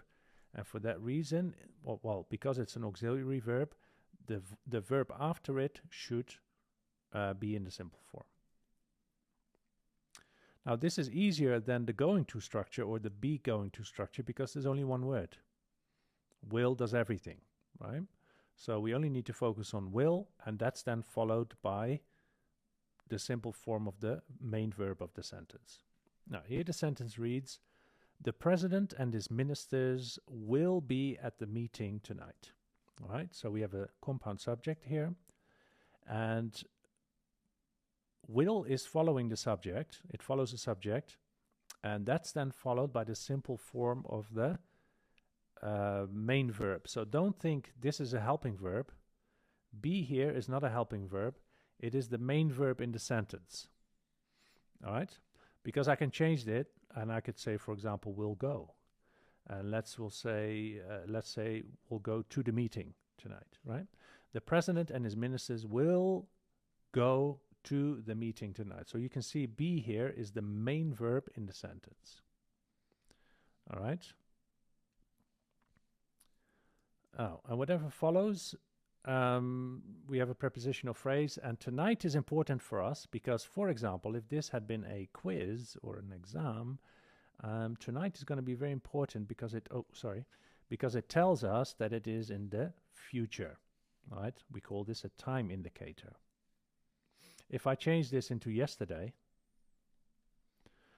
now I have a problem because will is not going to happen yesterday. So in order to remedy that, I could do the the president and his ministers were at the meeting yesterday. You see how that changes? So this is a structure that belongs together, will plus the simple form of the verb, and we need a time indicator to show when it happens or to prove that it is definitely in the future, right? So the president and his ministers will be at the meeting tonight. So now we go to the negative form, right? We just did the statement form, positive statement, and this is the negative form. Let's have a look. My parents will not agree with this. I'm sure of it. Now, it's very simple. The negative form is basically similar to what we've done so far. We have will, and then before actually using the simple form that normally would come right after will, we just say not in between. And then it's followed by the simple form. Now, there's two ways to do it. You can either write it out, you can say will not, or you could say won't, and then you just contract the two. Both are correct. So my parents will not agree with this. I'm sure of it. So structure, subject my parents, will is the helping verb or the auxiliary verb that indicates future time, meaning as a verb, right? And then not is the negation that comes afterwards. So we have 1 subject, 2 the form of will, and then 3 the negation, and then 4 is the main verb in the sentence. Now, whether you say will not or won't, that's up to you. Yeah? That's up to you. Oh, sorry. Yeah, my parents will not agree with this, or my parents won't agree with this. I'm sure of it, right? I could say my parents are not going to agree with this. Same thing, right? But we're going to talk about that in a different lesson. All right, so now we go from negative to question form.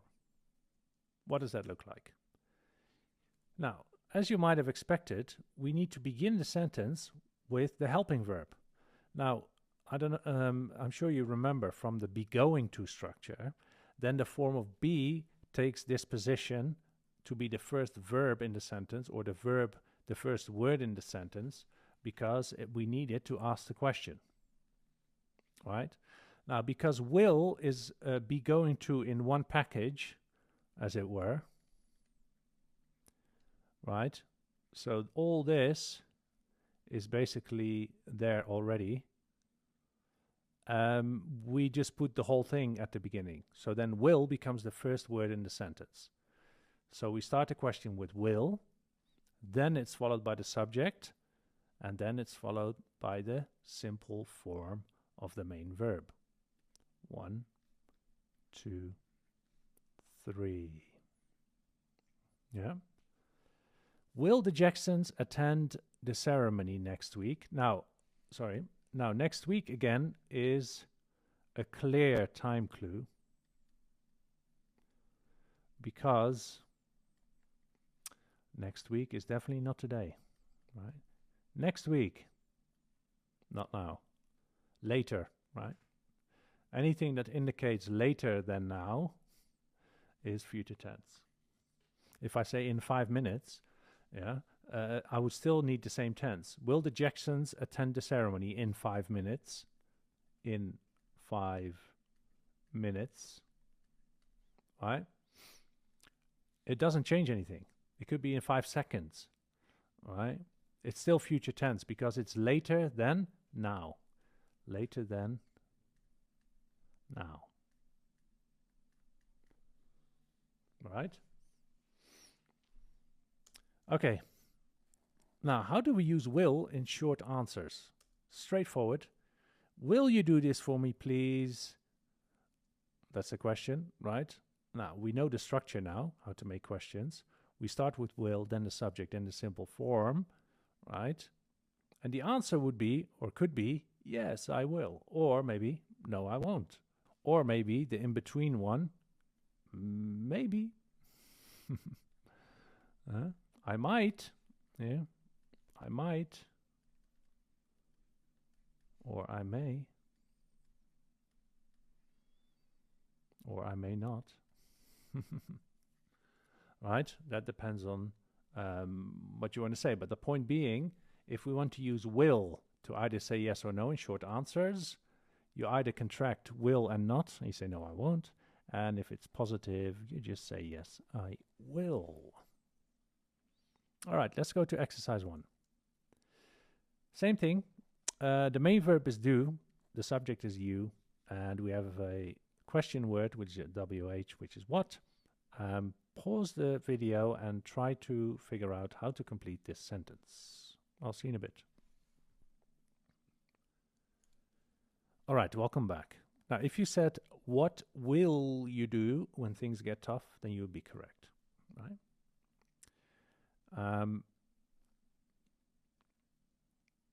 We start with will, right? Remember, the WH word, we can disregard it because it's just there to make the question and to specify what you want from the person answering your question.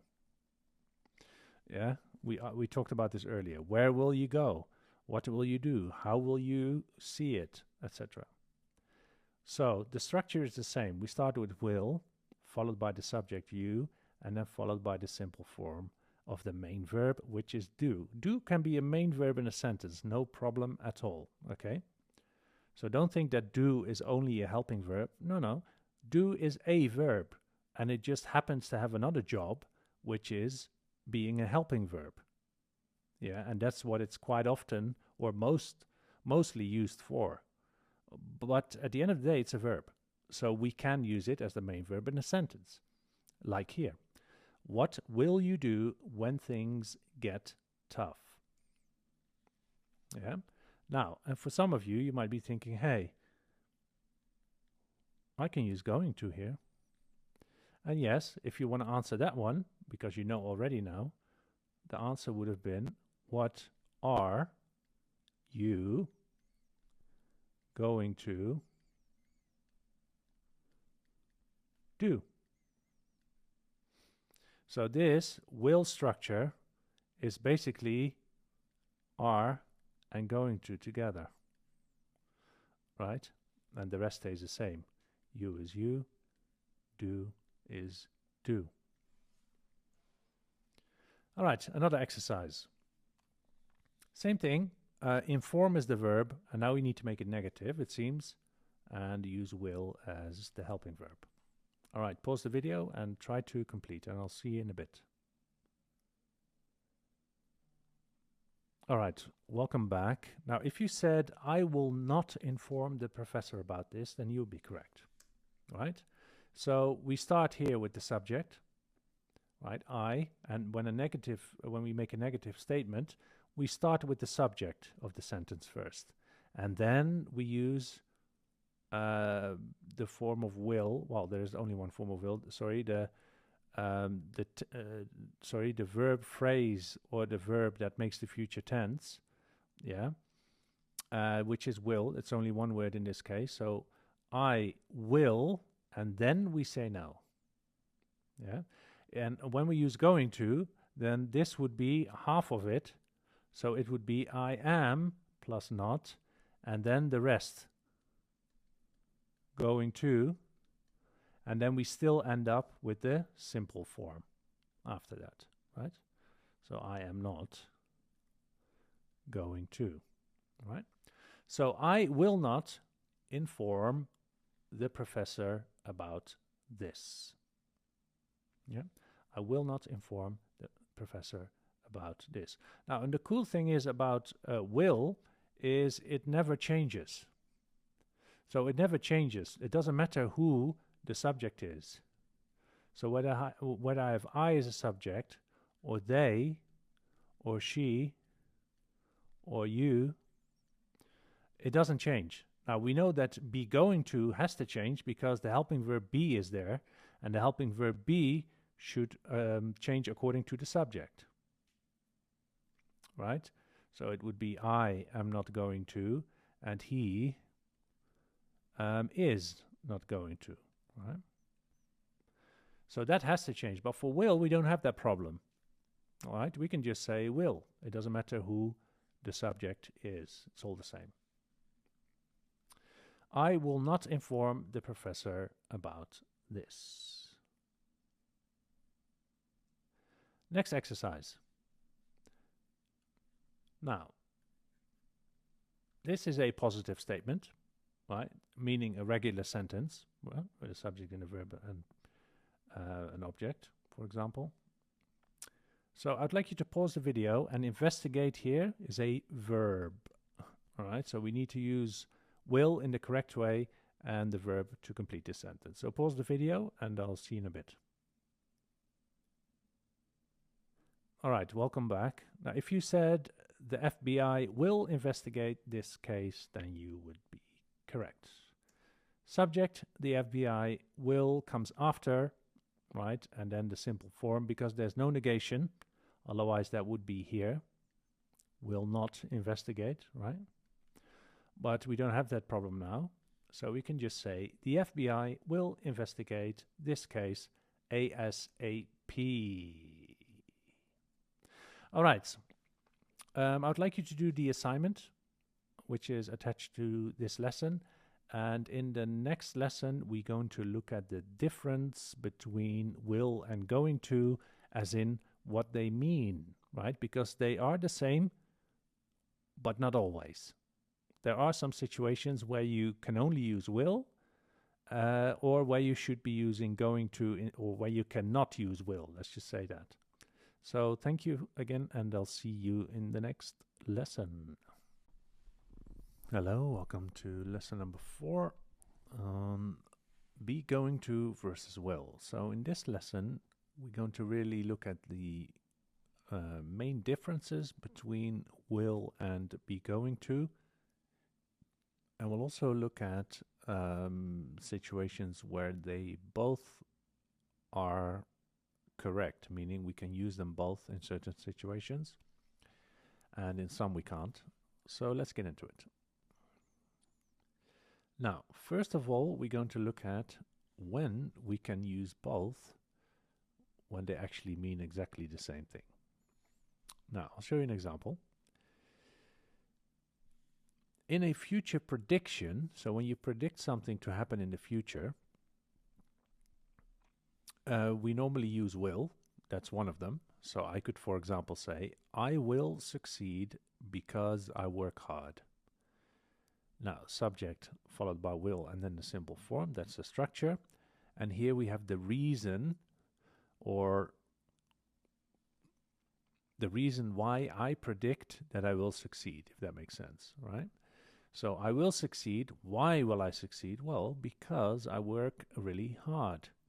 So the dependent clause is basically the reason why I think I'm going to succeed.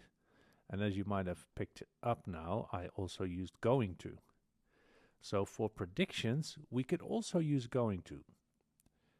Yeah, we could also say, I am going to succeed because I work hard. It means exactly the same.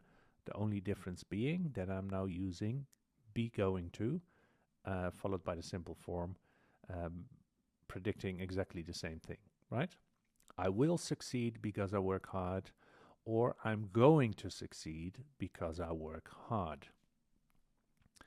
Now, and we have to obviously pay attention to the helping verb, the form of be in the helping verb, because that changes with the subject. Because if I make the subject she, then it's going to be she is going to succeed because she works hard, right? But we know that by now. And in the case of will, it doesn't matter who the subject is, it's always will.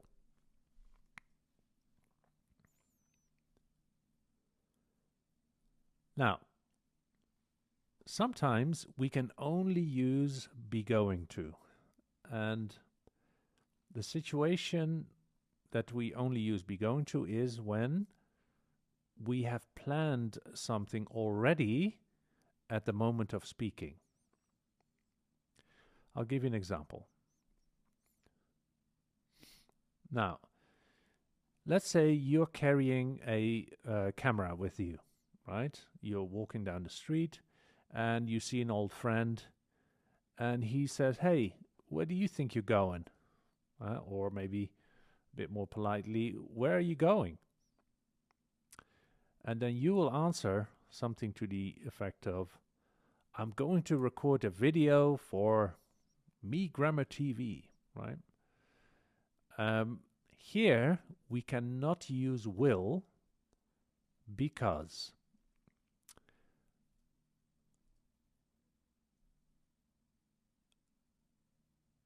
the moment of speaking, meaning when the person asks you where you're going, at that time you already knew where you were going because you are the one who's holding the camera. If you're walking around holding a camera and you don't know why you're holding that camera, then quite often people would call an ambulance, right? Then you would need to see the doctor quickly because you might be confused. So when you have planned something already and you then talk about that plan, you use going to, right? So you cannot use will here. So if I say I will record a video for Me Grammar TV, that will be wrong. Because at the moment of this happening, you already knew, you already planned before that, before you actually said where you were going, that you were going to record a video. So in this situation, we only use going to. Now, there is another option that we have. I could say, I am recording. And then recording actually means that you're going to do it. But we talk about that later. Okay? So keep this in the back of your mind as we go along. But definitely not will. All right? Now, when can we only use will and should we not use going to? That is when you make a decision in the moment. Yeah, what does that mean? Something happens and you basically react to that thing happening in the moment. For example, let's say somebody's passing by and he is holding a big box. And you can see that he cannot carry it, right? It's too heavy for him. So the fact that you see him with that box, that is new information for you. You didn't plan for him to hold that box or to carry that box. So all of a sudden he says to you, "Hey, this box is super heavy." And then you react by saying, "Okay, don't worry," because you're a strong person, right? Physically strong. So you say, "Don't worry, I will carry it for you." So here you would use will because it is a decision you take in the moment. And quite often in your exams, you will see something to the effect of this, because this shows you that it is a reaction. It is a reaction in the moment. Yeah. So then your gap, let's say this was a gap or this is a gap in your exam, you know that you're not going to choose A, I am going to carry it for you. No, you should choose B, I will carry it for you. Yeah, that will be correct. And the structure is always the same, right? Yeah. The subject followed by the will in this case, and the simple form is a natural consequence of that because will, as we know now, is an auxiliary verb, and an auxiliary verb is followed by the simple form of the main verb. So, oh, this box is heavy. Don't worry, I'll carry it for you, right? I will carry it for you. So in this situation, we only use will. Now, my question now is, based on the sentence you are going to see, do we answer with will or with be going to? First exercise. Now read the context here and then use this verb to complete the gap. Why are you carrying that bag around? That's the question. And you're going to respond to that question. So pause the video and choose between going to or will to complete this sentence. Please pause the video and I'll see you in a bit. All right, welcome back. Now, if you said, I am going to collect seashells on the beach today, then you would be correct. The reason being because somebody noticed you carrying a bag. Now, to go back to the earlier example, if you were to be walking around there and not knowing why you are carrying that bag, people might think, maybe there's something wrong with him. We might call an ambulance. Yeah. So in this case, we use going to. So I am going to collect seashells on the beach today. Now, and as you can see here, today, right, we talked about this in a previous lesson. Today could mean past, present, or future, right? It depends on when you are. Now, in this situation, because somebody sees you carrying a bag around in this moment, so you're going somewhere, right? So that somewhere is going to be in the future. So today here means future, right? That means future, later today, actually. We said that earlier. It means later today.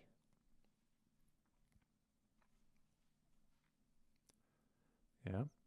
So why are you carrying the bag now? Well, because I planned already that I was going to go to the beach. So you answer, I am going to collect seashells on the beach.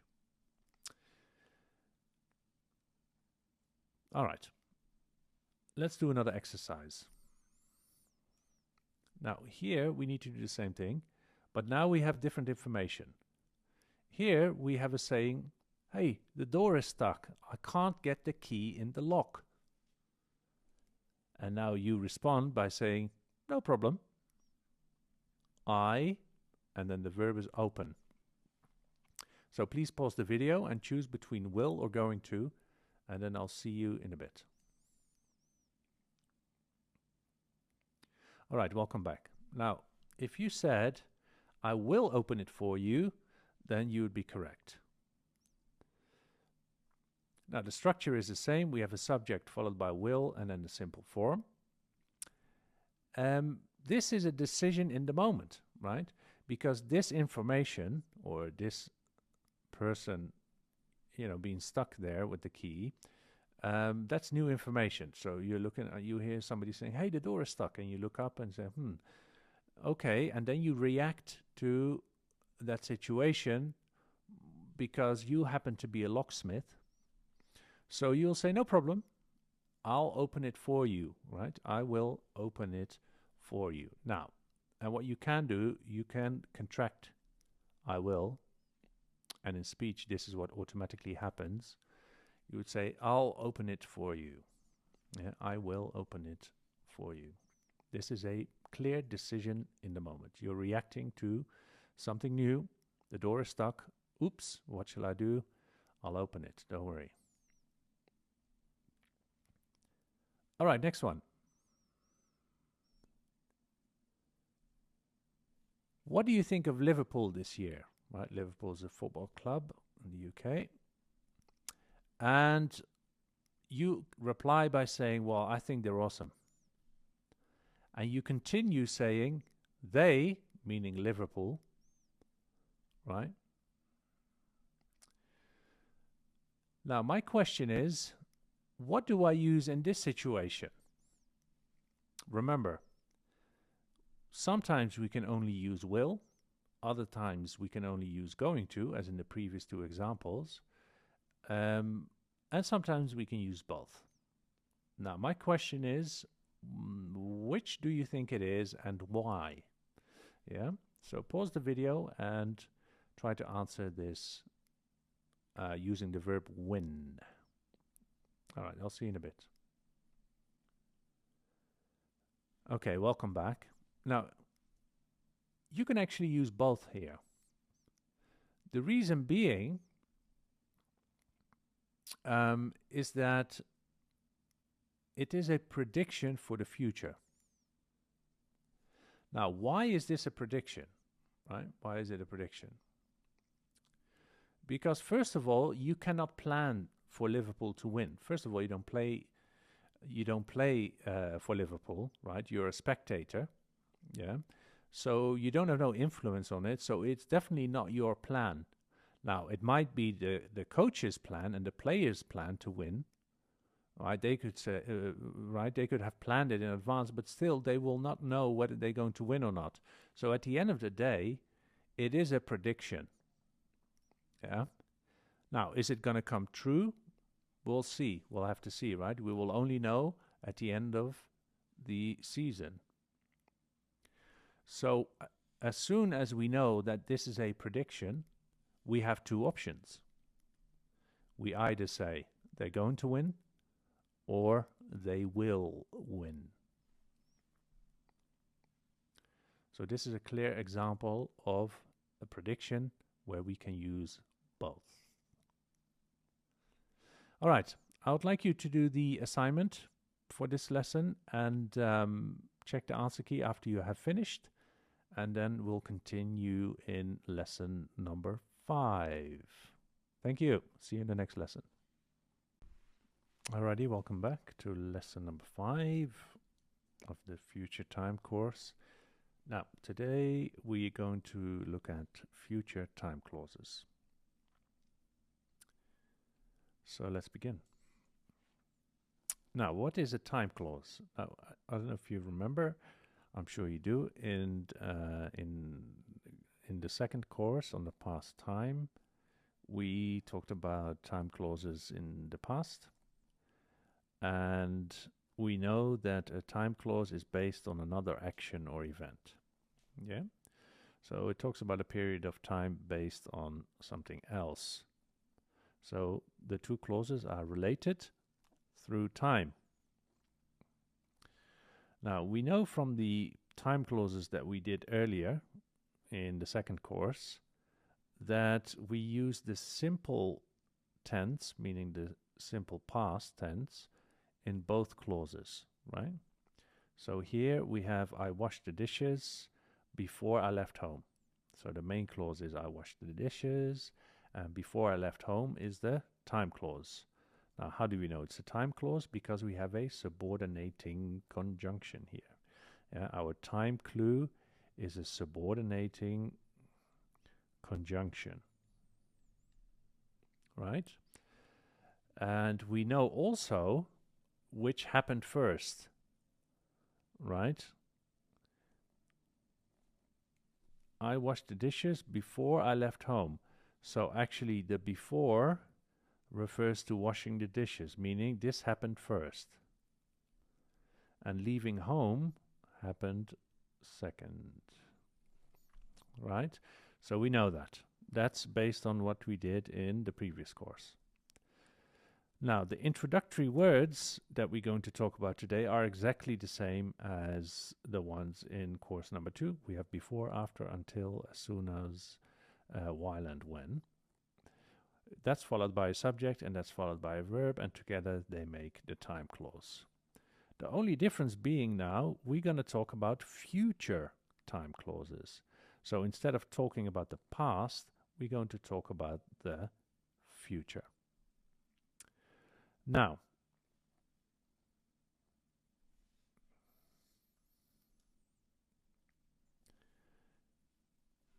here the sentence reads, before I leave home tomorrow, that's a time clause because it starts with before, I am going to see my friend. Now, as you might have noticed, we have our time clue, which is before, right? So that means clause number 1 is our time clause, and clause number 2 is our main clause. But as you can see, the verbs have different tenses from what we know from the previous course, because that was in the past. Now, when you use future time clauses, you have to use the future tense in one of the two clauses, right? And by definition, inside the time clause, we have a simple tense. Now, what I mean by simple means it could be simple past or simple present, right? And then your main clause takes the actual future tense. Now, what I would like you to understand is that a future time clause is like a prediction. Sorry. It's like a prediction.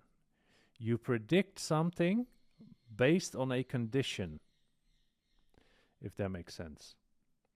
It is kind of a prediction. Now, why am I saying this? Because I could also use will. Yeah, so before I leave home tomorrow, I'll see my friend. Yeah, this is an option that you have. All right? Now, there is a slight distinction, and we're not going to go into this in this course, but when your prediction or the thing it depends on is more towards a plan than something that is out of your control, you would choose one over the other. But for our discussion, this is not really important. Yeah? For our discussion, this is not really important. So here it reads, before I leave home tomorrow, I'm going to see my friend. Meaning my future tense is in the independent clause, meaning the main clause, and my present, simple present, is in the time clause, and it cannot be the simple past.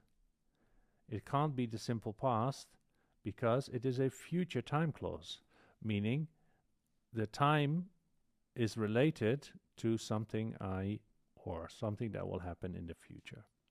So we can never use before I left home tomorrow, right? This is a complete paradox, so that's not going to happen. So for that reason, the simple present is inside your time clause. Now, you might have a reference to the future, but that doesn't change the fact that because it is a time clause, it overrules the time clue, as it were. So you still have to maintain your simple present verb. And then your future tense is going to be reflected in your main clause. All right? Now, we also know, because our time clause is first in this sentence, right? This is my time clause, and this is my main clause. Because of this, we need a comma to separate the two. All right? We need a comma, because the comma tells us, hey, here is where my time clause stops, and this is where I'm going to start my main clause. And we know this, right? All right. Now, here's another example. When I see Isabel, I will tell her you said hi. Now, as you can see here, I used will because you can, right? It is like a prediction, really. Yeah, a future time clause is like a prediction. So don't worry too much about choosing between will or going to, but do worry about the tense, meaning the future tense, being in your main clause, and your simple present tense is in your time clause. Yeah, so here it reads, when I see Isabel, and your time clue is when, because it's a subordinating conjunction, right? Subordinating conjunction. So that means my time clause comes first, and then my main clause comes second. So my verb has to be in the simple present. When I see Isabel, we don't say when I'm going to see Isabel, no, because that's reserved for this clause. Yeah, when I see Isabel, I will tell her you said hi. Now, don't forget your comma, because, again, our time clause is the first one, and our main clause is the second clause in the sentence. And you remember from the second course number 2 on the past, that all this is one sentence. Yeah, it's not two sentences, because we connect them, and we are able to connect them by using subordinating conjunctions. So we allow a completely separate clause to exist within the same sentence, right? So when I see Isabel, comma, I will tell her you said hi. Sorry, I will tell her you said hi.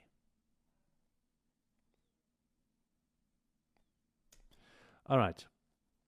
Now, as with our time clauses in course 2, before means after, but now it means after in the future. The sentence here reads, before I meet the minister, I'm going to clean my suit. Now, what does that mean?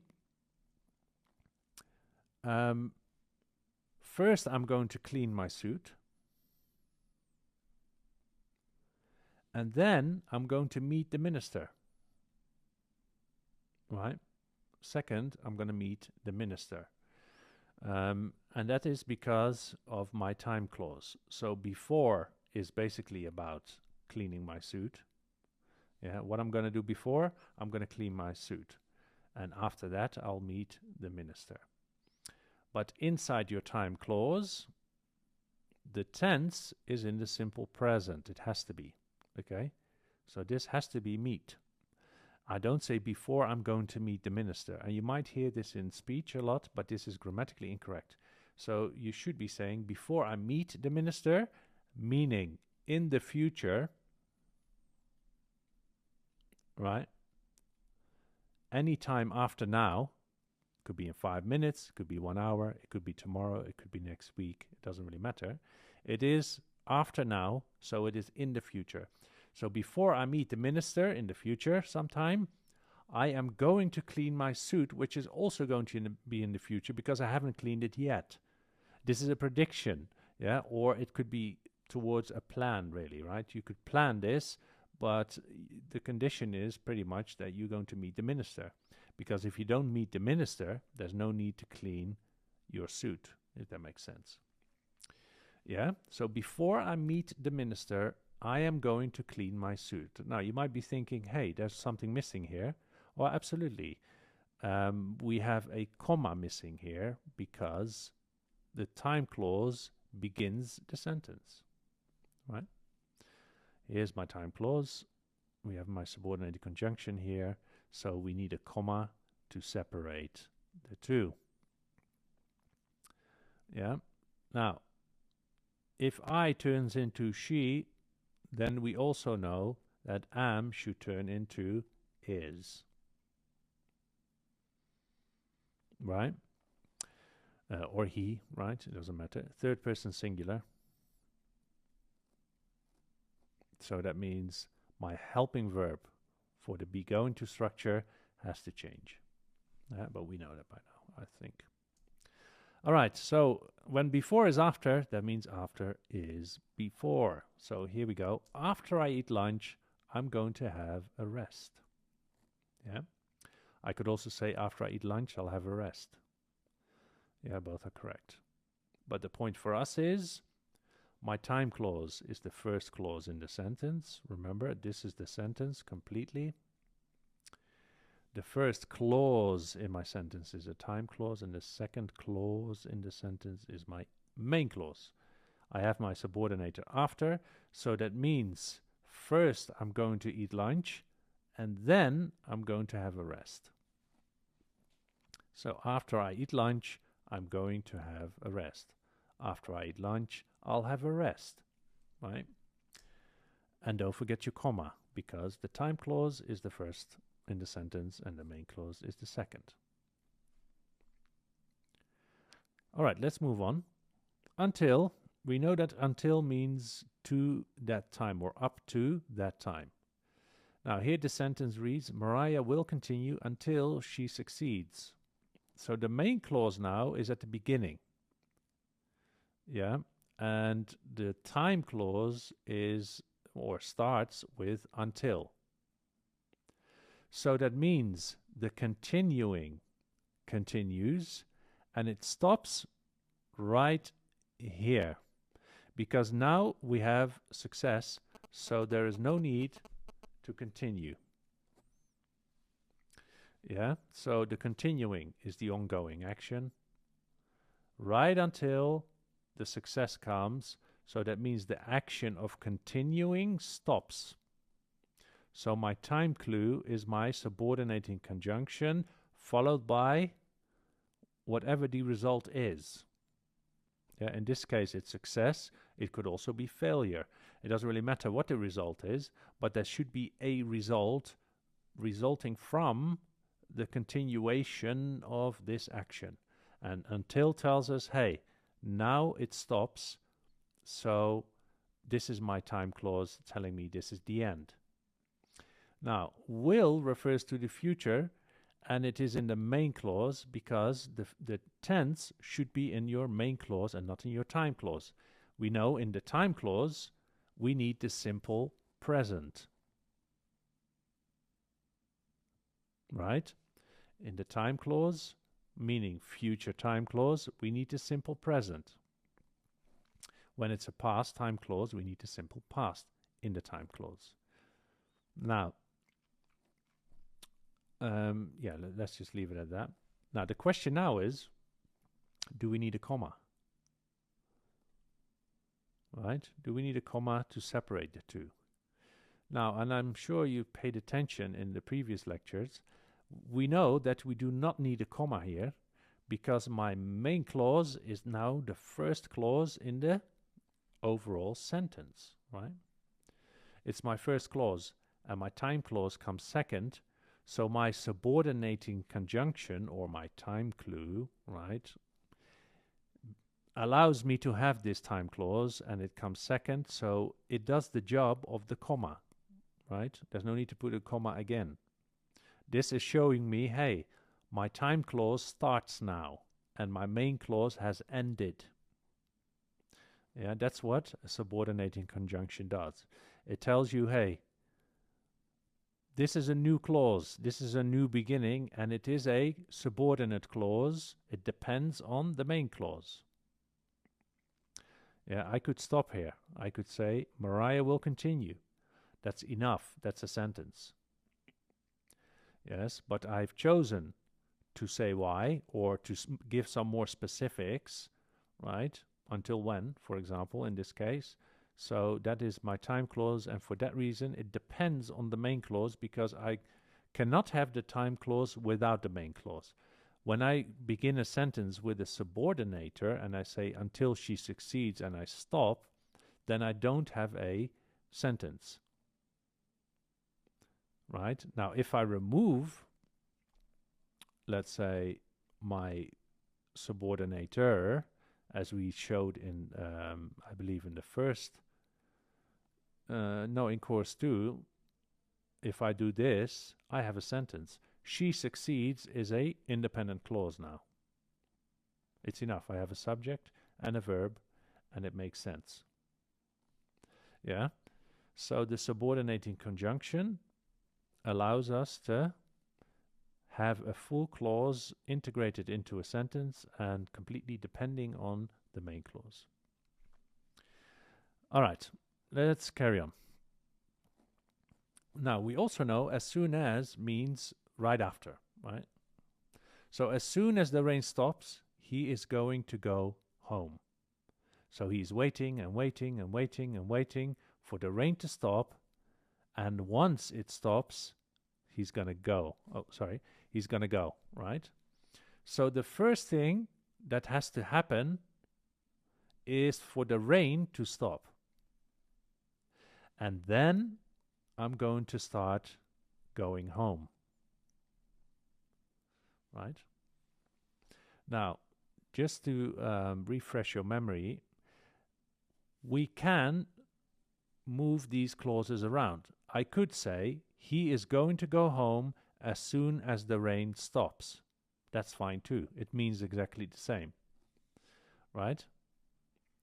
The only difference would be then I do not need this comma, because now I begin the sentence with a main clause and my time clause will come second. So then my subordinating conjunction, as soon as, is taking the job of the comma. So we don't need to physically write the comma.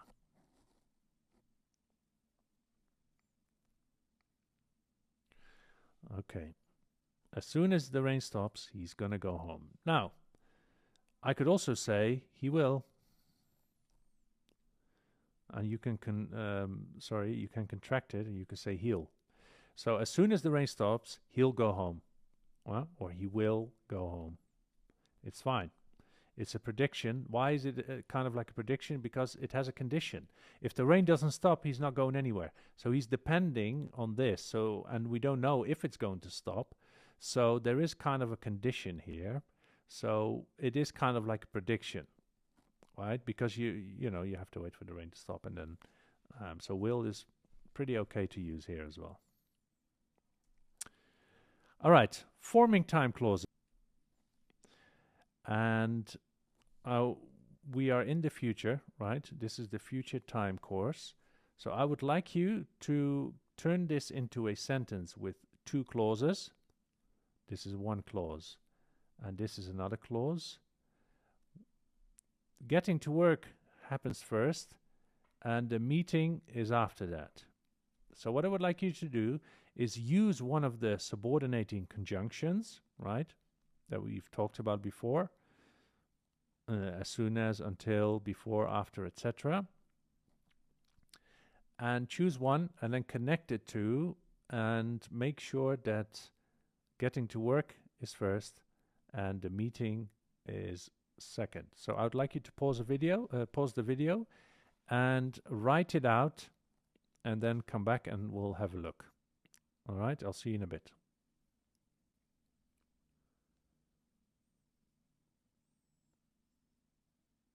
All right, welcome back. Now, if you said something like this,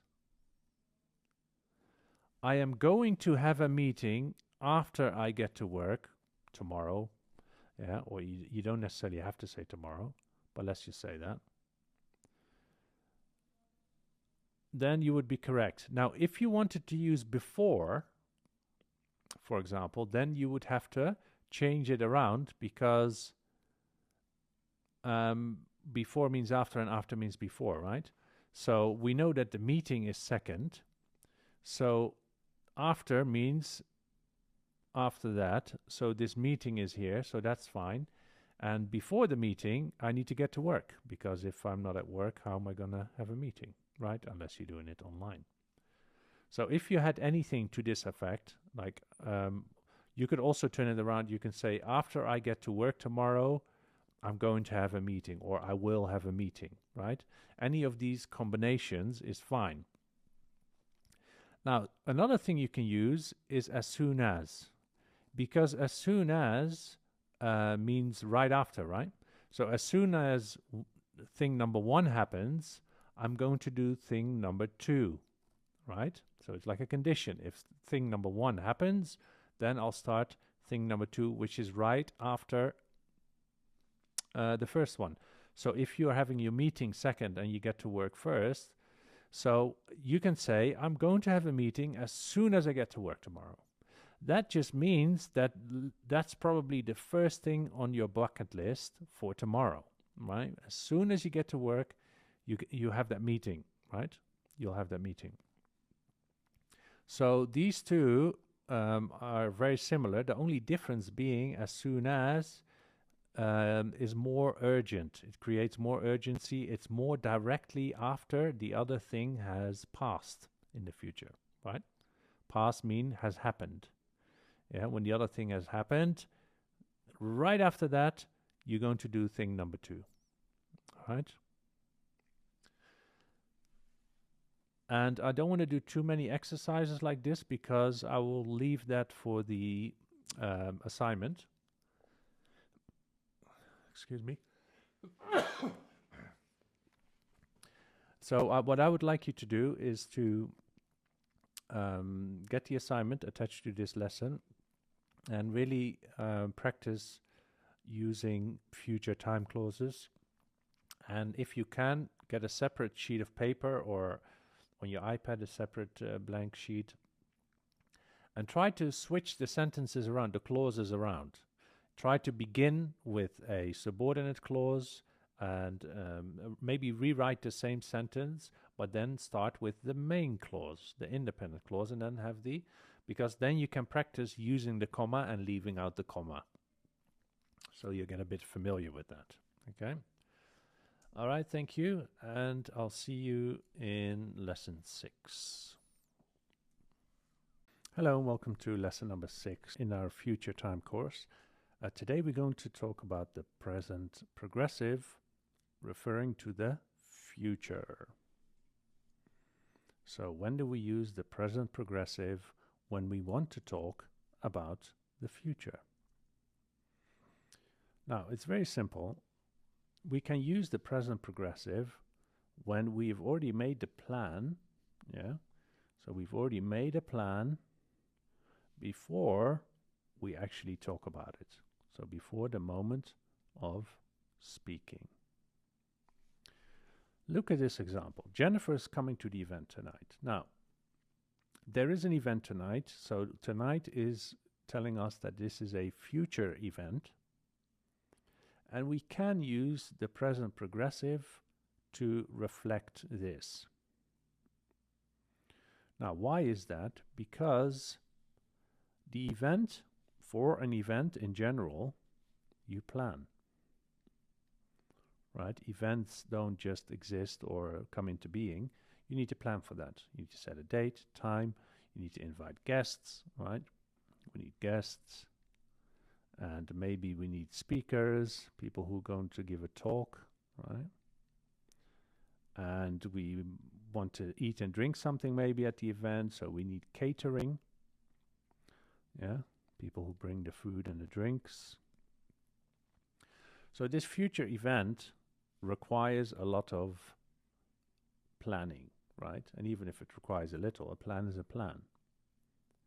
Now, because this is the case, and on top of that, because the sentence reads Jennifer is coming to the event, that means Jennifer has already been invited, right? So she was part of the plan, meaning she was included in it by receiving an invitation, and she agreed already.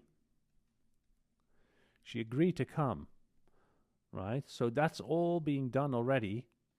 And the moment I then tell my friend, for example, let's say my friend's name is John. So I say, hey, John, right? Hey, John, Jennifer is coming to the event tonight. Yeah, so when I tell John about it, then all this has already been agreed and done, right? She's received the invitation, she's accepted, and she's on her way maybe already to the event. So to reflect this, all this being done already, I can use the present progressive by emphasizing on the fact that, hey, this is definitely happening. You know, we've already worked everything out and she is coming. So this is an example of using the present progressive to refer to the future. Now, again, what is important for the future tense? Time words, as is for the past tense, as is for the present tense. We always have time clues to help us create a different kind of tense. So here the sentence reads, Bart is staying home tonight. Now, and we know that tonight means later, in the future, right? So because we already planned this, right, or Bart has already decided, let's say Bart has decided, when you decide something, this could be meaning for the future, this could be like a plan, right? It's maybe not as elaborate as an event, but he made a decision to do something in the future, which is basically a plan. So Bart could have said to me, for example, at 4 p.m. in the afternoon, like, hey, Serge, I'm going to be staying home tonight. I'm not going anywhere. And then I meet John again, right? And I see John and say, hey, John, you know, Bart is staying home tonight. So what am I saying to John really is that either Bart, he told me, right? Or I heard it from somebody else to whom Bart has told that he's going to stay home tonight. The source doesn't really matter. What does matter is that all this the process has already been completed. So Bart has already told someone, hey, I'm staying home tonight. And for that reason, I can just emphasize that the fact that is already a done deal, right? It's a done deal. I could then say, hey, John, Bart is staying home tonight. Yeah, so I'm using the present progressive to really emphasize on the fact that this is a definite, you know, he's not going to go anywhere. And I already knew this, of course, before I told John. Now let's look at a future situation. Are you going to go to the meeting? I know that Sarah is coming. Now, the meeting is a future event. So for that reason, I can use the present progressive for the same reason that we discussed in the first slide. This meeting here, it doesn't fall out of the sky. Yeah, there's a lot of work that goes into preparing for the meeting, you know, planning, inviting the people that need to attend the meeting. Maybe we want some to eat or drink. We need some catering. Maybe somebody's going to give a short presentation. So we need to ask that person to prepare the presentation, etc. So this is definitely planned in advance. So when I then say, I know that Sarah is coming, that means Sarah at some point received the invitation, right? And she accepted. Right? She accepted the invitation. So even if she does not accept it, she could have said no. Yeah, I don't want to come. Then still, I could just say Sarah is not coming because the whole process stays the same. We still have this future situation, which is the meeting.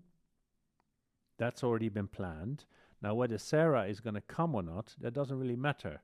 But when I say she's not coming, that means we have run it by her and she just declined. But she was still in that loop of being one of the potential attendees of the meeting, right? So, but in this case, she was in a good mood, so she decided, I am going to come. So we then say, I know that Sarah is coming. All right, now, I think we have a good understanding now of when to use the present progressive, and we also know from the previous lesson, on 2 lessons actually, one on will and one on the difference between will and going to, that will and the present progressive could be different. Yeah, we can use them in different situations.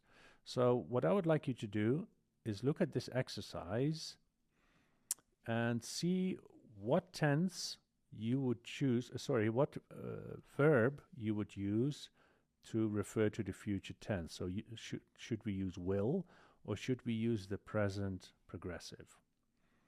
So I would like you to pause the video. The verb that we need is leave. So the gap should be having some form of leave there. So take a minute, pause the video, and try to complete this sentence. All right, welcome back. Now, if you said he is leaving at 10, then you would be correct. Now, why is that? Well, let's look at it. We have a future situation, right? So it is the going to Malaysia. And we can use the present progressive here because the first sentence tells me that John is going to Malaysia tomorrow. And we have a time clue here, right? So I must have known because either John told me, yeah, he either told me, or maybe his sister, or his mother, or father, or his friend. Basically, I got the information from someone, and that someone got it from him, for example. So John definitely planned, right? He made the plan already to go to Malaysia tomorrow. And not only do I know that John is going to go to Malaysia, I also know what time he's leaving. So this is more information based on the first sentence here. So I can definitely use the present progressive because all this has already gone before it, before I actually decided to tell, let's say, my friend that John is going to go to Malaysia. So this is a definite plan, right? If you're leaving at 10, that means you probably have booked a flight at maybe 1 p.m. or something, right? So he's going to leave the house at 10 a.m. and, you know, maybe takes an hour to get to the airport, so then it'll be 11. He needs to check in, etc. And his flight is going to leave at 1, right? So I can use the present progressive here because this is clearly a plan that's in place before you actually travel. Because if you don't book your ticket and you arrive at the airport, for example, you're not going to get on any plane, right? All right. Now we have exercise number 2. Here we need to do the same thing, but now we have a different verb. The verb here is help, right? And we need to put this in the correct form here. So do we use will or do we use the present progressive here? Now I would like you to think about the lesson we did on will, right? And the situations in which we use will and which we can, and in which situations we cannot use will. So I'd like you to pause the video and complete this sentence, and then I'll see you in a bit. All right, welcome back. Now, if you said, I will help you, then you'd be correct. Now, there's several reasons why we do this. First of all, we have a present situation here. Now, what do we mean by a present situation? That means right now we have a box that is too heavy, and I definitely cannot lift it. So this is a new situation. A new situation in the present, of course, because it is too heavy. So that's a big clue right here, right? And the second big clue is that I cannot lift it. That means now, in this moment, I cannot lift it. And then the other person steps in. Let's say the person that is going to help me. All right. So this is person number 2 who's responding to the problem, right? And this problem is new. It's a new situation, right? So that's why you see phrases like, don't worry, right? I will help you carry it. So this is a decision in the moment. In the moment. Right? And we know that we use will for decisions being taken in the moment or being made in the moment. So then it's followed by the simple form of the verb help. I will help you carry it, right? Don't worry, I will help you carry it. It's a decision at the moment, not the ATM at the bank, but the ATM that stands for at the moment or in the moment. Yeah. All right. Let's do another exercise. The verb here is win, so we need to complete the sentence with the right form of win. Do we use it with will, or is it going to be the present progressive? So please pause the video and try to answer, and also try to think about the reason why your answer would be correct. So please pause the video and I'll see you in a bit. All right, welcome back. Now, if you said they will win, then you would be correct. So will here would be correct. The present progressive would be wrong here. And the reason is because this is definitely a situation that's going to happen in the future, right? This is being planned. The situation is being planned, right? The only difference is between, for example, inviting somebody to a meeting. We are not including anybody in that particular event, but we are talking about Liverpool here. And Liverpool is going to turn up to that future situation, and I am going to be a spectator. Yeah, I'm going to watch it. And because of that, because I myself am not part of the plan of them winning, it is like a prediction. Let me write this here. It's a prediction. And when I predict, because I think they're going to win, right? Or you can even be sure that they're going to win, but you have not planned this because still the match is being played and you're going to be watching. So you never know what's going to happen, right? So then it becomes a prediction, right? So that is the core difference between, for example, a plan that you made before you started talking about it, that you are involved in, for example, and a happening or a situation that's going to happen in the future where you don't have any influence in, right? So this, me saying that they are going to win, is a prediction from my side. Yeah, it doesn't mean they are.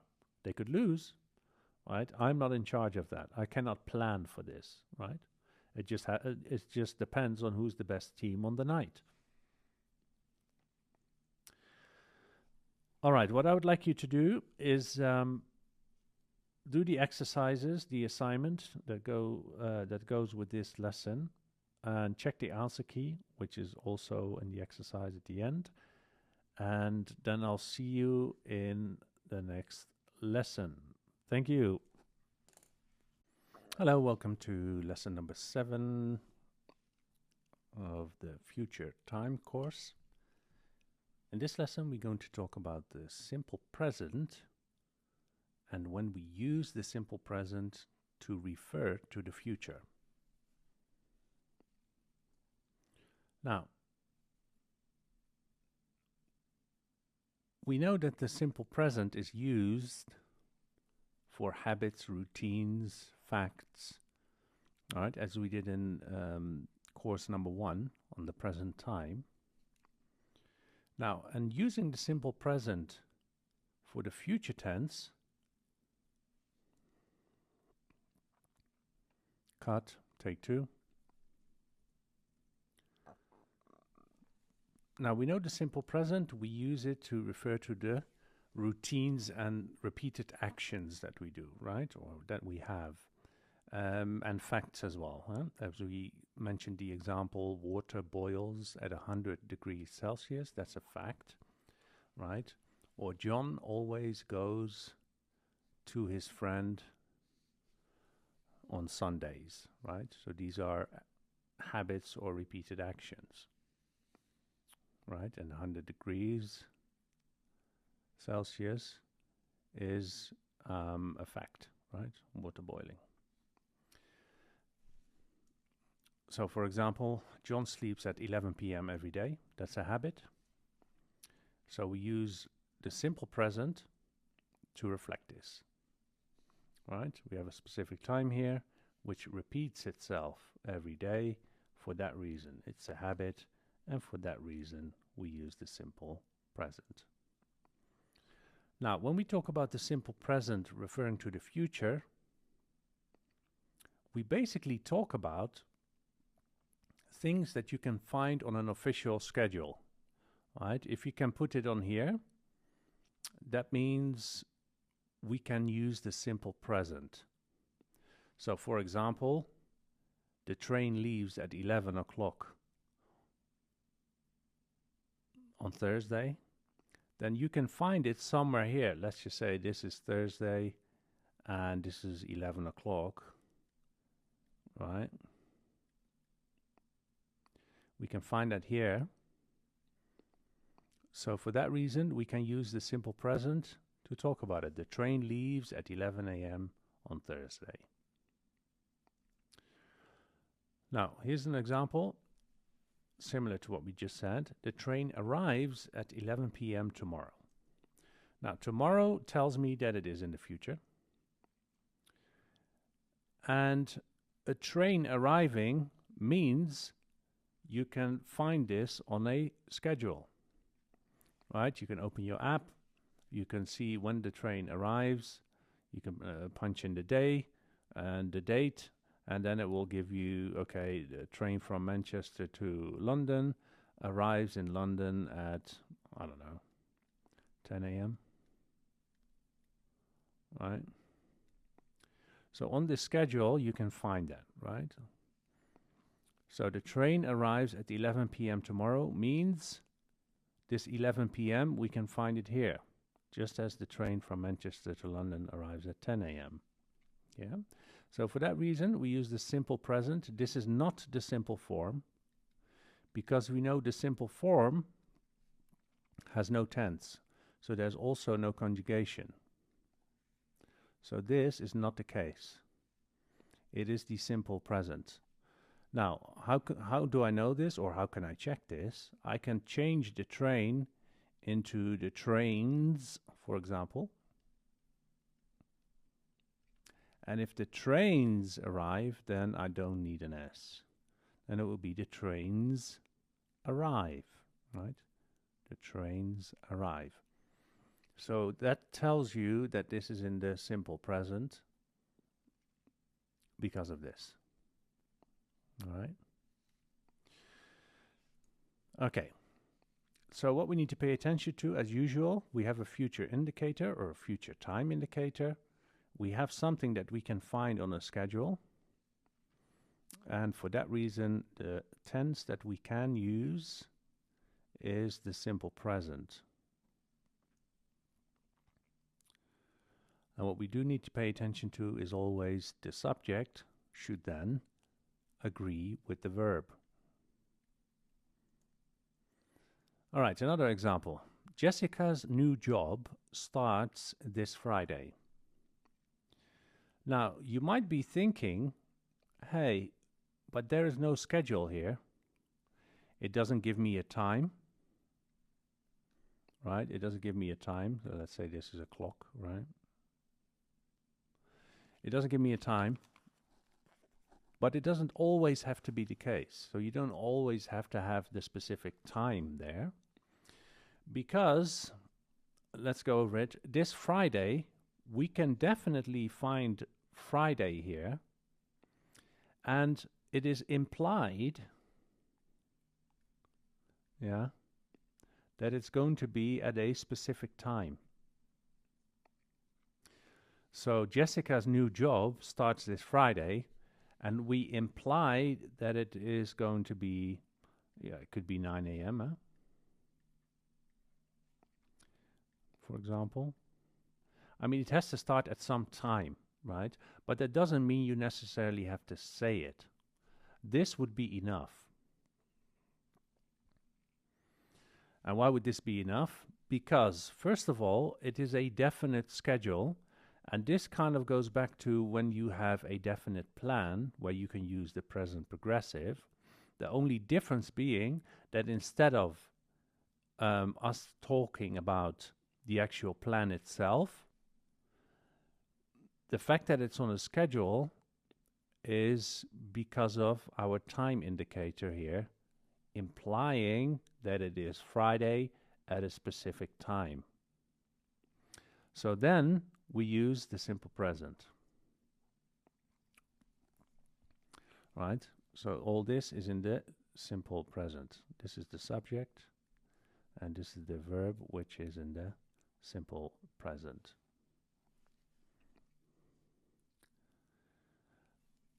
Now, if I change job into jobs, then again, we should get rid of the S here. Jessica's new jobs, maybe she has 2 new jobs, right? One in the morning, one in the afternoon. And then I could still say they start this Friday. That just means that one starts in the morning, right? And one starts in the afternoon. But the point being that once your subject changes, you need to change your verb, because at the end of the day, it's in the simple present, and for that reason, the conjugation changes according to the subject. So we can use the simple present because of what we just discussed. We can find this job starting on a schedule, and therefore we use the simple present. All right, example number 3. Now, this is even a slightly more vague example, just to show how far we can take it with the simple present, referring to something in the future. So this is also on a schedule, and I'll show you why. The term ends by the end of next month. Now, our future indicator is next month, but the ending of the term, right? The ending of the term, you can still find it here. Because by the end of next month, at some point, it's going to come down to a day, right? And if you really want to get into it, you could specify it down to your last lesson or your final lesson, which might be, let's say, example, 2 p.m., right? 2 p.m. And this could be your last class, and it ends at 2:50, for example, from 2 p.m. to 2:50 p.m. Right? So we can still imply all this, even though we're only saying next month, or well, actually by the end of next month, right? So this phrase here is enough to know that we can find it on a schedule eventually, and for that reason we use the simple present. Now, because term is in the he, she, it, or she, he, it bracket, it is the third person singular, and for that reason we add an S. The term ends by the end of next month. All right, let's do an exercise. Here we have the sentence, the social media event at 10 tonight. Now, I'd like you to pause the video and look at the options and see which one would be correct and why. All right, welcome back. Now, if you said begins, then you would be correct. Sorry. If you said begins, then you would be correct. Now, why is that? Because at 10 tonight is definitely on a schedule, right? You can find this on a schedule. And for that reason, we can use the simple present to reflect that fact. This is very clear. It's a specific time, and tonight you can still find it on the calendar, because we haven't mentioned what day it is, but let's just say this is on a Monday, right? It must be a day, right? because it is tonight, so it must be on some day, and let's just say it is Monday, but we don't have to mention it. Because when you speak to someone and you say that the event is tonight, then obviously you don't have to say, hey, the event is tonight on Monday, because you already both know that it is Monday. You knew that when you got up in the morning, right? Or the evening before you went to bed. You knew the next day was going to be a Monday or a Tuesday or whatever day it is, right? So for that reason, this is enough information for us to say, hey, I can use the simple present here because ultimately I can find it on this schedule.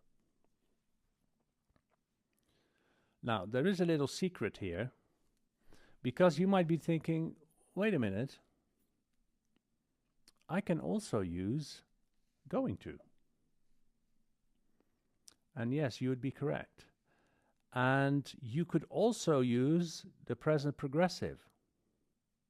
So again, begins here is an extra option that we have. Right? It is an extra option.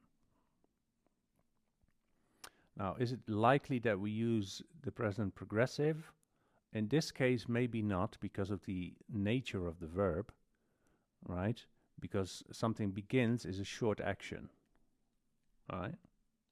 It's a short action. So, if you really want to get into it, this is probably not likely to be possible. But definitely this one is. And even you could use will. This is also an option. Yeah?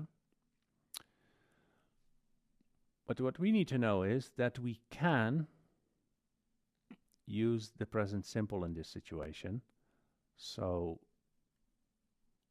we go for this one as the first option, also because the lesson is about using the simple present in the future tense.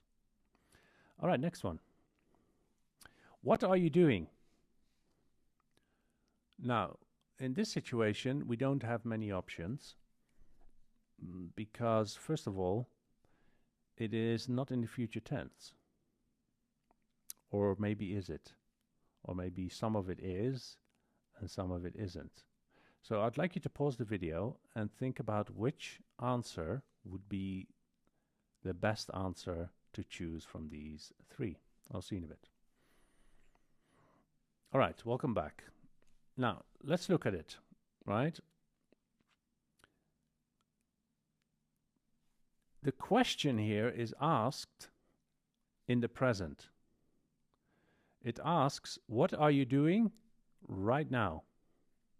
Right? It asks, what are you doing at this moment? This moment in time. So the answer would be, even if this is referring to lunch later today, so this might be a future implication, still, because the question is asked, what are you doing right now? Or what are you doing in this moment? So then your answer would be reflecting your question. So, I am making. Because this is the action that is being done in this moment. Right? Or what are you doing? I'm waiting for the bus. Right? So it is the present progressive here. We cannot use the simple present here because of the question. The question doesn't allow me to. Now we could use the simple present if it talks maybe about a situation or a non-action verb. But it's very unlikely when your question is in the present progressive that your answer is going to be in a different tense. Yeah, normally you would choose the answer that reflects the question. And you do that subconsciously anyway. All right, so your question, your answer is automatically adapted to the question that is being asked. All right, next one. our flight at 10:15 in the morning. Pause the video and see which of the three options would be the best one.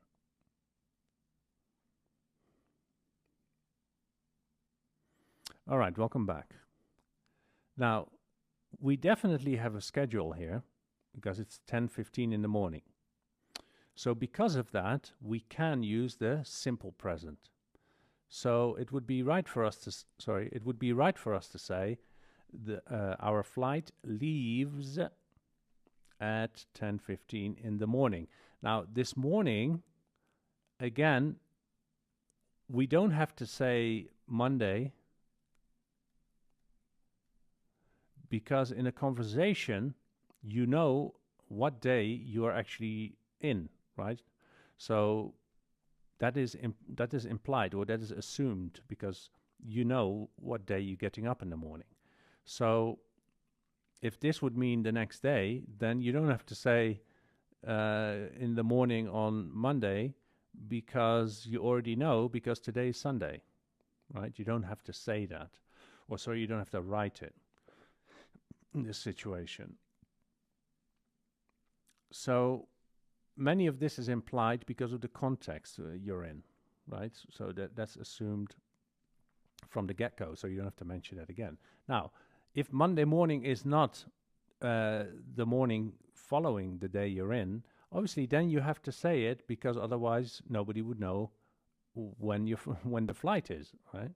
You'll arrive at the airport on the wrong day.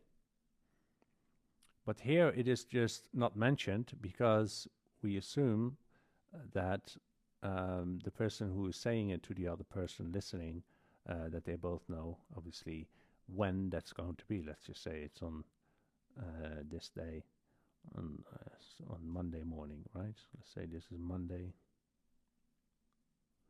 So it is on the schedule here, and you can you can find your flight leaving at that time. So you need to make sure that you're on time. All right. So in summary, using the simple present to refer to the future is an extra option you have. It is not a question of only one and not the other. Like I could say, our flight is going to leave at 10:15 in the morning. I can say that, it's not a problem. Yeah, I can do that. Our flight is leaving at 10:15 in the morning. I could say that as well. But the other thing I can do is I can use the simple present because we find it right here on that schedule. All right, so I would like you to do the assignment that comes with this lesson. And after you have completed the assignment, please check the answer key. And if you have any questions, please make sure to comment, and I'll try to answer that as soon as I can. All right, thank you for your time, and I'll see you in the next lesson. Welcome to our fourth course or module in the verb tenses course. Today we're going to talk about the present perfect using since and for. Now, what is the present perfect? The present perfect is when you have a situation that started in the past and it continues into the present, but the present can be either a result of it or it is the situation itself. Now, what do I mean by this? Let's look at this example. Jessica has been in the lobby since 6 o'clock. Now, what we have here, has been in the lobby. Why do we use the present perfect here? Because the situation began at 6 in the morning, and the situation is still going on, right now. So basically what I'll be saying is Jessica is in the lobby now. Yeah. So this is the situation that is happening, or that is the case right now. Okay. So if you want to visualize this, you walk into a lobby and you see Jessica sitting there. So you see live and direct that she is in the lobby. Now, and once I start talking about when this started, I use my since phrase, in this case, to show when it began. So the 6 o'clock means it began at that specific time, right? And here is another time clue that tells us that it was earlier this morning. So definitely this is in the past. 6 o'clock this morning was in the past, and it started there, and I know this because of since, and for that reason my independent clause here has the present perfect, because she is still in the lobby now. Now, what does that look like in a timeline? So, as we said earlier, it started somewhere in the past, and it's still the case now. Either it is the case, as in whatever started is still the case, or the result of it, of whatever started in the past, is in the present. Now, maybe Jessica will stay in the lobby for another 6 hours, right? Or another 5 minutes. That doesn't really matter. The point is that exactly here, this is still the case. Yeah? And that's why we use the present perfect. This doesn't really matter when it changes. It could change here, or end here, or end here, or here, or here, or tomorrow, right? I don't know. Maybe she doesn't have a place to stay, so she will just sit there until tomorrow. That doesn't matter. This is not important. This is not important. What is important is that at the moment that we are speaking, whatever started is still the case, or the result of that is visible in the now. Now, there is a difference between using since and for, because it talks about a different way of referring back to something starting in the past. Since, for example, is a specific point in time. Now, look at this sentence here. As we said earlier, Jessica is basically in the lobby, right? She's there now. This is my present situation. Now, when I use since to refer to when it started in the past, I am talking about exactly when this situation began. Yeah? So I use since to tell you, hey, it started at 6, or it started yesterday,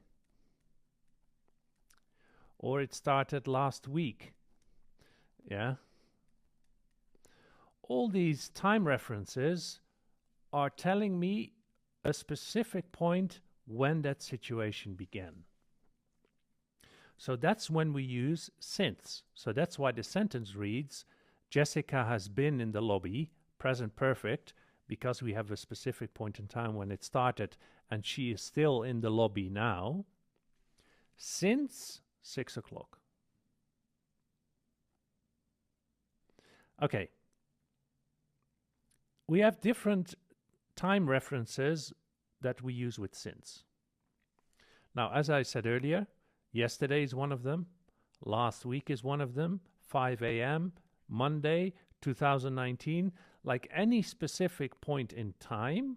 It doesn't have to be a number, right? It doesn't always have to be 5 a.m. exactly or 2019 exactly. No, it could be days, it could be weeks, it could be months, right? I could say last month. All right. And this is now very important because this makes it specific. If it is February now, that means last month is very specific because that's January, right? So we use since to connect a specific point in the past to the present situation. Now, what about for then? For has a slightly different function. It also connects two time frames, but it focuses now not on the time when it began, but it focuses on the duration, the length of time. How long has it been going on? All right, that situation. So I'll give an example. Here it says Jessica is in the lobby now, which is the same as we did before, but instead of saying since 6 o'clock, as you can see now, we are using for. And for is followed by the duration of something. Yeah, so this is a situation duration.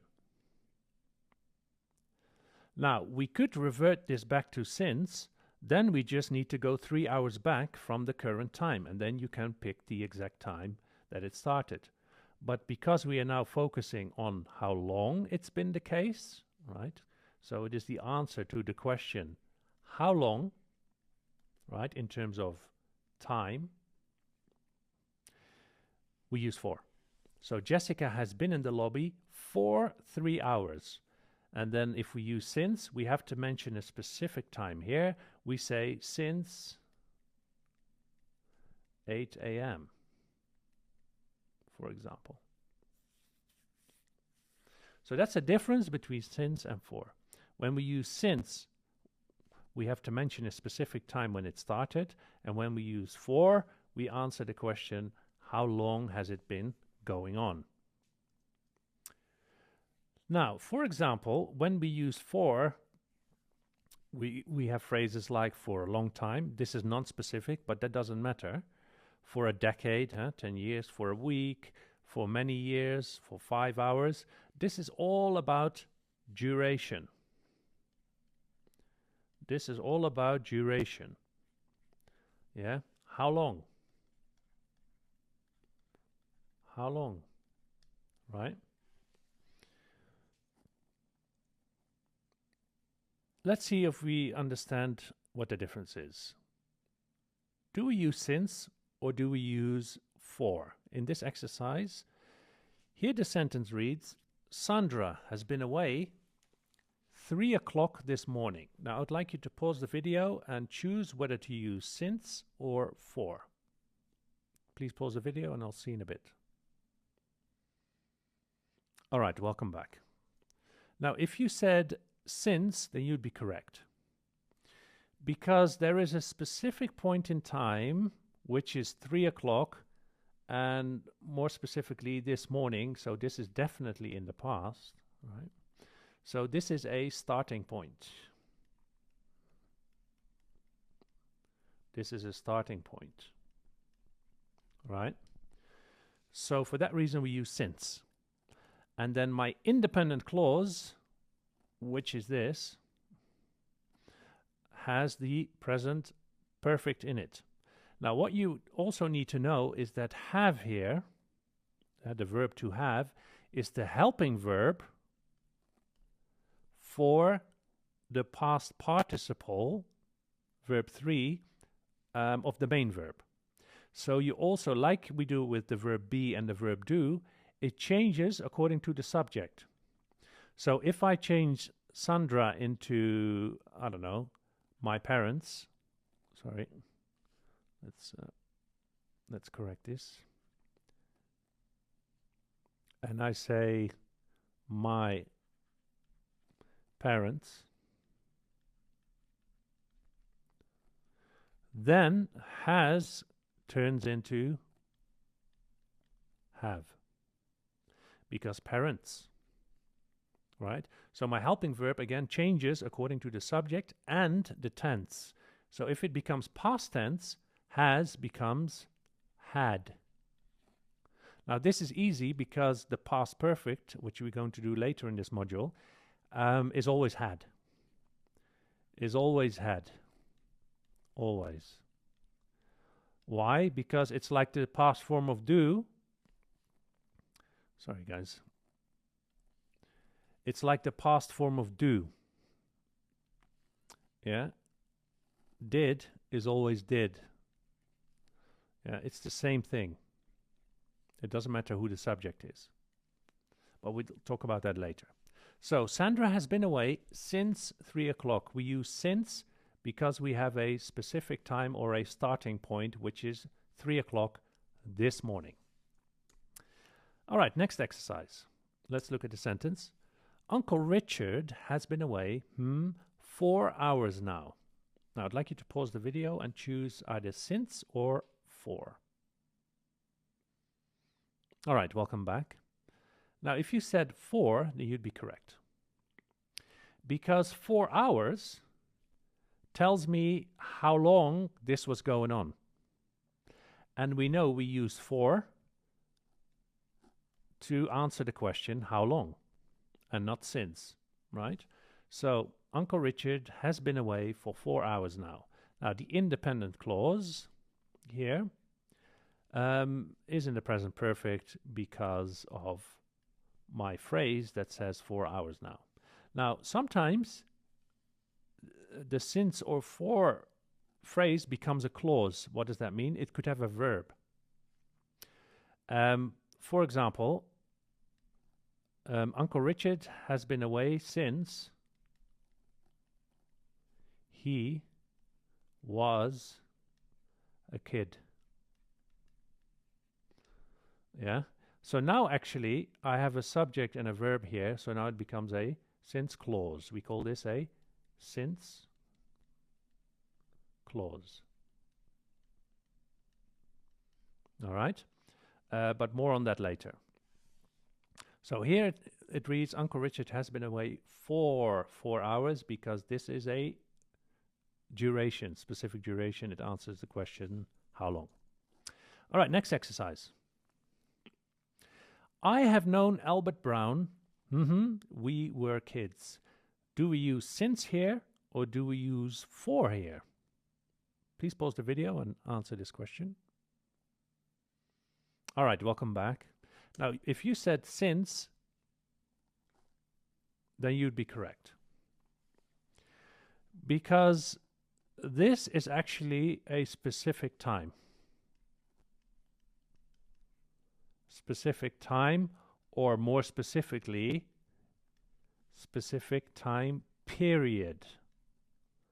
Yeah, it doesn't necessarily have to be, as I said earlier, a number or, yeah, this can be seen as a time period.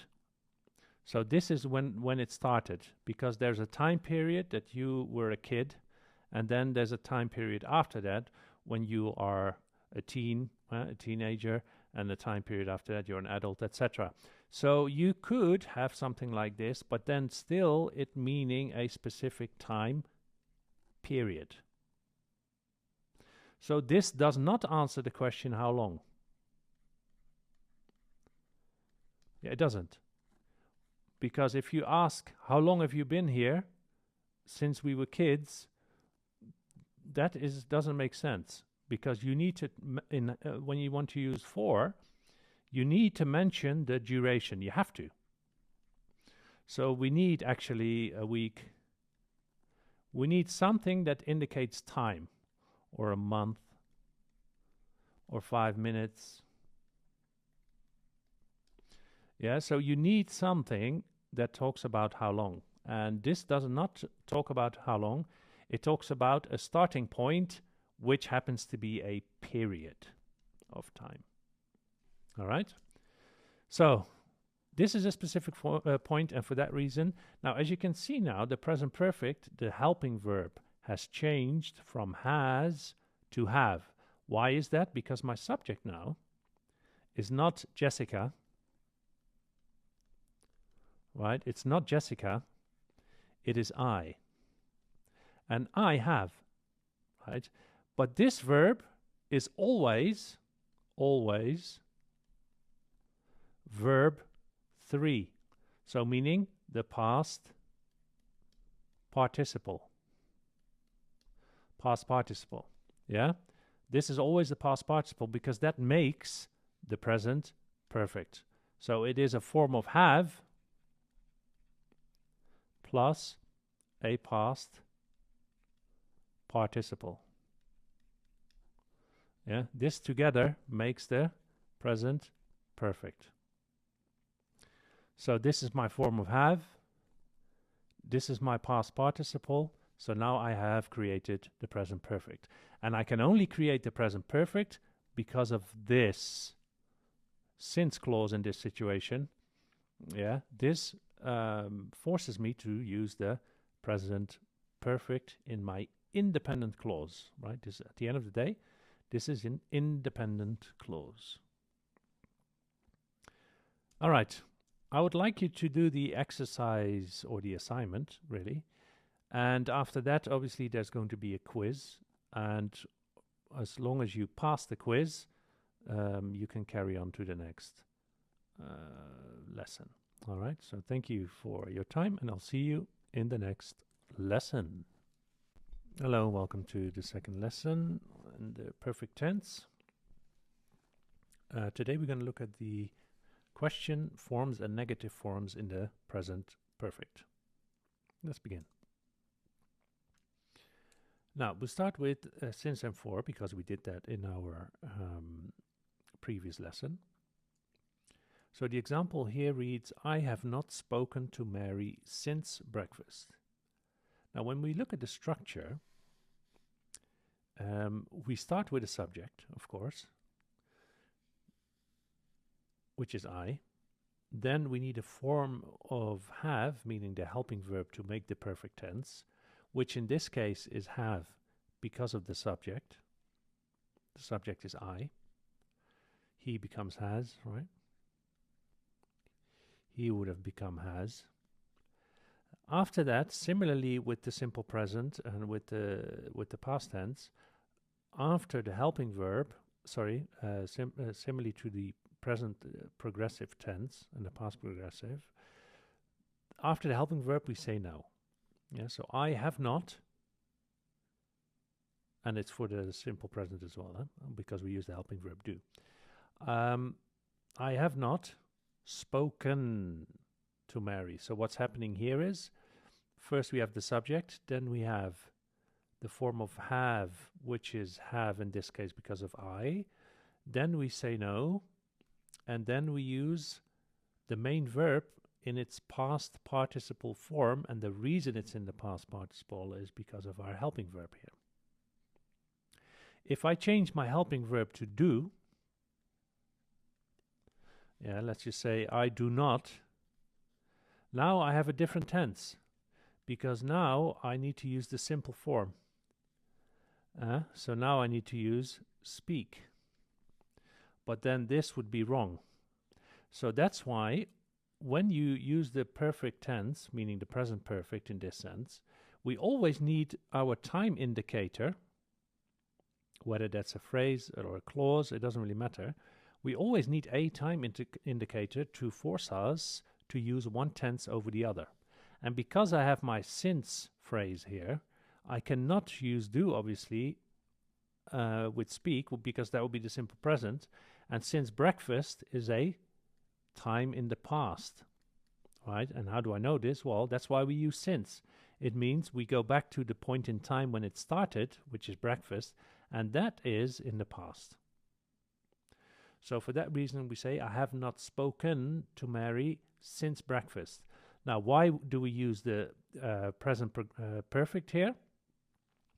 Well, very simple, because the result of this, the result of me not speaking to Mary is still relevant now.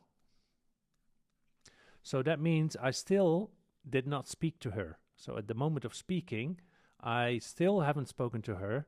And when it started was in the past. So I have my bridge, as it were, right? This is a bridge from the past to the present. Because the bridge here is no speaking, right?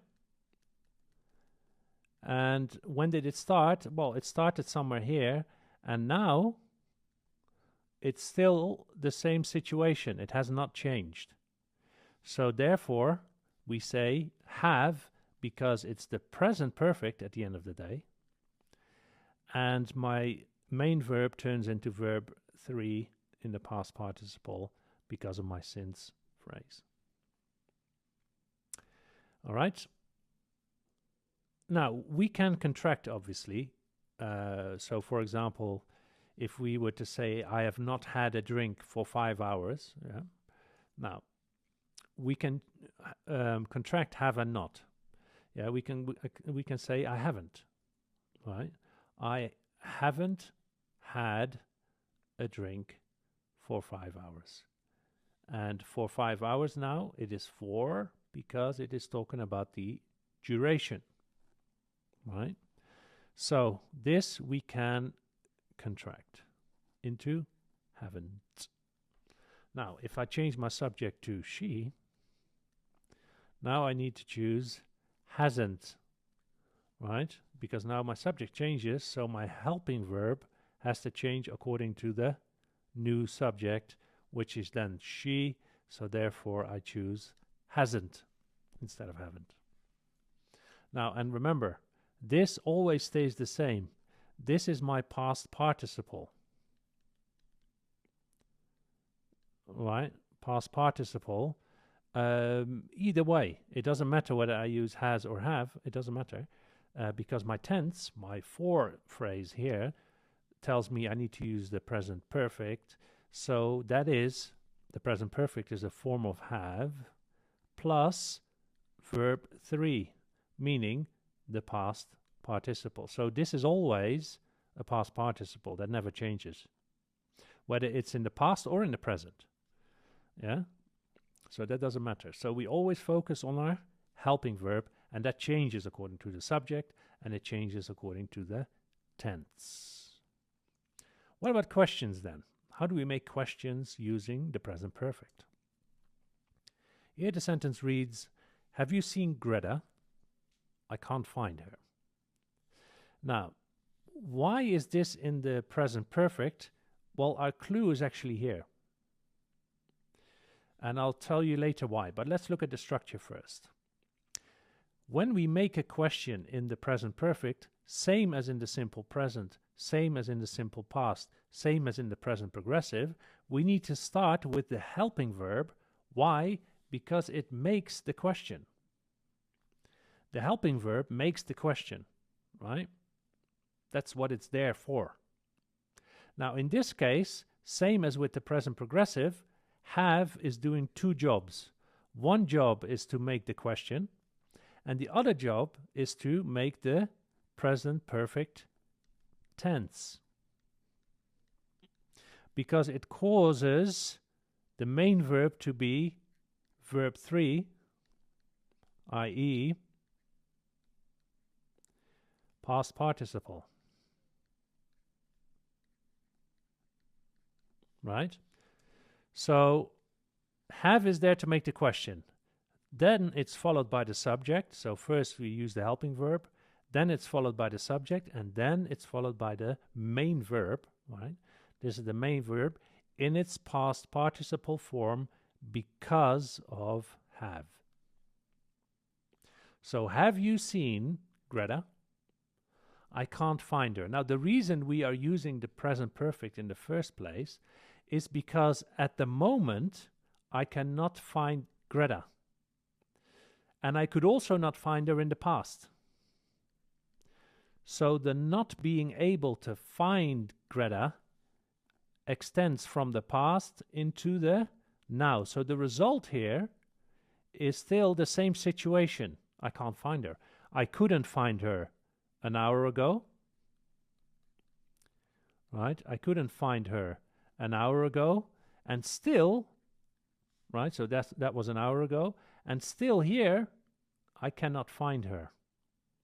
So for that reason I use the present perfect, because I am talking now about my situation that started in the past, not being able to find her. Up until now, when I'm talking to you, I still cannot find her. So that's why I'm using have you seen Greta? And I don't use any time here. Now, if I were to change this, let me just clean it up. If I were to change this, let's say into yesterday. Yeah, let's just say I use yesterday after Greta. So now I say, have you seen Greta yesterday?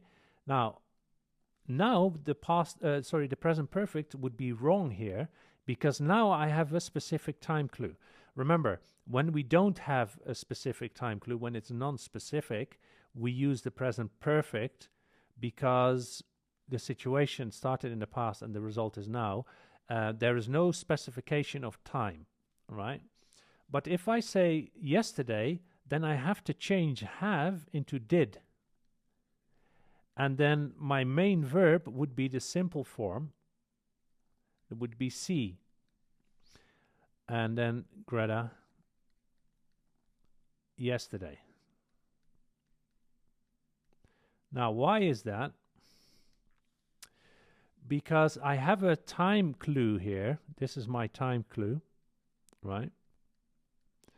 So I'm forced now to go to the past tense, because I'm asking about you being able to find her yesterday, not now. I'm not asking about now. So, or if you've seen her yesterday, sorry, if you saw her yesterday. So because I'm talking about yesterday, I have to make it past. So then it becomes, did you see Greta yesterday? Now, and if we talk about today, we could say, have you seen her today? That just means from the beginning to the day up until where we are talking to now. Now again, I would I would use the present perfect, because now I'm asking about this period, starting here and up until now. So then, because today could be a time period, right? Today could be from the moment we got up until now. That could be today, because so far, right? That means so far, actually. Right? So now I would use the present perfect. Have you seen Greta today? But if, as soon as I start talking about a specific time in the past, like yesterday or 5 minutes ago, yeah, it doesn't matter how long ago it is, as long as I have anything specific, then I need to change my tense to that specific time in the past. So, and the only way to do this is the simple past. So then, because we ask a question, we need a form of do in the past, which becomes did, and always our main verb is in the simple form, because it has to be, because of the helping verb. Whether it's do or did, it doesn't matter. Right? So see how you actually, by changing a slight implication, by adding, for example, a time clue, then your whole tense changes. But the structure is pretty much the same. It doesn't really matter, because we have the helping verb here, followed by the subject, main verb, and then whatever's left. All right? Okay. Now, here's another example. Has John washed the dishes? Now, we start with a helping verb, right? Because at the end of the day, it is a question. Followed by the subject, followed by the past participle is washed, right? And the dishes, yes, he has. Now, in a quiz, for example, this answer would be there. And because your answer says has, then you actually know that you need to use has in the question. You need to match the question, right? So if the helping verb in the question is has, or sorry, in this case, in your quiz, for example, if your answer is a short answer ending with has, then it is very likely that the question word was has as well, right? All right, let's do an exercise.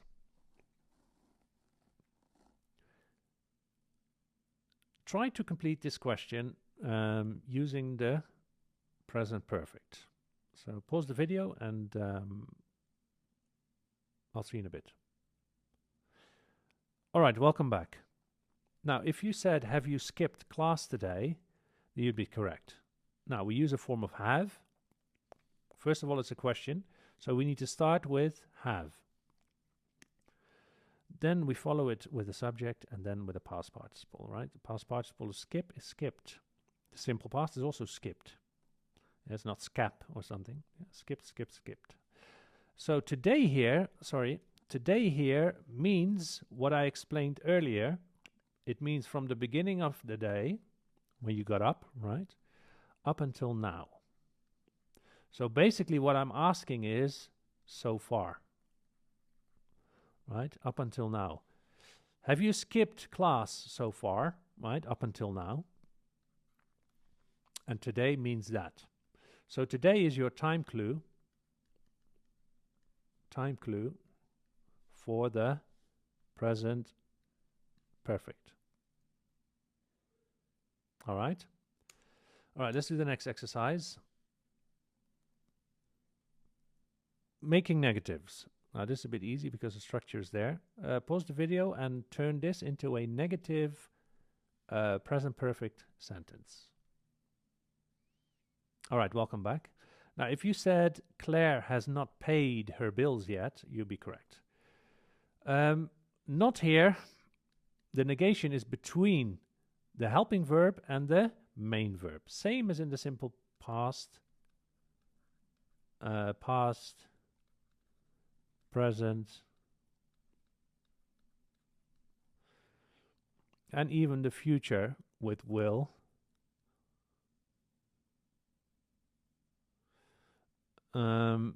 But there's different variations in the future, so I'll just give an asterisk. Now, very easy, right? We have a clue here, yet. We know that yet and already refer to the present perfect when there is no specific time mentioned. So this basically also means so far, up until now. So if I want to make this negative, very simple. I start with my helping verb, followed by not, followed by verb 3, right, which is pay, paid, paid. It's the third verb, right, past participle. And yet is there to reaffirm that I should be using the present perfect tense. Already could be another one, right? Now, when I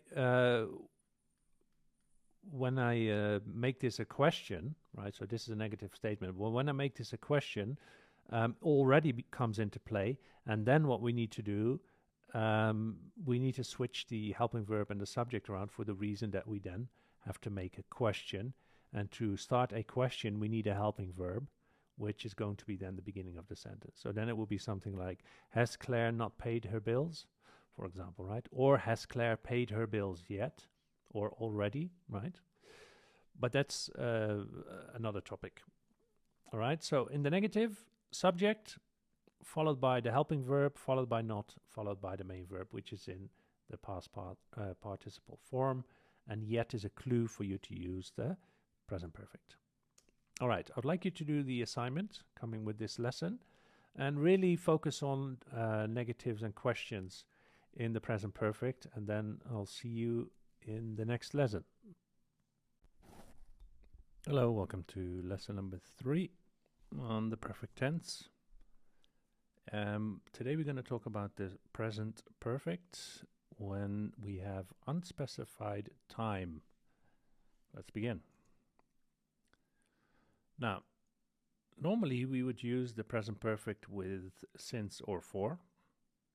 Since would mean since that time began, right? And for would mean how long it has been going on.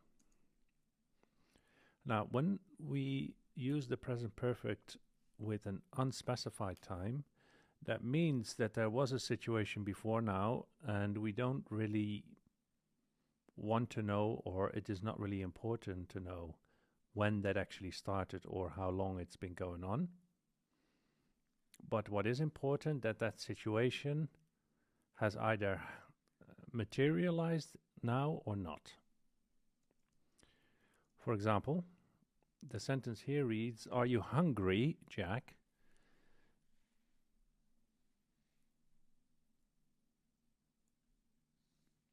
And Jack says, "No, I'm not. I've eaten already." Or I could say, "I've already eaten." Yeah, because already is an adverb.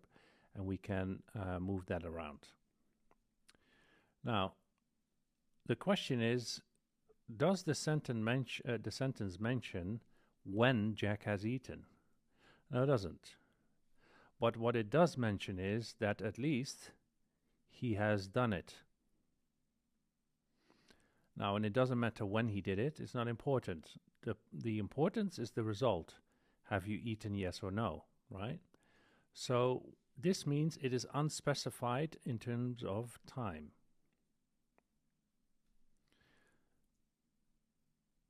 So already tells us that we are talking about an unspecified time in the past.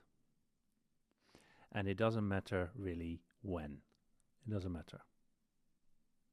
So therefore, we say have eaten because the subject is I. Because the subject is I. And because the subject is I, our helping verb should be have. Right? I have eaten already. Or I have already eaten. Yeah, both are correct. Now, if I change already and I say 2 hours ago, 2 hours ago, which basically means before 2 hours, right? If I mention that here, then my verb is not in the present perfect anymore. Then I should say simple present, I ate 2 hours ago. Why? Because 2 hours ago is a specific time in the past. Right? It is a specific time in the past. So then we need to use the simple past or the past simple because now we have a specific time. But already tells us it's not important when I ate. The fact is that I ate sometime in the past. So the result is that I'm not hungry, and that is in the now. So now I am not hungry, which is a result. Right? So for that reason, I am not hungry. Because I've eaten, that is the reason that I am now not hungry. So in the end, I will not eat, right? Because I have eaten already sometime before now. So this is what we call unspecified time, and for that we use the present perfect. Now there are many clues here, right? The question is asked, are you hungry? That means now. The answer is no, I am not, which again means now. And this happened sometime before now, but it doesn't matter when I did it, so therefore I use already with the present perfect. I have eaten already, or I've already eaten. All right? So in the timeline, it looks like this. At the moment that we are speaking, I allude to something that I did in the past, but I don't want to say when. Right? It is not last week, for example. It is not 5 minutes ago. Right? No. It's not specific. Right? So it is somewhere here that it started, sometime in the past, but it doesn't really matter when. But the result now is that I've done it. Yeah, so for that reason we use the present perfect. And then one of the key words would be already. And the other one would be yet. So, the time words that we're going to be focusing on are just, already, and recently. Yeah. I'll give you a few examples. So the same sentence, are you hungry, Jack? No, I am not. I have, when? Well, I have just eaten. Or I have recently eaten. Or I've already eaten. Yeah. These are time words that you can use to allow you to use the present perfect. This is the form of have, and this is the past participle. Let's call it PP because there is no space. Yeah, and then in between we use any of these words.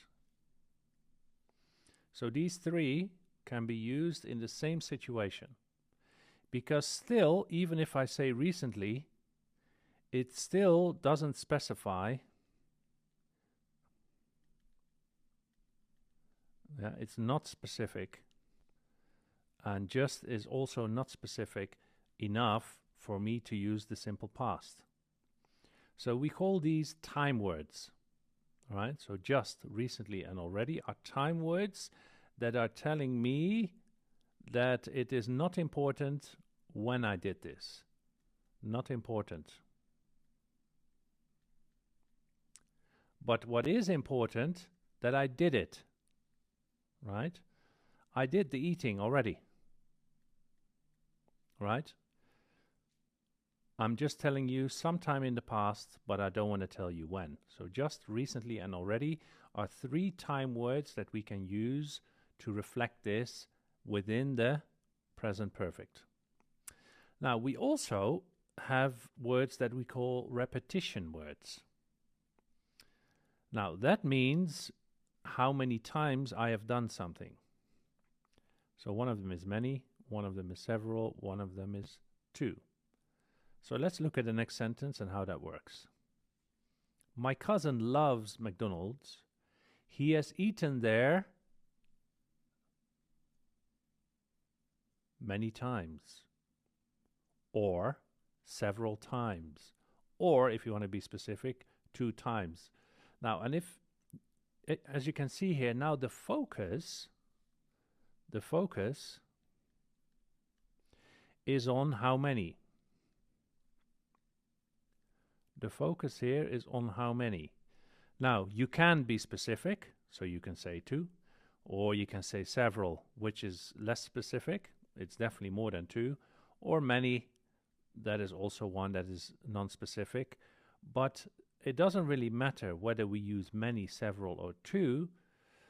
The point is that we have done it more than one time. Or you can even say once. Yeah? Once or one time.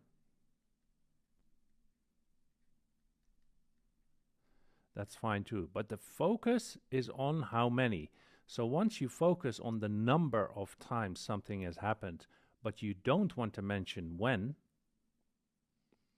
then you use these repetition words, and that allows us to use the present perfect. Right? The present perfect. Because the fact is that these things have happened in the past, multiple times, mostly, right? And for that reason, the focus is on the result, right? How many is basically result. And more specifically, the number of times. So for that reason, I use the present perfect. Now, if I change many times into yesterday,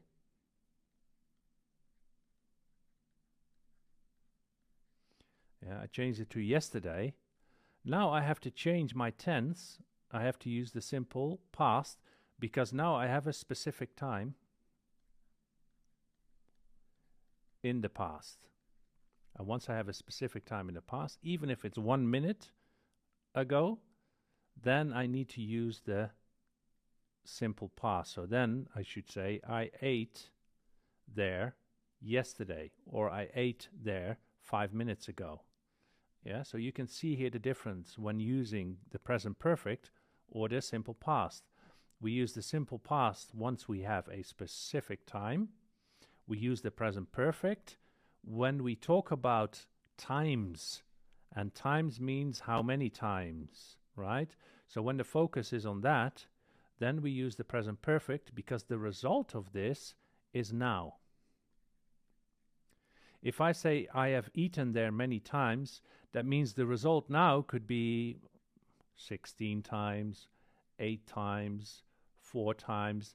But all these are results that are now. So I can show you, right? The result. The total is 16.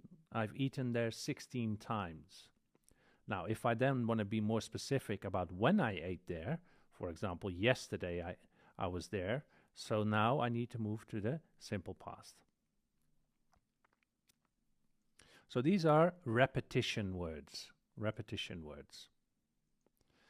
Now, when we use positive statements, and a positive statement is just, you know, a regular sentence that is not negative or a question, we can show already or yet to allow us to use the present perfect. So here, for example, are you hungry, Jack? No, I'm not. I have already eaten.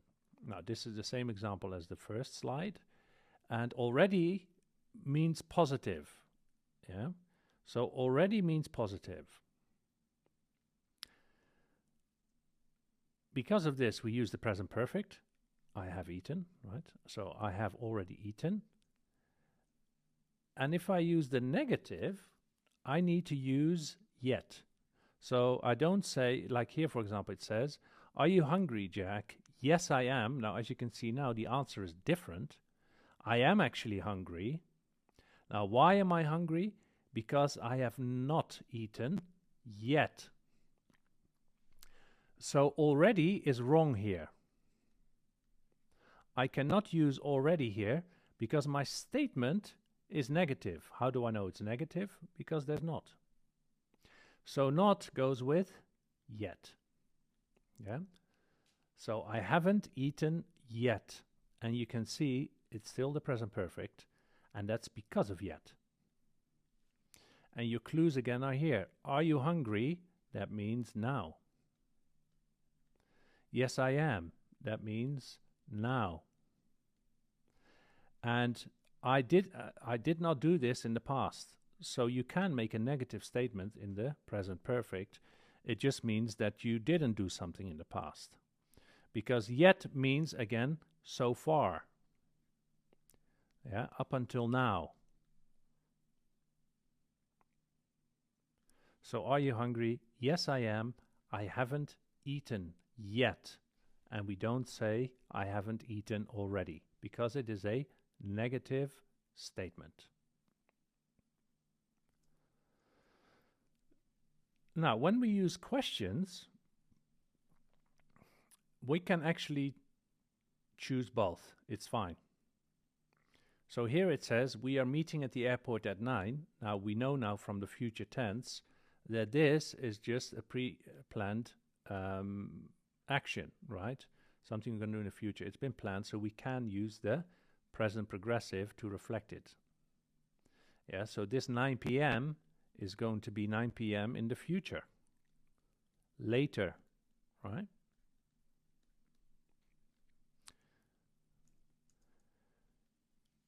And when I want to talk about now, because when I ask, has Ella left already, or has Ella left yet, that means now. I'm asking about now.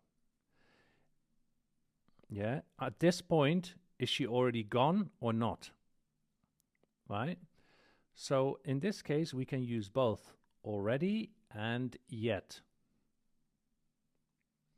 Now, same as before, if I change this to 1 hour ago,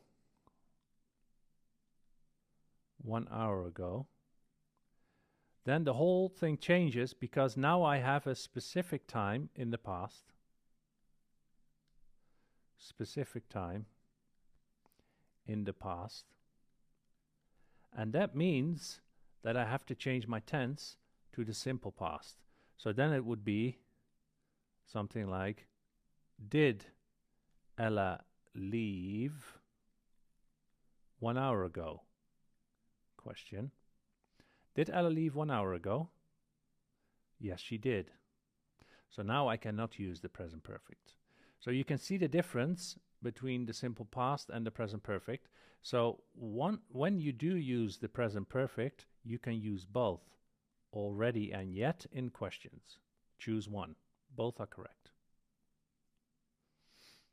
Now, and we also need to make sure that our subject is in between the helping verb have, which is has now because Ella is the subject, and left is verb number 3, leave, left, left.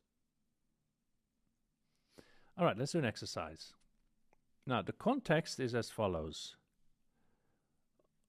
We have 1 minute left. The answer is great. That means time has or hasn't run out already or yet. So choose one and try to complete this sentence, and then I'll see you in a bit. All right, welcome back. Now, if you chose time hasn't run out yet, then you would be correct, because it's a negative statement. Because the fact is, we have 1 minute. So time is not finished yet. We have 1 minute, right? So great. That's fine.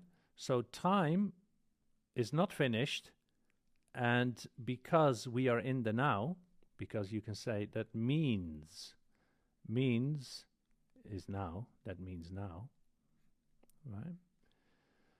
And yet or already is there. So up until now, we still have time, this 1 minute, right?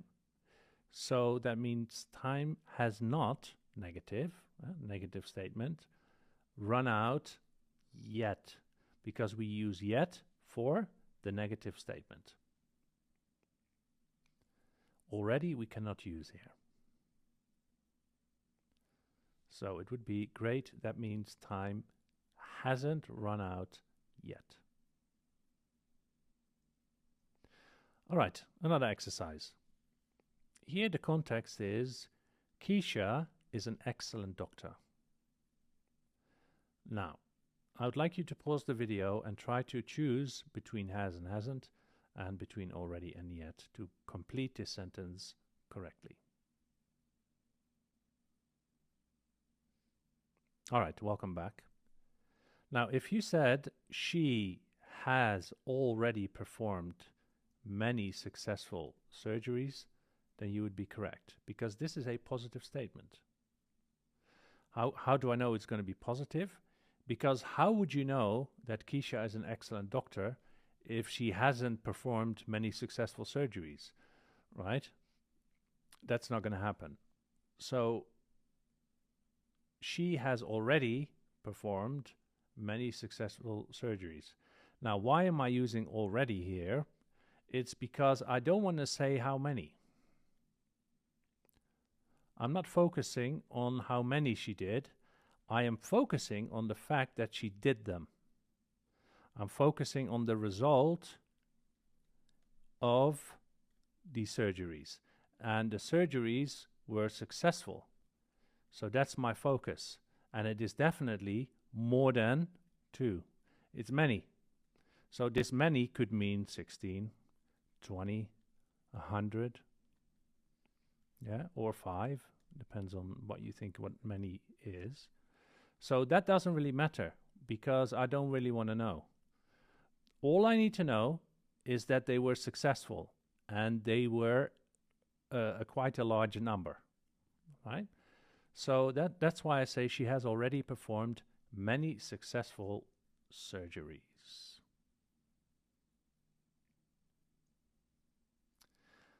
Next exercise. Have you seen the new swimming pool already or yet? Now, I'd like you to pause the video and try to answer this question. All right, welcome back. Now, if you said they were both correct, then you'd be correct, because we know when we ask a question in the present perfect, we can choose either already or yet. They both actually mean the same thing in this case. Now, what we need to pay attention to is that because it is a question, we need to start with the helping verb, followed by the subject, and then followed by the main verb, which is the past participle, meaning verb 3, which is seen. So the question I'm really asking is, so far,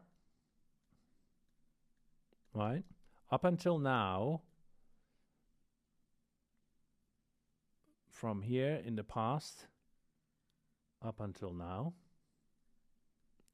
is there any time here, and I don't care when that was, but is there any time here that I actually saw the swimming pool? That's my question, right? And the answer then would be yes or no. Right? I've either seen it or not. And depending on what I answer, I could say, for example, yes. And then my answer would be, I saw it yesterday.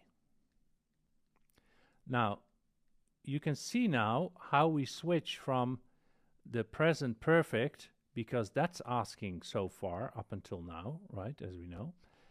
And when I say yes, now I'm going to explain when exactly that was.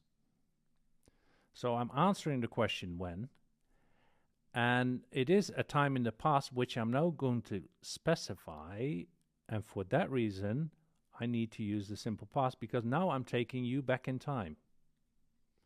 Right, back in time. And when I do that, I need to make sure that my verb is going back in time as well, so then it should be the past simple or simple past. All right, I would like you to do the assignment that comes with this lesson and then do the quiz.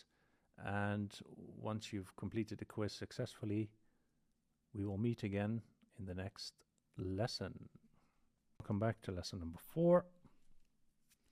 Now, in this lesson, we're going to look at the simple past versus the present perfect. Let's begin. Now, we know the simple past is something, we use the simple past when an action began and ended in the past, right? So any activity, like for example, yesterday I went to see my friend. So that was yesterday, and today's today, so the seeing of my friend happened yesterday, and it started and finished there, right? So here's an example. I finished my studies 3 hours ago. Yeah. Now, 3 hours ago is my time clue, because that means it was in the past and it finished there. So this is a specific time in the past, because if I say 3 hours ago and now let's say it's 12, I know 12 minus 3, right, would be 9. So let's say it was 9 a.m. Right, so I could say I finished my studies at 9 a.m. this morning. Right, so this is how I can check what ago actually means, because I can actually calculate this if I wanted to. And then we go 3 hours back in time and we arrive at 9 a.m. because it's now 12. So for that reason, we use the simple past here. I finished my studies 3 hours ago. So maybe I started 4 hours ago. Maybe I started at 8 a.m. Right? And I finished at 9 a.m. So it took me 1 hour to finish. But that's not the point here. I am talking about when I finished. So I finished at 9. And that was 3 hours ago. So for that reason, I use the simple past. All right.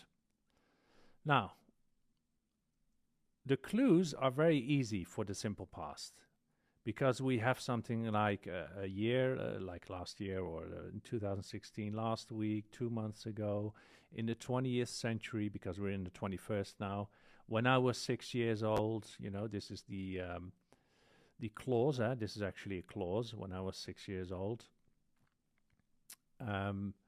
So any of these refer to a specific time or time period, right? It is a specific time or time period in the past, right? So for that reason, we would say, I went to Belgium, right? Because we have these specific times or time frames or time periods. Now, the present perfect, however, is slightly different, as we know now. It is different from the simple past because although we might refer to something in the past, we don't say exactly when it happened. We just say, hey, it was sometime before now, and I don't want to tell you exactly when. Well, it's not important. So, for example, we have the same example, right? Are you hungry, Jack? No, I'm not. I have eaten already, or I've already eaten, right? Now, this is an unspecified time. I'm not telling you when I ate, because once I tell you when I ate, this becomes the simple past, right? If I tell you when I ate, this would become the simple past. But I don't want to do that, because I don't want to specify. Un means not. A time that is not specified. And already allows me to do that. And for that reason, we use the present perfect here. We cannot use the simple past here, because already is not specific enough to take you back into the past. So for that reason, it becomes a matter of, hey, I have this timeline here, and somewhere here I ate, right? But I don't want to tell you this right now. So now I don't want to tell you when that was, but it was somewhere here, right? Now, time clues are very important, right? And time clues for the present perfect are these ones, meaning as opposed to the simple past, right? Because we also have time clues using since or for, right? Since or for are time clues. But we don't want to specify that. This is because that's clear, right? When you use since or for, generally, it's very clear that we need the present perfect because it has a specific function. Since would mean the time it started, right? Or for would mean how long it took. But the difference between the simple past and the present perfect is in a different way, because I use the present perfect when I talk about something in the past which is not specific. And as soon as I get specific on the date or time that happened in the past, I change to the simple past with my verb. So when I say I've been to Belgium many times, or once, or a couple of times, or already, right, or twice, this does not say anything about when. We don't know. It's not important. This is not the focus. Yeah, the focus is on the result. And the result, yeah, the having been to Belgium, the result is many times, or one time, or a couple of times, or yes, I did sometime in the past, but I'm not going to tell you when, or 2 times, etc. So the focus is different. When I focus on the result, I use the present perfect, because that just means I don't want to tell you when. And once I start telling you when, so for example, if I say to you, I've been to Belgium many times, then you would ask me, for example, when was the last time you went there? Then my answer would be, for example, I went there. So now you see I change. I went in 2022. Now I change from the present perfect to the simple past, because you're asking me now, hey, tell me exactly what specific time in the past you actually did this, right? And now I have to change, because now you're forcing me to be specific, and that is definitely in the past, because even the present perfect it is always about something that either started in the past and is still going on, right? A situation like Jessica is in the lobby now and she has been there for 2 hours. So there's always in the past somewhere where it started, right? But the difference with the present perfect is we are focusing on the result here. We're not focusing on when exactly this happened. And the simple past, it does exactly the opposite. It actually takes you back to a specific point. Let's say when I ask when was the last time you went, and let's say this one was 2022. Yeah, and this is now a specific point on my timeline before now, because this is now, right? So now I need to use the simple past, because now I'm telling you when I actually went in the past. Now this thing becomes clear. And with the present perfect, they are question marks. It doesn't matter, right? It doesn't matter when. Now, we know that up until now, we have talked about for to use this, the present perfect, right? So we said Jessica is in the lobby right now, and she has been there for 3 hours. Now, there is also a situation when we use for in the simple past and not in the present perfect. And I'll show you right now. Look at this sentence. It says, I stayed in a forest for 2 months. Now, when I use for here, you might be thinking, hey, we need to use the present perfect here because we have for 2 months, and 2 months means how long, right? It is the duration. So I should use I have stayed.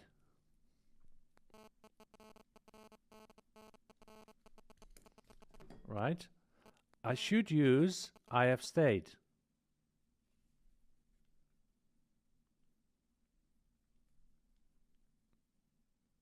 But the reason I am using stayed here and not I have stayed is the following. Now I'm actually saying, yes, I'm talking about a duration, but the only difference is I am not there anymore. Yeah? So I'm using the simple past now because I am talking about a period of time in the past, but now I am here. So now I am not in the forest anymore. I am at home, let's say. Now I'm at home. Yeah? So that means that this 2 months started in the past and ended there. How do I know it ended there? Because now I'm at home. And I'm talking about this period of 2 months that I stayed in the forest somewhere in the past. So this is the difference between using for in the present perfect and for in the simple past. Let me show you. When we use for in the present perfect, let's say we say the same thing. I have stayed in this city instead of the forest. I have stayed in this city for 2 months. Now the difference in meaning now is still it's the same duration. It's 2 months, but I am still in this city. That's the difference now. So now we get to the timeline of, hey, so let's say somewhere here I arrived in the city. Right? I arrived. And the moment I am talking to you about the moment I arrived up until now, I am still in the city. Yeah, I'm still here. I'm still here. So because I'm still here, I am now not using the simple past, because remember, the simple past is only for things that started and ended in the past. And the fact that I'm still here now, that means that my stay has not finished because I'm here.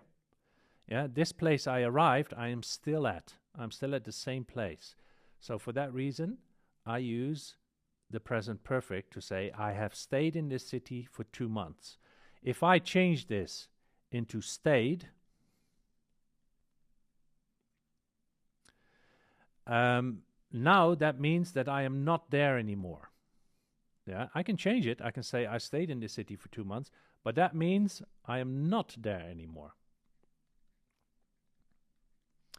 Right? So depending on what you mean, you either use the simple past with for or the present perfect. So the difference is when you use the present perfect, whatever started in the past, what you're talking about is still going on now. In this case, it was staying in this city. I'm still in the city, but if you actually lived there for 2 months and you left, then you just say, I stayed in this city for 2 months, but I am not there anymore. All right? That's the difference. All right, let's do an exercise. The question here is, have you ever been to Istanbul? And the answer is yes, I have. I'm there several times. Now, what I would like you to do is choose, do I use the simple past or do I use the present perfect? So I'd like you to pause the video and try to answer this. All right, welcome back. Now, if you said, I have been there several times, then you'd be correct. And the reason we use the present perfect is because several times, right, as we did earlier in class, tells us that we're not focusing on when. Yeah, when is not important. It is unspecified time. But the point is that I did it at some point in the past. Right, so again, we have the timeline. Maybe here I went to Istanbul, maybe here I went to Istanbul, and I'm saying several times. So let's say we went here as well, and we went here as well. And this is now, right? So there's 4 points that I actually, or 4 times in the past that I went, but I don't want to tell you when. It's not important. I just want to tell you that the result is, the result is several. And for that reason, we use the present perfect. Yeah, I've been there several times. Here they are, 1, 2, 3, 4. I could even say I've been there 4 times. Right? I can be specific. That doesn't matter. Whether I say several or 4 or twice or once, that doesn't matter because still the focus is on the result. I have been there, yes. I don't want to tell you when, but I want to share with you that I actually went there a few times. Yeah. So for that reason, we use the present perfect. I have been there several times. All right, next exercise. Same question, but now a slightly different answer. Have you ever been to Istanbul? Yes, I have. Actually, gap. Now, I'd like you to pause the video and choose, do I use the simple past or do I use the present perfect and why? All right, pause the video. All right, welcome back. Now, if you said I was there 2 weeks ago, then you'd be correct. Why? Because 2 weeks ago, remember what we said about ago? This is a specific time in the past. It is a time clue. So now we are forced to change our tense to the simple past because now I have a specific time in the past. There's no other option. I cannot say I've been there 2 weeks ago. No, because I'm giving you a specific time in the past, so now I have to adjust my verb to the simple past. All right, I'd like you to do the assignment that comes with this lesson and do the quiz after that. And once you've correctly answered the questions in the quiz, I'll see you in the next lesson. Thank you. All right, welcome to lesson number 5 on the present perfect progressive. Now, before we start, let's look at the present progressive, and you can then see the similarities and differences between the present perfect progressive and the present progressive. Now, we know the present progressive is an action that's happening right now. Remember, this is an action, right? So here the sentence reads, be quiet, John is sleeping at the moment. Now, and as you know, we always have time clues to help you, and at the moment means right now. So whatever's happening right now is in the present progressive. So that's easy, right? Let's look at a timeline of the present progressive.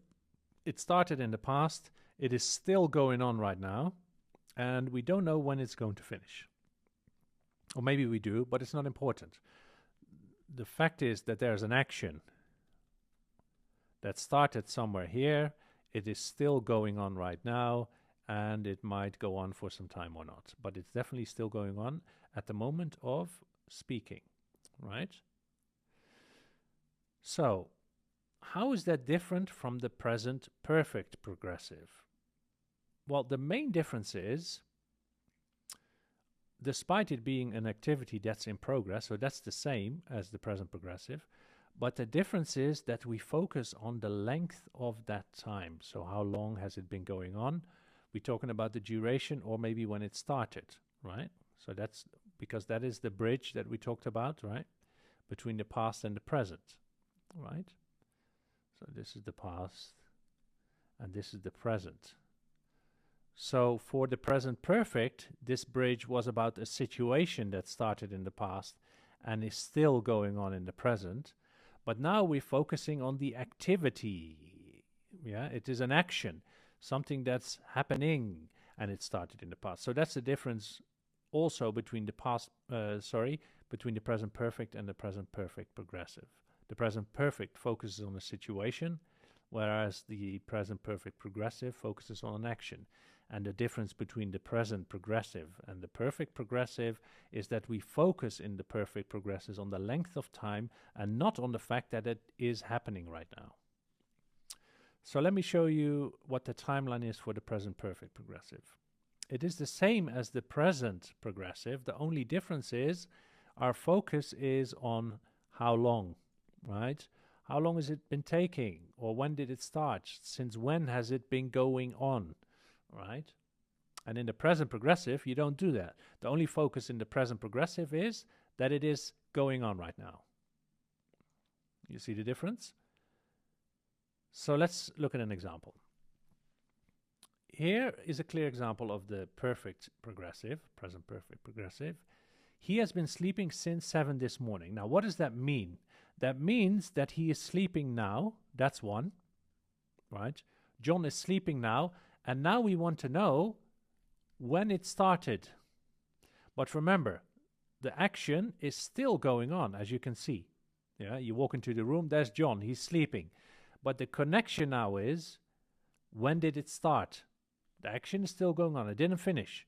The action is still going on, but we want to know when it started. So then we use since and not for, right? Because for would be telling us how long. Yeah, it would be focusing on how long, but this is focusing on when it started. Yeah, when did it start? So he has been sleeping, present perfect progressive, since 7 this morning. So it started at 7 and it is still going on now.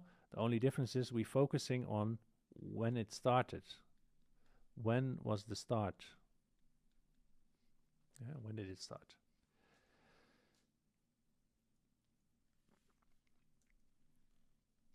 Here is an example of using for in the present perfect progressive. It's the same as using since. The only difference is, as you can see, John is still sleeping. Right? He likes to sleep. So what we're doing now, instead of focusing on when it started, we focusing on how long. Right? So John is sleeping now. He has been sleeping for 6 hours now. So this talks about the duration. How long, right? And therefore, we use the present perfect progressive. Now, been here is our perfect tense. This makes it perfect, because if I remove been, then I am, then my helping verb is wrong. Then it should be is, sorry, right, instead of has, but the verb 3 here is telling me, hey, this is the perfect tense, And the ing here is telling me that it is the perfect progressive. And has tells me it is the present perfect progressive. Does that make sense? So the helping verb here being in the present tense, has, it is not had, tells me it's present. The verb 3 here tells me that it is perfect. And the ing of the main verb tells me that it is progressive. So present, perfect, progressive. 1, 2, 3. Right? That's how you should see it. Now, in your exam, this is going to be a gap. Yeah, when you have an exam, this is going to be a gap. So you need to have a clue here, what tells you, first of all, what the focus is on. And second of all, you need another clue that tells you that the action is going on right now. Otherwise, there's multiple options you can choose. And that's not the part of an exam. An exam should force you to only use one example. Only one example should be correct. So you need these clues. So this is clue number 1. You need to know that there's an action going on right now. And secondly, you need to know what the focus is going to be on, which is on the duration of the action. And my clue here is 4, of course. This is a big clue, right? This tells me, hey, I want to know how long this is. So I have an action going on. I'm talking about how long it is. So I need the present progressive to reflect this. And then we have present. My helping verb is in the present. Perfect means the verb 3 of the helping verb. This is another helping verb. And then ing for the main verb, which is telling me that it is progressive, right? Okay, let's do an exercise. Now, the context is, I am reading a book right now. So we know that this is an action that is going on now. All right? Now, that book here, since 10. So pause the video and tell me what we need to do here. So the verb is read, right? And we are talking about when it started, and we know that it is going on right now still. So pause the video and try to answer this question. All right, welcome back. Now, if you said, I have been reading this book, then you'd be correct, because we have since here, and that means that we focus on when it started. That's one, right? The other clue is that I am reading right now, so there is an action going on. It started at 10, so I have to use the present perfect progressive to connect the current action that is going on with the past time when it started, when the action started. So I'm building a bridge, right? The perfect tense is all about building that bridge to the past, right? And this is the present. But now it is about the action, not about the situation. So here something started, an action started, and here that action is still going on. And now I want to connect the two by talking either about how long, the duration, or I want to know when it started. And there we have the since and for to distinguish between the two. So here we want to know when it started, so I need to use since. And in the previous example, I wanted to know how long it took, so then I used for. So here I have been reading this book since 10 o'clock. All right, next exercise. The context is I'm waiting for the bus now. So this is definitely an action. I'm waiting. So we need to replicate this and tell me how you would do this in the perfect progressive. So pause the video and answer this one. All right, welcome back. Now, if you said I have been waiting for the bus for a long time, then you'd be correct. Now, the focus is clearly on the duration. However, it doesn't always have to be a specific duration. It doesn't always have to be 2 hours or a week or something, right? You can make it non-specific by saying a long time, because it doesn't matter. because still the focus is on the duration. Whether I'm telling you the specifics of the duration or not, it doesn't matter. So a long time is definitely the focus on how long. I just don't want to be specific about it. So that would be a clue in itself that it should be a perfect tense, because we know in the present perfect, even when it's non-specific, unspecified time, we also use the present perfect, and then we have already and yet, for example, as our clues, right? So for a long time is one of those clues. It's non-specific, but for is going to be there anyway. So that would tell you I need a perfect tense, and because I know that I am waiting now, this is my first main clue, and this is my second. So now I know I need a progressive, and I need a bridge for a long time between the past and now. So I need a perfect progressive, and that's why it is I have been waiting, right? And as you can see, have is now have, because my subject is not he or she or it is I. So therefore we choose have. And waiting is here to tell us, hey, it is a progressive perfect tense.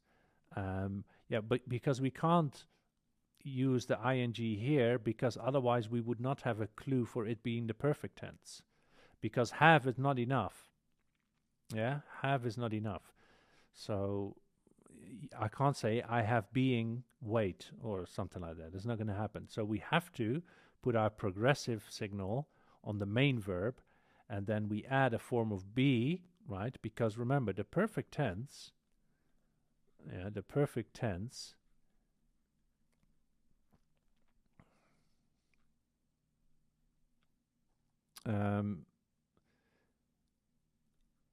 is have as a helping verb plus past participle.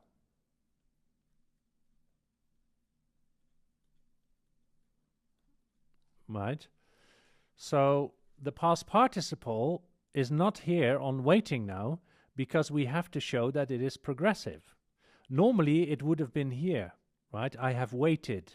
But we can't do this now because we have a progressive form going on, and we need to also say that it's progressive. So for that reason, we call in another helping verb, which is a form of be, and this has always been. It's always the same. Whether I say he, whether I say they, whether I say the car, it doesn't matter. So this has always been. So this is here to show us, hey, wait a minute, guys, the perfect tense is still applicable here. So we need to add this, and then this just changes according to the subject, right? So when you choose he, they, or the car, have should either turn in has for he or have for they, etc. All right, I hope that cleared things up a little bit. Do another exercise. Patrick is sitting on the sofa right now.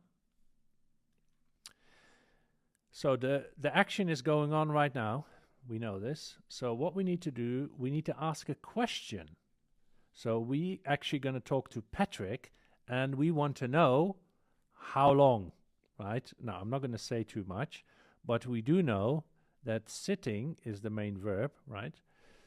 So how would we ask this question? Take a moment, pause the video. All right, welcome back. Now, if you said, hey, Patrick, how long have you been sitting on that sofa? Then you'll be correct. Why? Because first of all, it's a question.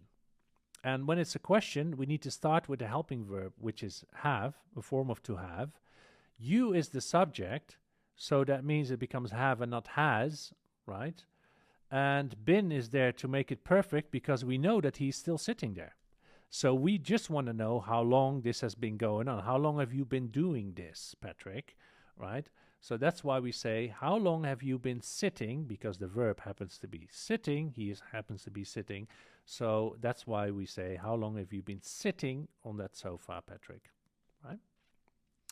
So we switch this around, right? Normally we would say you have been sitting on that sofa for 3 hours. But because we're asking now a question about how long it's been, we have to switch it around to make that question. We need the helping verb first, right? As we know now.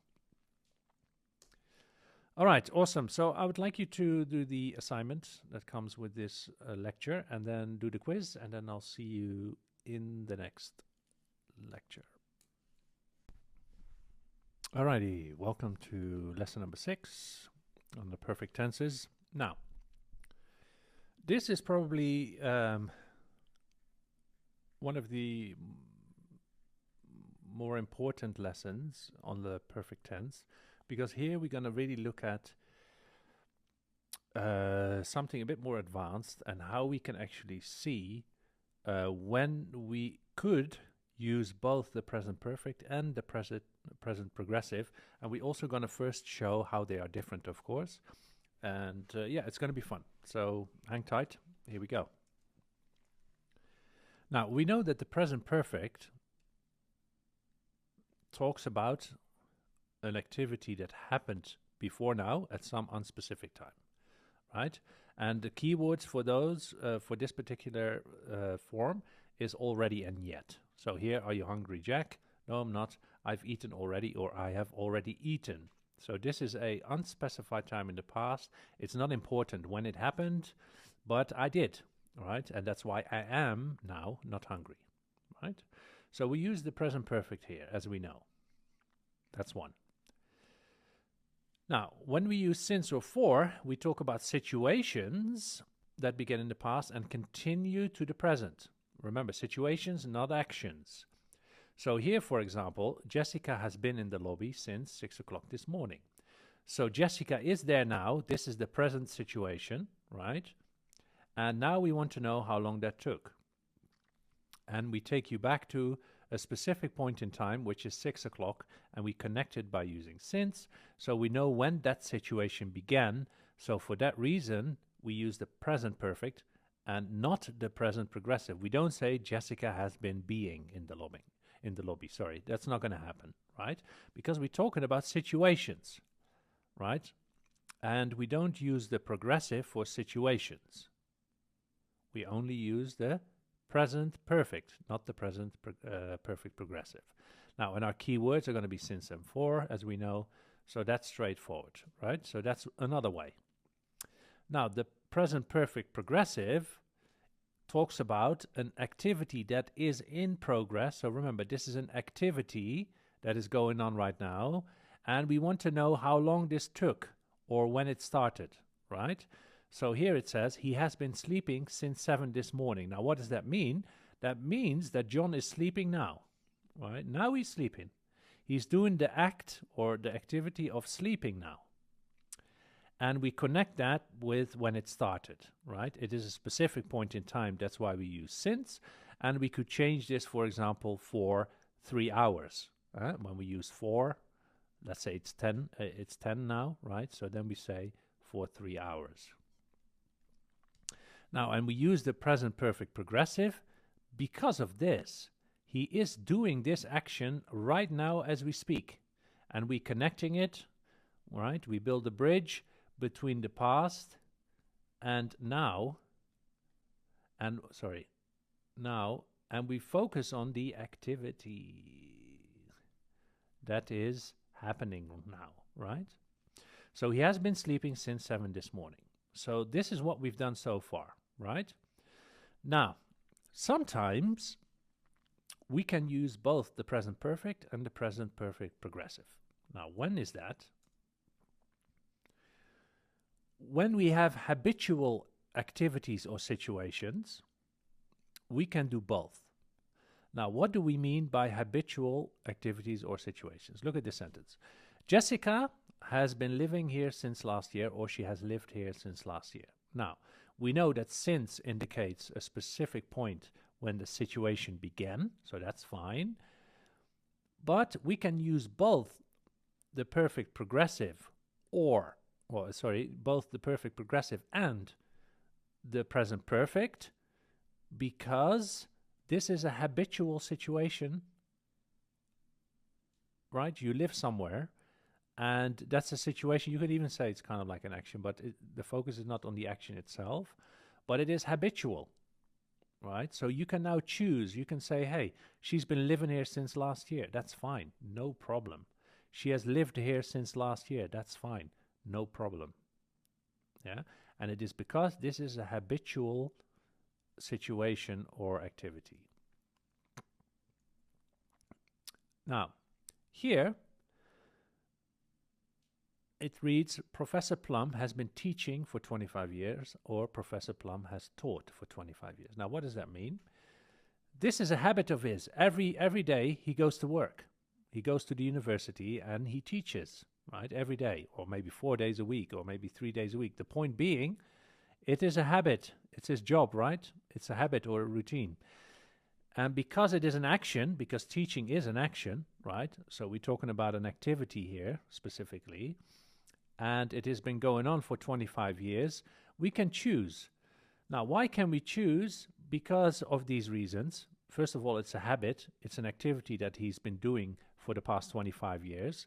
But also, for example, if I go to the university where Professor Plum works, he might be there, he might not be there. The point is, he works there, right? But maybe he only teaches in the morning and I happen to go to university in the afternoon and I can't find him there. But that doesn't mean he is not an employee there and he's not coming to class every 2 or 3 days a week, right? So that's an habitual activity. I just happen to have missed him in that particular time. But that doesn't change the habit. He is still there 4 days a week or 3 days a week, and he's been doing it for a very long time, as you can see. So in this case, we can choose either Professor Plum has been teaching, or we can say Professor Plum has taught for 25 years. Yeah, because it is a habit for him, and it's been going on for a long time. So we have the clue here for 25 years. So this must be a perfect tense, right? Because the only time we use for in the simple past is when he's not working there anymore. And now, Professor Plum, he is still employed there. He is still working for that university, right? He hasn't resigned. Now, if he had resigned, then I would say he taught. I use the simple past because he's not there anymore, right? So I could change this, but then the meaning changes. If I say Professor Plum taught for 25 years, that means he's retired, or maybe he I don't know, he changed jobs and he's working somewhere else now, right? So, but because he is still working there, and he's doing this as a habit, right? It is his job, and it is an activity. Teaching is an activity. So then we have two options. We can say he has been teaching for 25 years, or he has taught for 25 years. Now remember, the only reason we can use the simple past, as in Professor Plum taught for 25 years, must be if he's gone now. Yeah, he's now gone. Right? Retired, maybe. That's the only reason we can use the simple past when we have a for structure here telling us how long something took. But that's not what we're focusing on today. So we can erase that. Yeah, so we can use both. He has been teaching or he has taught because it is a habitual activity of his and he is still employed by the university. All right, let's do an exercise. Now, we have a present activity, which is we are listening to a podcast right now. Okay? What I would like you to do is complete this sentence and choose either the present perfect, the present perfect progressive. Choose between the two. Or maybe we can use both. Please pause the video and answer this question. All right. Welcome back. Now, if you said we have been listening to it, then you'd be correct. Why? First of all, we're talking about a duration, so we definitely need a perfect tense. Why do we need a perfect tense? Because our context tells us that we are listening to it now. And we want to know how long. This is the answer to how long. So it is definitely a perfect tense. More specifically, it is a progressive tense, because at the moment we are listening to it, right? We are listening to this podcast right now. We're doing it still. So when we want to build the bridge, again, between the past and the present, right? the past and the present, we have to use the progressive tense because we are still doing it. So our listening started here, and in the present, we still have not finished doing it, and we want to know how long that was. And it's been for over an hour.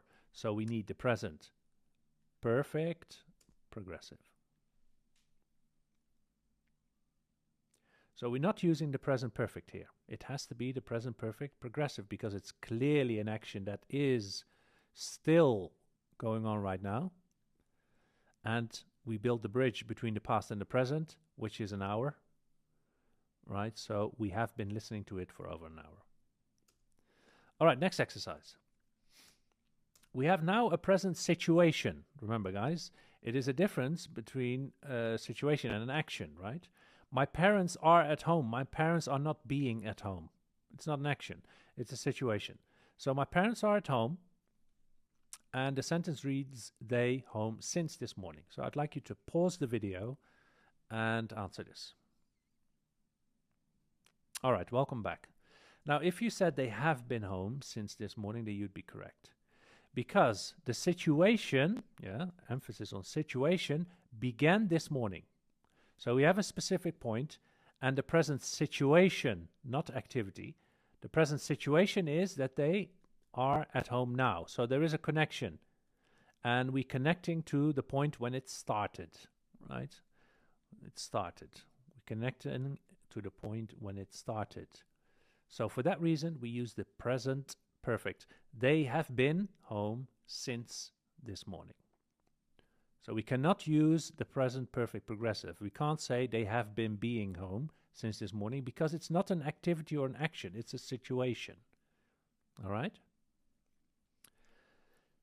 Last one. Now, we have a present situation, and I would like you to really think about this one. Patrick works as a policeman. Now, it is a situation. He's employed, right? That's his job. But working is an action. So there's a situation within which an action takes place. Now, you know what I'm getting at. So I'd like you to pause the video and answer this one. And please have a good think about it. And then I'll see you in a bit. All right, welcome back. Now, if you said both the present perfect progressive and the present perfect are correct, then that's the right answer. Why? First of all, we have a situation that began, right? So the situation is Patrick is a policeman, but we are saying now he works as a policeman. So the situation involves an action, and the action is habitual because he goes to work every day, right? Monday, Tuesday, Wednesday, etc. He still works there. He hasn't been fired. So for that reason, it becomes a habitual activity because when we build the bridge again, in the now, he is still there, right? The only focus is now on the action of working and how long that took or when it started. We use since to show when it started. It began in 1999 and he's still there. So we can choose. We can say he has been working or he has worked because it is a habitual activity in this situation. Yeah, so both are correct. We have two options here. Patrick has been working as a policeman since 1999, or Patrick has worked as a policeman since 1999. All right, and I would like you to do the assignment that goes with this lesson and do the quiz, and the answer key is obviously provided. Check your answers, and I'll see you in the next lesson. Alrighty, welcome to the final lesson. And this lesson is about the past perfect. Now, what is the past perfect? The past perfect is very easy actually to understand because it means that two things happened in the past and one of them finished before the other one. So we have two past events. One finished before the other began. Example. When the police arrived at the scene, the criminals had already left or had left. Yeah. So what does that mean? That means the police arrived, and before they arrived, the criminals left. Because if they hadn't, then the police would have caught them, right? They would have arrested them and taken them to prison. So we use the past perfect to show that, hey, this actually happened first before the second thing started. So the second thing here, the arriving of the police, started or happened after they had left. So that means that I use the past perfect to show, hey, the police didn't catch them this time. Right? That's what it shows. And that's all about, that's all there is to the past perfect.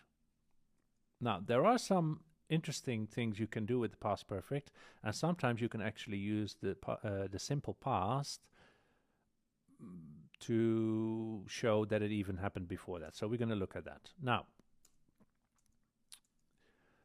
look at this one. When we have before and after, yeah, one of the two, in our clauses, then we don't necessarily have to use the past perfect. We can, yeah, so don't think that you cannot.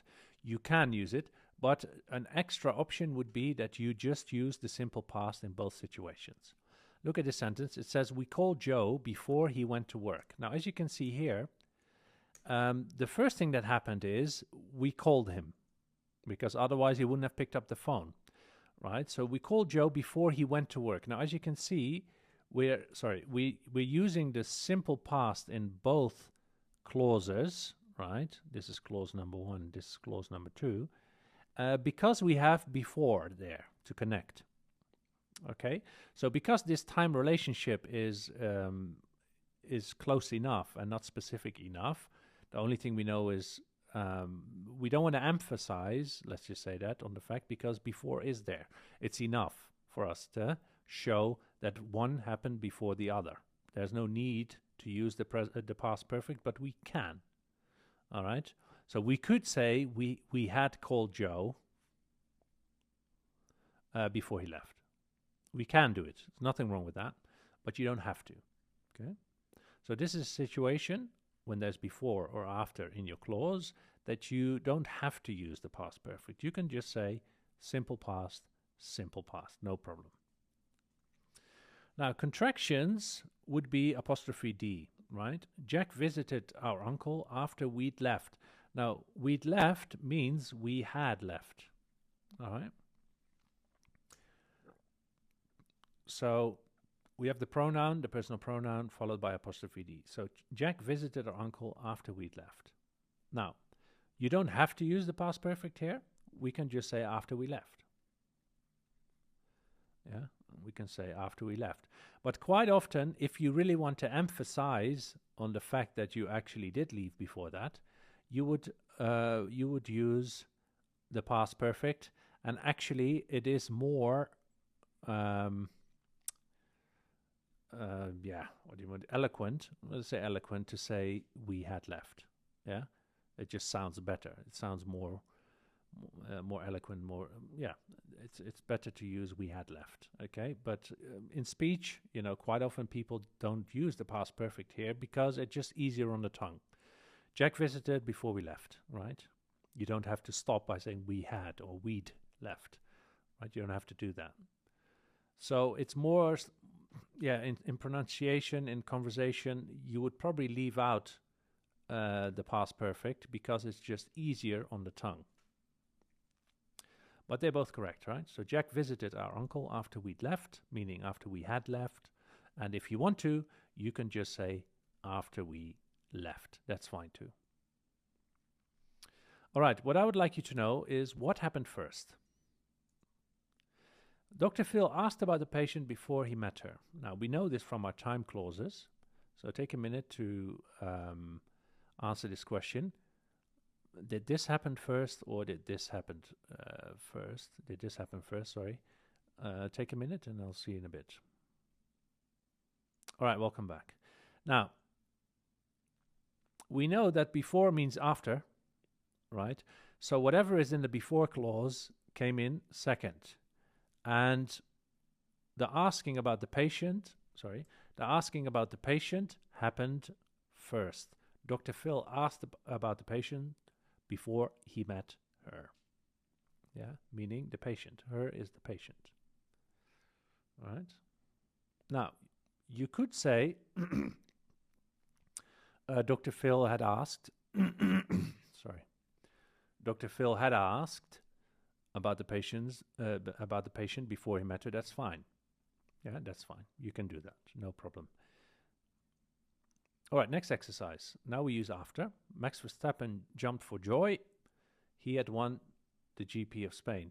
So after he had won, right? First you need to win. And then you jump for joy. So what happened first was he won. And then he jumped for joy. Now here it is good to use the past perfect because you want to emphasize. He's the winner, right? You want to emphasize on this. So you want to say that he had won the GP of Spain. Yeah. And if you want to contract it, this obviously should be lowercase. You could say he'd. Yeah. After he'd won, he had won, right? All right. Next exercise. What do you think? What happened first and what happened second? Pause the video. All right, welcome back. Now, if you said that the finishing or the finish using it was first, then you'd be correct. Because you ask to borrow the iPad, then you use it, and after you are done, you give it back. So first you need to finish. So this happened first.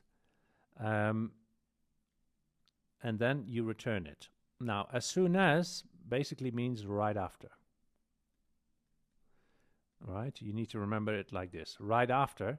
And we know when after is here, that means it happened first. And when before is here, that means it happened second. So Brittany returned the iPad to me as soon as, meaning right after, she had finished using it.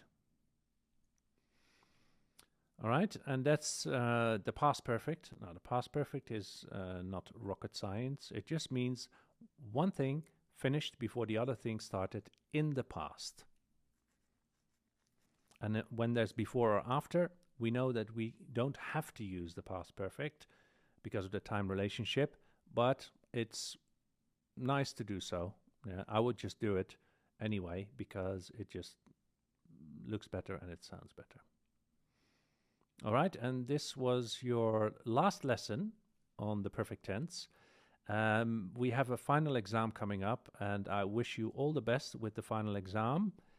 And make sure to rate the course. It is an evergreen course, and I'll be adding new lessons continuously. And in the future, if this is a possibility, we will have live sessions as well once every 2 weeks or once every 3 weeks where you can ask questions and we can do more practice. So make sure to give good reviews, and I hope you found it beneficial. And I'll keep seeing you in this course because we're going to keep updating it. We're going to keep adding lessons. And I would also like you to do, what I would like you to do is to, in the comment section, ask me what kind of grammar points you would like to focus on other than what we've done so far. So this was purely verb tenses. Now, if you say, okay, Dr. Serge, I want to focus on nouns, or I want to focus on sentence structure, write it in the comments, and then I will record videos basically providing you with what you asked for. All right, so thank you so much for hanging out with me, and I hope you do really well on your final exam, and it's really going to be beneficial for you in whatever field you're in. Maybe you're in the foundation year of university, and it's definitely going to help you with your listening, with your reading, with your writing skills. So yes, all good, and I'll see you in the next one. Thank you.